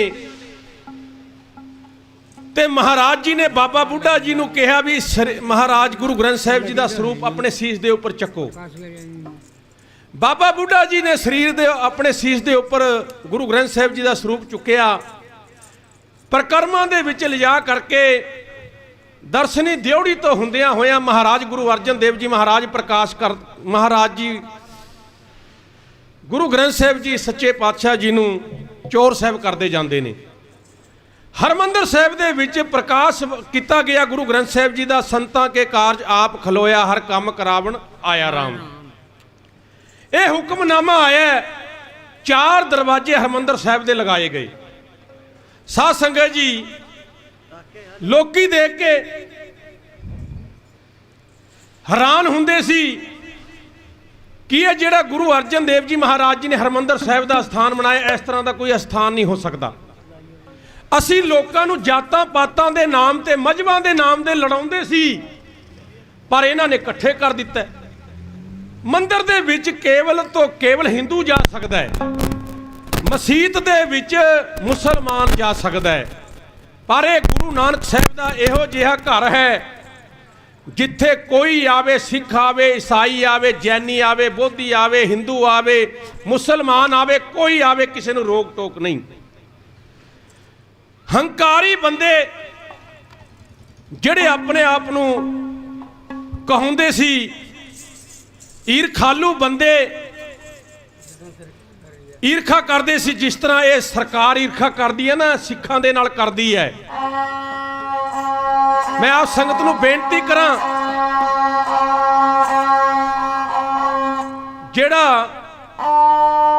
ਜਿਹੜੇ 10-12 ਸਿੱਖ ਨੇ ਨਾ, ਜੇ ਇਹ ਜੇਲ੍ਹ ਤੋਂ ਬਾਹਰ ਆ ਜਾਣ ਨਾ, ਤੇ ਹਰ ਇੱਕ ਧੀ ਭੈਣ, ਹਰ ਇੱਕ ਪੰਜਾਬ ਦਾ ਬੰਦਾ, ਹਿੰਦੁਸਤਾਨ ਦਾ ਬੰਦਾ ਆਪਣੇ ਆਪ ਨੂੰ ਸੁਰੱਖਿਅਤ ਮੰਨੇਗਾ। ਇਹ ਮੈਂ ਦਾਅਵੇ ਨਾਲ ਕਹਿ ਰਿਹਾ, ਕਿਉਂਕਿ ਜਿਹੜੇ ਸਿੱਖ ਸੀ ਨਾ, ਜਦੋਂ ਅਬਦਾਲੀ ਹਿੰਦੂਆਂ ਦੀਆਂ ਲੜਕੀਆਂ ਨੂੰ ਫੜ ਕੇ ਲੈ ਕੇ ਜਾਂਦਾ ਸੀ, ਸਿਪਾਹੀ ਲੈ ਕੇ ਜਾਂਦੇ ਸੀ, ਉਦੋਂ ਸਿੱਖਾਂ ਨੇ 20-20 ਹਜ਼ਾਰ ਲੜਕੀਆਂ ਨੂੰ ਛੁਡਵਾਇਆ। ਉਹਨਾਂ ਨੇ ਹੱਥਾਂ ਦੇ ਉੱਪਰ ਉਹਨਾਂ ਦੇ ਤਾਗੇ ਬੰਨੇ, ਜਿਹੜੀ ਰੱਖੜੀ ਕਹਿੰਦੇ ਆ ਨਾ, ਉਹ ਤਾਗੇ ਬੰਨੇ ਸੀ। ਉਹ ਕਹਿਣ ਲੱਗੇ, ਗੁਰੂ ਕੇ ਸਿੱਖ ਕਹਿਣ ਲੱਗੇ ਕਿ ਇਹ ਤੁਸੀਂ ਕੀ ਬੰਨ ਰਹੇ ਹੋ ਸਾਡੇ ਹੱਥਾਂ ਦੇ ਉੱਪਰ, ਬਾਹਾਂ ਦੇ ਉੱਪਰ। ਉਹਨਾਂ ਨੇ ਕਿਹਾ, ਸਾਡੇ ਭਰਾ, ਸਾਡੇ ਮਾਂ ਪਿਓ ਘਰ ਬੈਠੇ ਨੇ, ਪਰ ਤੁਸੀਂ ਮੌਤ ਦੇ ਖੇਲ ਕੇ ਉਹਨਾਂ ਦੇ ਸਿਪਾਹੀਆਂ, ਅਬਦਾਲੀ ਦੇ ਸਿਪਾਹੀਆਂ ਤੋਂ ਸਾਨੂੰ ਬਚਾ ਕੇ ਘਰੋਂ ਘਰੀ ਪਹੁੰਚਾਇਆ। ਇਹ ਗੁਰੂ ਦੇ ਸਿੱਖਾਂ ਦੇ ਹੱਥ ਆਇਆ। ਸਾਧ ਸੰਗਤ ਜੀ, ਕਹਿਣ ਤੋਂ ਭਾਵ ਸਾਹਿਬ ਸ੍ਰੀ ਗੁਰੂ ਅਰਜਨ ਦੇਵ ਜੀ ਮਹਾਰਾਜ ਜੀ ਨਾਲ ਅੰਕਾਰੀਆਂ, ਨਿੰਦਕਾਂ ਪਿੱਠ ਤੇ ਨਾਮ ਦਿਓ ਮੁਖ ਲਾਇਆ। ਮਹਾਰਾਜ ਜੀ ਦੇ ਨਾਲ ਈਰਖਾ ਕਰਨ ਲੱਗੇ ਲੋਕ। ਚੰਦੂ ਦੀ ਜਿਹੜੀ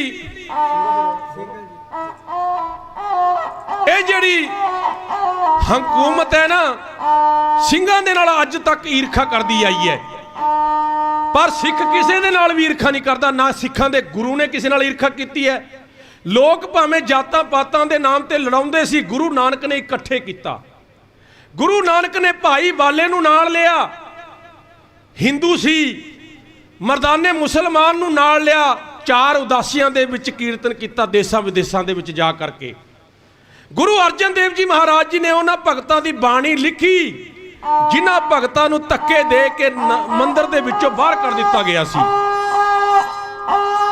ਤੇ ਸਤਿਗੁਰੂ ਜੀ ਨੇ 15 ਭਗਤਾਂ ਦੀ ਅਲੱਗ-ਅਲੱਗ ਜਾਤਾਂ ਦੇ ਭਗਤ, ਉਹਨਾਂ ਦੀ ਬਾਣੀ ਗੁਰੂ ਗ੍ਰੰਥ ਸਾਹਿਬ ਜੀ ਦੇ ਵਿੱਚ ਲਿਖੀ ਗਈ। ਇਹ ਸਤਿਗੁਰੂ ਜੀ ਦੀ ਬਖਸ਼ਿਸ਼ ਹੋਈ। ਤੇ ਇਹ ਜਿਹੜੀਆਂ ਹਕੂਮਤਾਂ ਨੇ ਨਾ, ਇਹ ਸਿੱਖਾਂ ਨਾਲ ਧੱਕਾ ਕਰਦੀਆਂ ਆਈਆਂ ਨੇ ਅੱਜ ਤੱਕ। ਮੈਂ ਸੁਣਿਆ ਕਿ ਜੇ ਇਹ ਜਿਹੜੀਆਂ ਸਰਕਾਰਾਂ ਨੇ ਨਾ ਪਿਛਲੇ ਸਮਿਆਂ ਦੇ ਵਿੱਚ, ਇਹਨਾਂ ਨੇ ਕਿਤੇ ਆਪਣਿਆਂ ਨੂੰ ਇਹ ਵੱਡੀਆਂ ਵੱਡੀਆਂ ਪਦਵੀਆਂ ਨਾ ਦਵਾਈਆਂ ਹੁੰਦੀਆਂ, ਪ੍ਰਧਾਨ ਮੰਤਰੀ ਮਨਮੋਹਨ ਸਿੰਘ ਨੂੰ ਕਿਹਾ ਹੁੰਦਾ ਕਿ ਪ੍ਰਧਾਨ ਮੰਤਰੀ ਜੀ ਸਾਡਾ ਭਾਵੇਂ ਕੁਝ ਬਣੇ ਨਾ ਬਣੇ, ਇਹਨਾਂ ਬੰਦੀ ਸਿੱਖਾਂ ਨੂੰ ਰਿਹਾ ਕਰੋ, ਉਹ ਰਿਹਾ ਹੋ ਜਾਣੇ ਸੀ। ਪਰ ਇਹਨਾਂ ਨੂੰ ਲੋੜ ਹੀ ਨਹੀਂ, ਇਹ ਆਪਣੀਆਂ ਪਦਵੀਆਂ ਮੰਗਦੇ ਨੇ, ਇਹ ਰਿਹਾ ਜ਼ਰੂਰ ਹੋਣੇ ਸੀ। ਸੋ ਇਹ ਜਿਹੜੀ ਵੈਰਨ ਹਕੂਮਤ ਹੈ ਨਾ, ਇਹ ਸਿੱਖਾਂ ਦੇ ਨਾਲ ਧੱਕਾ ਕਰਦੀ ਆਈ ਹੈ। ਸਿੱਖ ਕਿਸੇ ਦੇ ਨਾਲ ਧੱਕਾ ਨਹੀਂ ਕਰਦਾ। ਮੇਰੇ ਨਾਲ ਦੇ ਸਾਥੀਆਂ ਤੋਂ ਕਿਉਂ ਸੁਣੋ ਜੀ।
ਹਕੂਮਤ ਤੈਨੂੰ ਇੱਕ ਦਿਨ ਲਿਖ ਦੇਣੇ ਪੈਣਗੇ।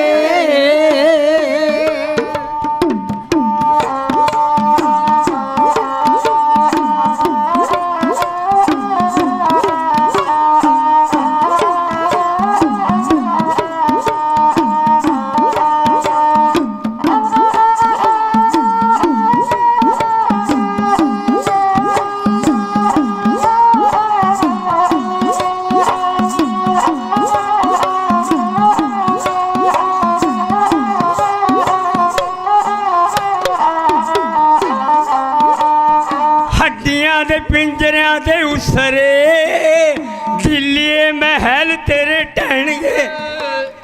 ਹੱਡੀਆਂ ਦੇ ਪਿੰਜਰਿਆਂ ਦੇ ਉਸਰੇ ਦਿੱਲੀ ਮਹਿਲ ਤੇਰੇ ਢਹਿਣਗੇ। ਸਿੰਘਾਂ ਦੀ ਰਾਜ ਨੇ ਹਕੂਮਤ ਤੈਨੂੰ ਇੱਕ ਦਿਨ ਲਿਖ ਦੇਣੇ ਪੈਣਗੇ। ਸਿੰਘਾਂ ਦੀ ਰਾਜ ਨੇ ਹਕੂਮਤ ਤੈਨੂੰ ਇੱਕ ਦਿਨ ਲਿਖ ਦੇਣੇ ਪੈਣਗੇ।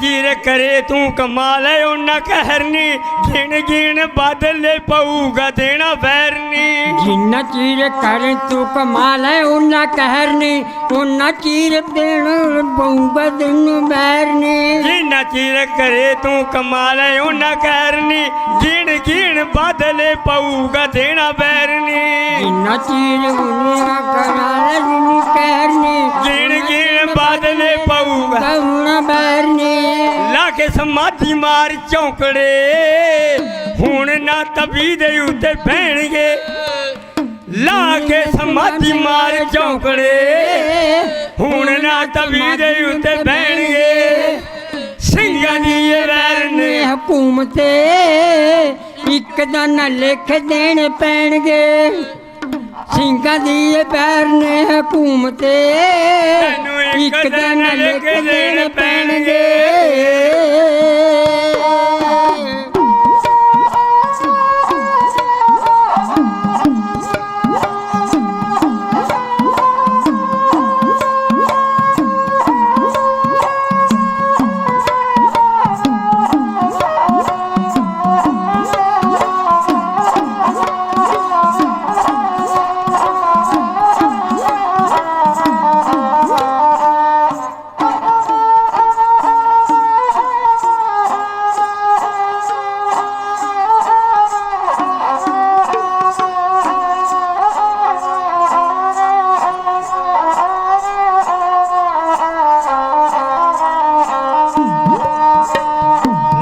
ਦੋਸਿਆਂ ਦਾ ਖੂਨ ਪੀ ਕੇ ਖੁਸ਼ ਰਹਿਣੀ ਏ ਕਿਹੋ ਜਿਹਾ ਕੱਟਿਆ ਕਲੰਕ ਤੂੰ ਕੋ ਲੈਣੀ ਏ ਦੋਸਿਆਂ ਦਾ ਕਿਹੋ ਜੱਗ ਰਹਿਣੀ ਏ ਕਿਹੋ ਜਿਹਾ ਕੱਟਿਆ ਕਲੰਕ ਨਹੀਂ ਰਹਿਣੀ ਏ ਨੀਰ ਦੋਸਿਆਂ ਦਾ ਖੂਨ ਪੀ ਕੇ ਖੁਸ਼ ਰਹਿਣੀ ਏ ਕਿਹੋ ਜਿਹਾ ਖੱਟਿਆ ਕਲੰਕ ਤੂੰ ਕੋ ਲੈਣੀ ਏ ਤੇਰੇ ਤੋਂ ਕੁੱਤੇ ਕੱਟਿਆ ਜਿੱਦ ਰਹਿਣੀ ਏ ਠੋਹਰਾਂ ਦੇ ਕੰਡਿਆਂ ਦੇ ਨਾਲ ਨੀ ਠੋਹਰਾਂ ਦੇ ਕੰਡਿਆਂ ਦੇ ਨਾਲ ਨੀ ਹੁਣ ਰੁੱਖ ਕੇਲਿਆਂ ਦੇ ਖੈਣਗੇ ਸਿੰਘਾਂ ਦੀ ਇਹ ਵੈਰ ਨੇ ਹਕੂਮਤ ਇੱਕ ਦਾ ਨਾ ਲਿਖ ਦੇਣ ਪੈਣਗੇ ਸਿੰਘਾਂ ਦੀ ਇਹ ਵੈਰ ਨੇ ਹਕੂਮਤ ਇੱਕ ਦਾ ਨਾ ਲਿਖ ਦੇਣ ਪੈਣਗੇ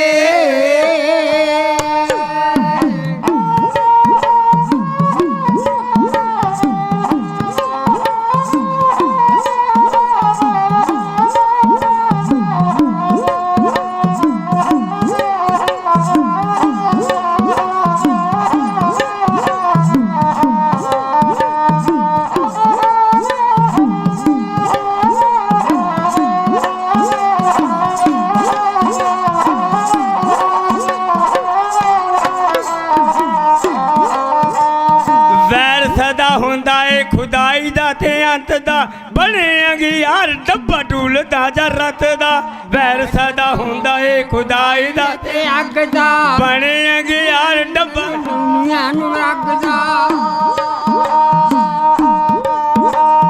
ਲੱਗੇ ਮੱਥੇ ਉੱਤੇ ਤੇਰੇ ਦਾਗ ਨੀ ਲੈਦਿਆਂ ਮੱਥੋਂ ਨਾ ਕਦੇ ਲੈਣਗੇ ਸਿੰਘਾਂ ਦੀ ਇਹ ਵੈਰ ਨੇ ਹਕੂਮਤ ਤੈਨੂੰ ਇੱਕ ਦਿਨ ਲਿਖ ਦੇਣ ਪੈਣਗੇ ਸਿੱਖਾਂ ਦੀ ਇਹ ਵੈਰ ਨੇ ਹਕੂਮਤ ਤੈਨੂੰ ਇੱਕ ਦਿਨ ਲਿਖ ਦੇਣ ਪੈਣਗੇ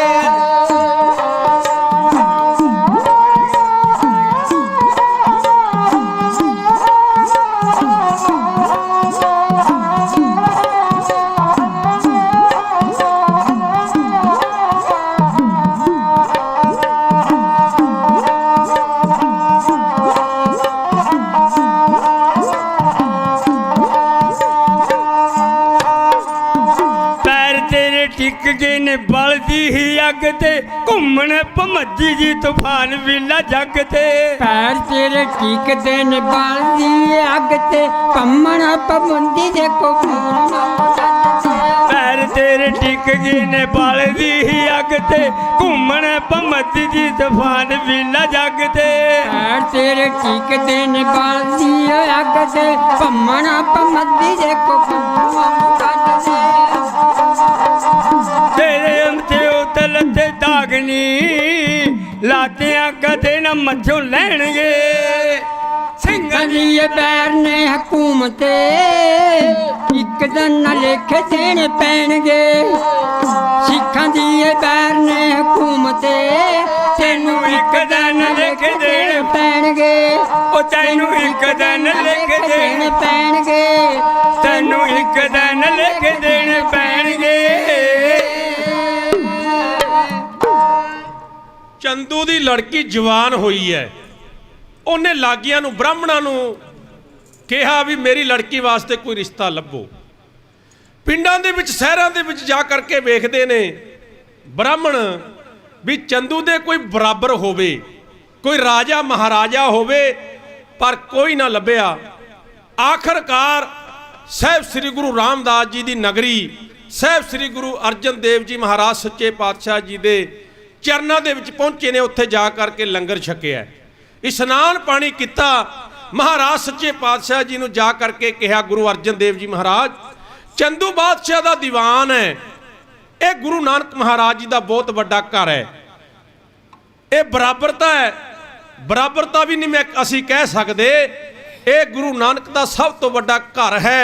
ਵੱਡਾ ਤੇਰਾ ਦਰਬਾਰ, ਸੱਚਾ ਤੁਧ ਤਖਤ, ਸ਼ੀਰਸ਼ਾਹ ਹਾਂ ਪਾਤਸ਼ਾਹ, ਨੇਚਰ ਚੋਰ ਛੱਤ, ਇਹ ਸਭ ਤੋਂ ਵੱਡਾ ਘਰ ਹੈ।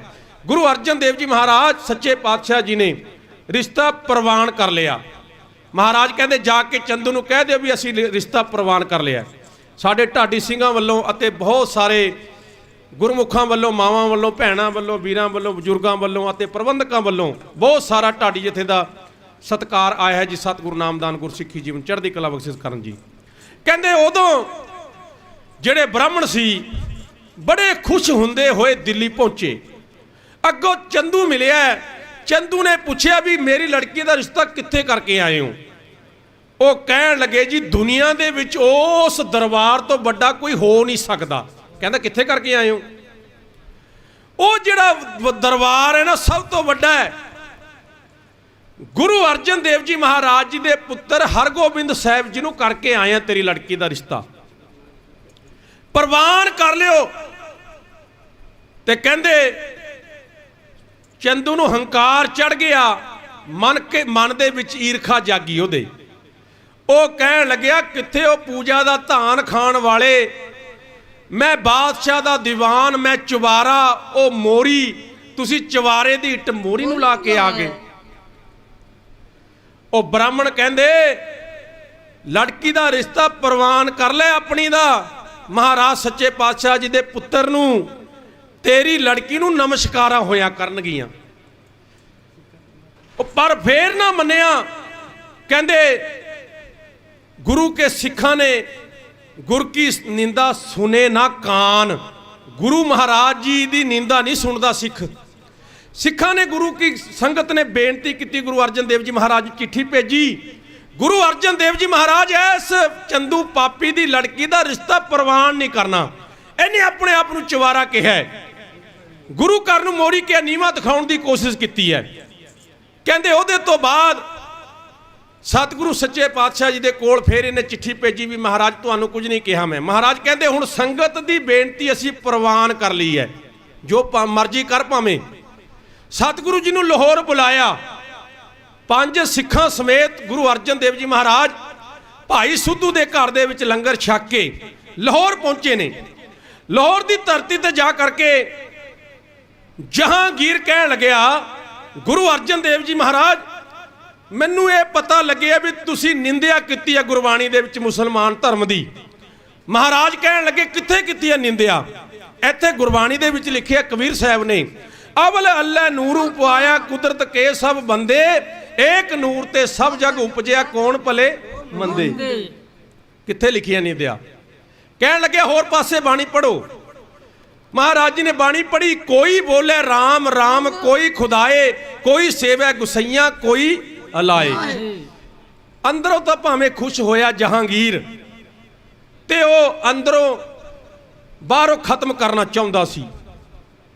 ਬਾਹਰੋਂ ਦਿਸਦੇ ਨੇ ਕਈ ਲੋਕ ਜਿਨ੍ਹਾਂ ਨੂੰ ਫਰੀਦ ਸਾਹਿਬ ਨੇ ਕਿਹਾ, ਦਿਲੋਂ ਮੁਹੱਬਤ ਜਿਨ ਸੇਈ ਸੱਚਿਆ, ਜਿਨ ਮਨ ਹੋਰ ਮੁਖ ਹੋਰ ਸੇ ਕਾਂਡੇ ਕੱਚੇ ਆ।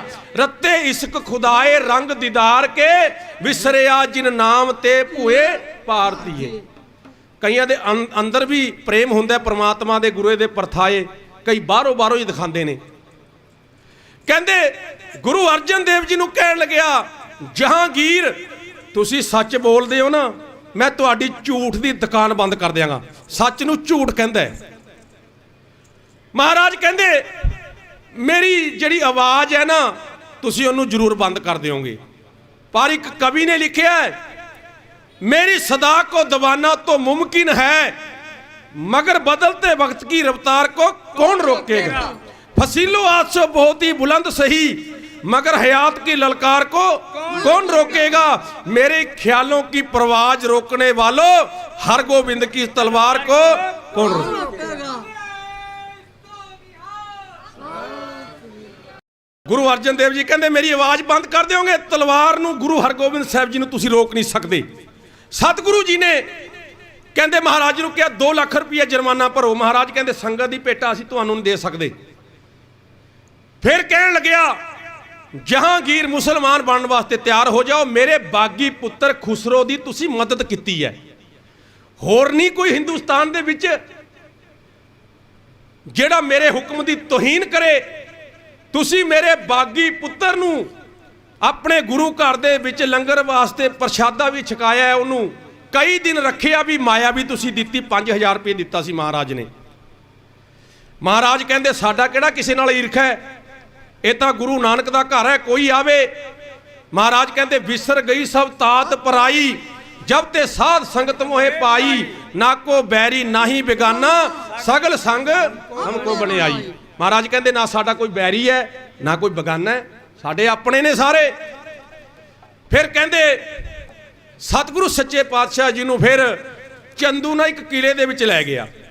किले दे विच जदों लै गया चंदू, उत्थे जा करके गुरु अर्जन देव जी महाराज जी नूं कहंदा है मेरी बेइज्जती बड़ी हो रही है, मैं बादशाह दा दीवान होवां, तुसीं मेरी लड़की दा रिश्ता नहीं प्रवान करदे।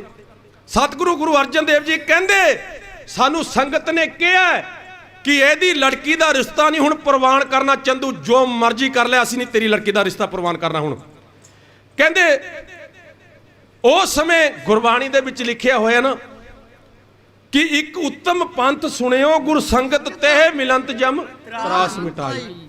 ये गुरु की संगत है, असीं इहदा जो बेनती संगत ने की है प्रवान कर लिया, तेरी लड़की का रिश्ता प्रवान नहीं असीं हुण करना। 2-3 दिन भुखिया रखिया गुरु अर्जन देव जी महाराज जी नूं। ਉਹਦੇ ਤੋਂ ਬਾਅਦ ਸਾਧ ਸੰਗਤ ਜੀ ਚੰਦੂ ਨੂੰ ਇਹ ਲੱਗਿਆ ਵੀ ਇਹਨਾਂ ਨੂੰ ਕੋਈ ਅਸਰ ਨਹੀਂ ਹੋਇਆ, ਭੁੱਖ ਦਾ ਅਸਰ ਨਹੀਂ ਹੋਇਆ। ਹੁਣ ਚੰਦੂ ਨੇ ਇੱਕ ਦੇਗ ਮੰਗਵਾਈ ਹੈ, ਦੇਗ ਦੇ ਵਿੱਚ ਉਬਲਦੀ ਦੇਗ ਦੇ ਵਿੱਚ ਪਾਣੀ ਪਾ ਕੇ ਮਹਾਰਾਜ ਗੁਰੂ ਅਰਜਨ ਦੇਵ ਜੀ ਨੂੰ ਉਹਦੇ ਵਿੱਚ ਬਿਠਾਇਆ ਗਿਆ। ਸਰੀਰ ਦੇ ਉੱਪਰ ਛਾਲੇ ਹੋ ਗਏ, ਮਹਾਰਾਜ ਜੀ ਨੇ ਪਰਵਾਹ ਨਹੀਂ ਕੀਤੀ। ਤੇਰਾ ਕੀਆ ਮਿੱਠਾ ਲਾਗੈ, ਹਰ ਨਾਮ ਪਦਾਰਥ ਨਾਨਕ ਮੰਗੈ। कहते जदों चंदू नूं यह दिसिया भी हुण भी इन्हां नूं कोई असर नहीं होया, एक तवी मंगवाई गई, चूल्हे के उपर तवी रखी गई, थले लकड़ा ऐन बाल के तवी नूं ऐन लाल कर दिता गया। गुरु दे सिखां दे नाल प्रेम सी, गुरु दा सिखां दा गुरु नाल प्रेम है ते गुरु दा सिखां नाल प्रेम है। ये भी सुन लियो साध संगत जी, जिहड़ा गुरु नूं प्रेम करदा ना, गुरु ਉਹਨੂੰ प्रेम करता है। भाई जोगे वांगू बेसवा के द्वारे ते खड़ के भी गुरु महाराज जी ने ਉਹਦੇ ਨਾਲ निभाई। कोई गुरु है दुनिया दे विच जिहड़ा बेसवा के द्वारे ते जाके भी अपने सिख नूं बचा लवे? कोई है दुनिया दे विच गुरु इहो जिहा? साध संगत जी उदों कहंदे फिर तवी दे उपर गुरु महाराज जी दे 5 सिख गए सी नाल। ਉਹ ਕਹਿੰਦੇ महाराज तवी दे उपर असीं पवांगे, तुसीं साडे शरीरां दे उपर बहना। कहंदे गुरु दे सिखां दे चंदू दे सिपाहियां ने डंडे मार मार के परां कर दिता। गुरु अर्जन देव जी महाराज कहंदे तुसीं परमात्मा दा भाणे नूं मिठा करके मनो जिस तरह असीं मन रहे हैं। गुरु अर्जन देव जी महाराज वो तवी दे उपर बह गए, उपरों रेता पाया जा रहा, गरम गरम रेत उपरों पाई जा रही है। मियाँ मीर जी आए, गुरदित्ते पड़पूंजे वालों रेत पाई जा रही है। मियाँ मीर जी महाराज जी दे कोल आए ते मियाँ मीर जी आ करके बाहां उच्चियां करके कहंदे ने महाराज ਗੁਰੂ ਅਰਜਨ ਦੇਵ ਜੀ ਜਿਸ ਸੀਸ ਉੱਤੇ ਕਿਸੇ ਸਮੇਂ ਲੱਖ ਲੱਖ ਡੇਢ ਲੱਖ ਰੁਪਏ ਦੇ ਚੰਦੋਏ ਝੂਲਦੇ ਸੀ, ਜਿਸ ਸੀਸ ਦੇ ਉੱਪਰ ਚੋਰ ਸਾਹਿਬ ਝੂਲਦਾ ਸੀ, ਉੱਥੇ ਕੜਛੇ ਦੇ ਨਾਲ ਰੇਤ ਪਾਈ ਜਾ ਰਹੀ ਹੈ। ਜਿਸ ਤਖਤ ਦੇ ਉੱਪਰ ਤੁਸੀਂ ਬਹਿੰਦੇ ਸੀ ਮਹਾਰਾਜ ਸੱਚੇ ਪਾਤਸ਼ਾਹ ਜੀ, ਉਹ ਤਖਤ ਅੱਜ ਤਵੀ ਹੈ। ਤੇ ਕਿਵੇਂ ਅੱਖਾਂ ਦੇ ਵਿੱਚੋਂ ਵਿਰਾਗ ਦੇ ਹੰਝੂ ਵਗ ਰਹੇ ਨੇ ਮੀਆਂ ਮੀਰ ਜੀ ਦੇ। ਕੀ ਕਹਿ ਰਹੇ ਨੇ ਮੀਆਂ ਮੀਰ ਜੀ ਅਤੇ ਗੁਰੂ ਅਰਜਨ ਦੇਵ ਜੀ ਮਹਾਰਾਜ, ਕੀ ਸਵਾਲ ਜਵਾਬ ਨੇ ਉਸ ਸਮੇਂ ਦਾ ਜੱਤਾ ਹੈ, ਕਿਉਂ ਕਹਿ ਰਿਹਾ ਜੀ।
ਸਰੀਰ ਉਹ ਤੇਰੇ ਦੇਖ ਗਏ ਅਨੋਖੇ ਜੋਤ ਜੋਜੀਆ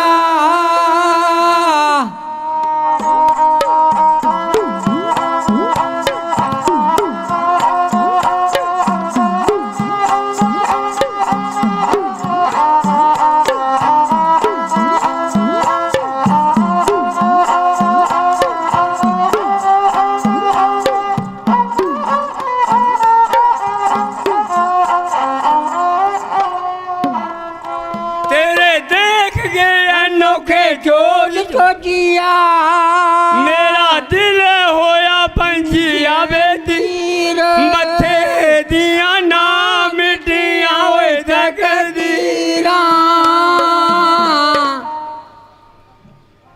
ਸੋ ਸਾਧ ਸੰਗਤ ਜੀ, ਅੱਗੇ ਇਤਿਹਾਸ ਬਹੁਤ ਲੰਮੇਰਾ ਹੈ। ਇਤਨੇ ਸਮੇਂ ਦੇ ਵਿੱਚ ਗੁਰਬਾਣੀ ਪੜ੍ਹਦਿਆਂ ਹੋਇਆਂ, ਗੁਰੂ ਇਤਿਹਾਸ ਦੇ ਵਿਚਾਰ ਕਰਦਿਆਂ ਹੋਇਆਂ, ਦਾਸਰਿਆਂ ਦੇ ਕੋਲੋਂ ਅਨੇਕ ਹੀ ਪ੍ਰਕਾਰ ਦੀਆਂ ਭੁੱਲਾਂ ਗਲਤੀਆਂ ਹੋ ਗਈਆਂ ਹੋਣਗੀਆਂ। ਸਤਿਗੁਰੂ ਪਾਤਸ਼ਾਹ ਜੀ ਅਣਜਾਣ ਬੱਚੇ ਜਾਣ ਕੇ ਭੁੱਲਾਂ ਚੁੱਕਾਂ ਦੀ ਖਿਮਾ ਕਰਨ ਜੀ, ਅੱਗੇ ਵਾਸਤੇ ਸਮਤ ਬਖਸ਼ਣ। ਸਾਹਿਬ ਸ੍ਰੀ ਗੁਰੂ ਗ੍ਰੰਥ ਸਾਹਿਬ ਜੀ ਦਾ ਧੰਨਵਾਦ, ਸਰਬੱਤ ਸੰਗਤਾਂ ਦਾ ਧੰਨਵਾਦ, ਜਿਨ੍ਹਾਂ ਸੰਗਤਾਂ ਵੱਲੋਂ, ਪ੍ਰਬੰਧਕਾਂ ਵੱਲੋਂ ਢਾਡੀ ਜਥੇ ਦਾ ਸਤਿਕਾਰ ਆਇਆ ਹੈ ਜੀ। ਸਤਿਗੁਰੂ ਨਾਮਦਾਨ ਗੁਰਸਿੱਖੀ ਜੀਵਨ ਚੜ੍ਹਦੀ ਕਲਾ ਬਖਸ਼ਿਸ਼ ਕਰਨ ਜੀ। ਭੁੱਲਾਂ ਚੁੱਕਾਂ ਦੀ ਖਿਮਾ ਜੀ। ਵਾਹਿਗੁਰੂ ਜੀ ਕਾ ਖਾਲਸਾ, ਵਾਹਿਗੁਰੂ ਜੀ ਕੀ ਫਤਿਹ।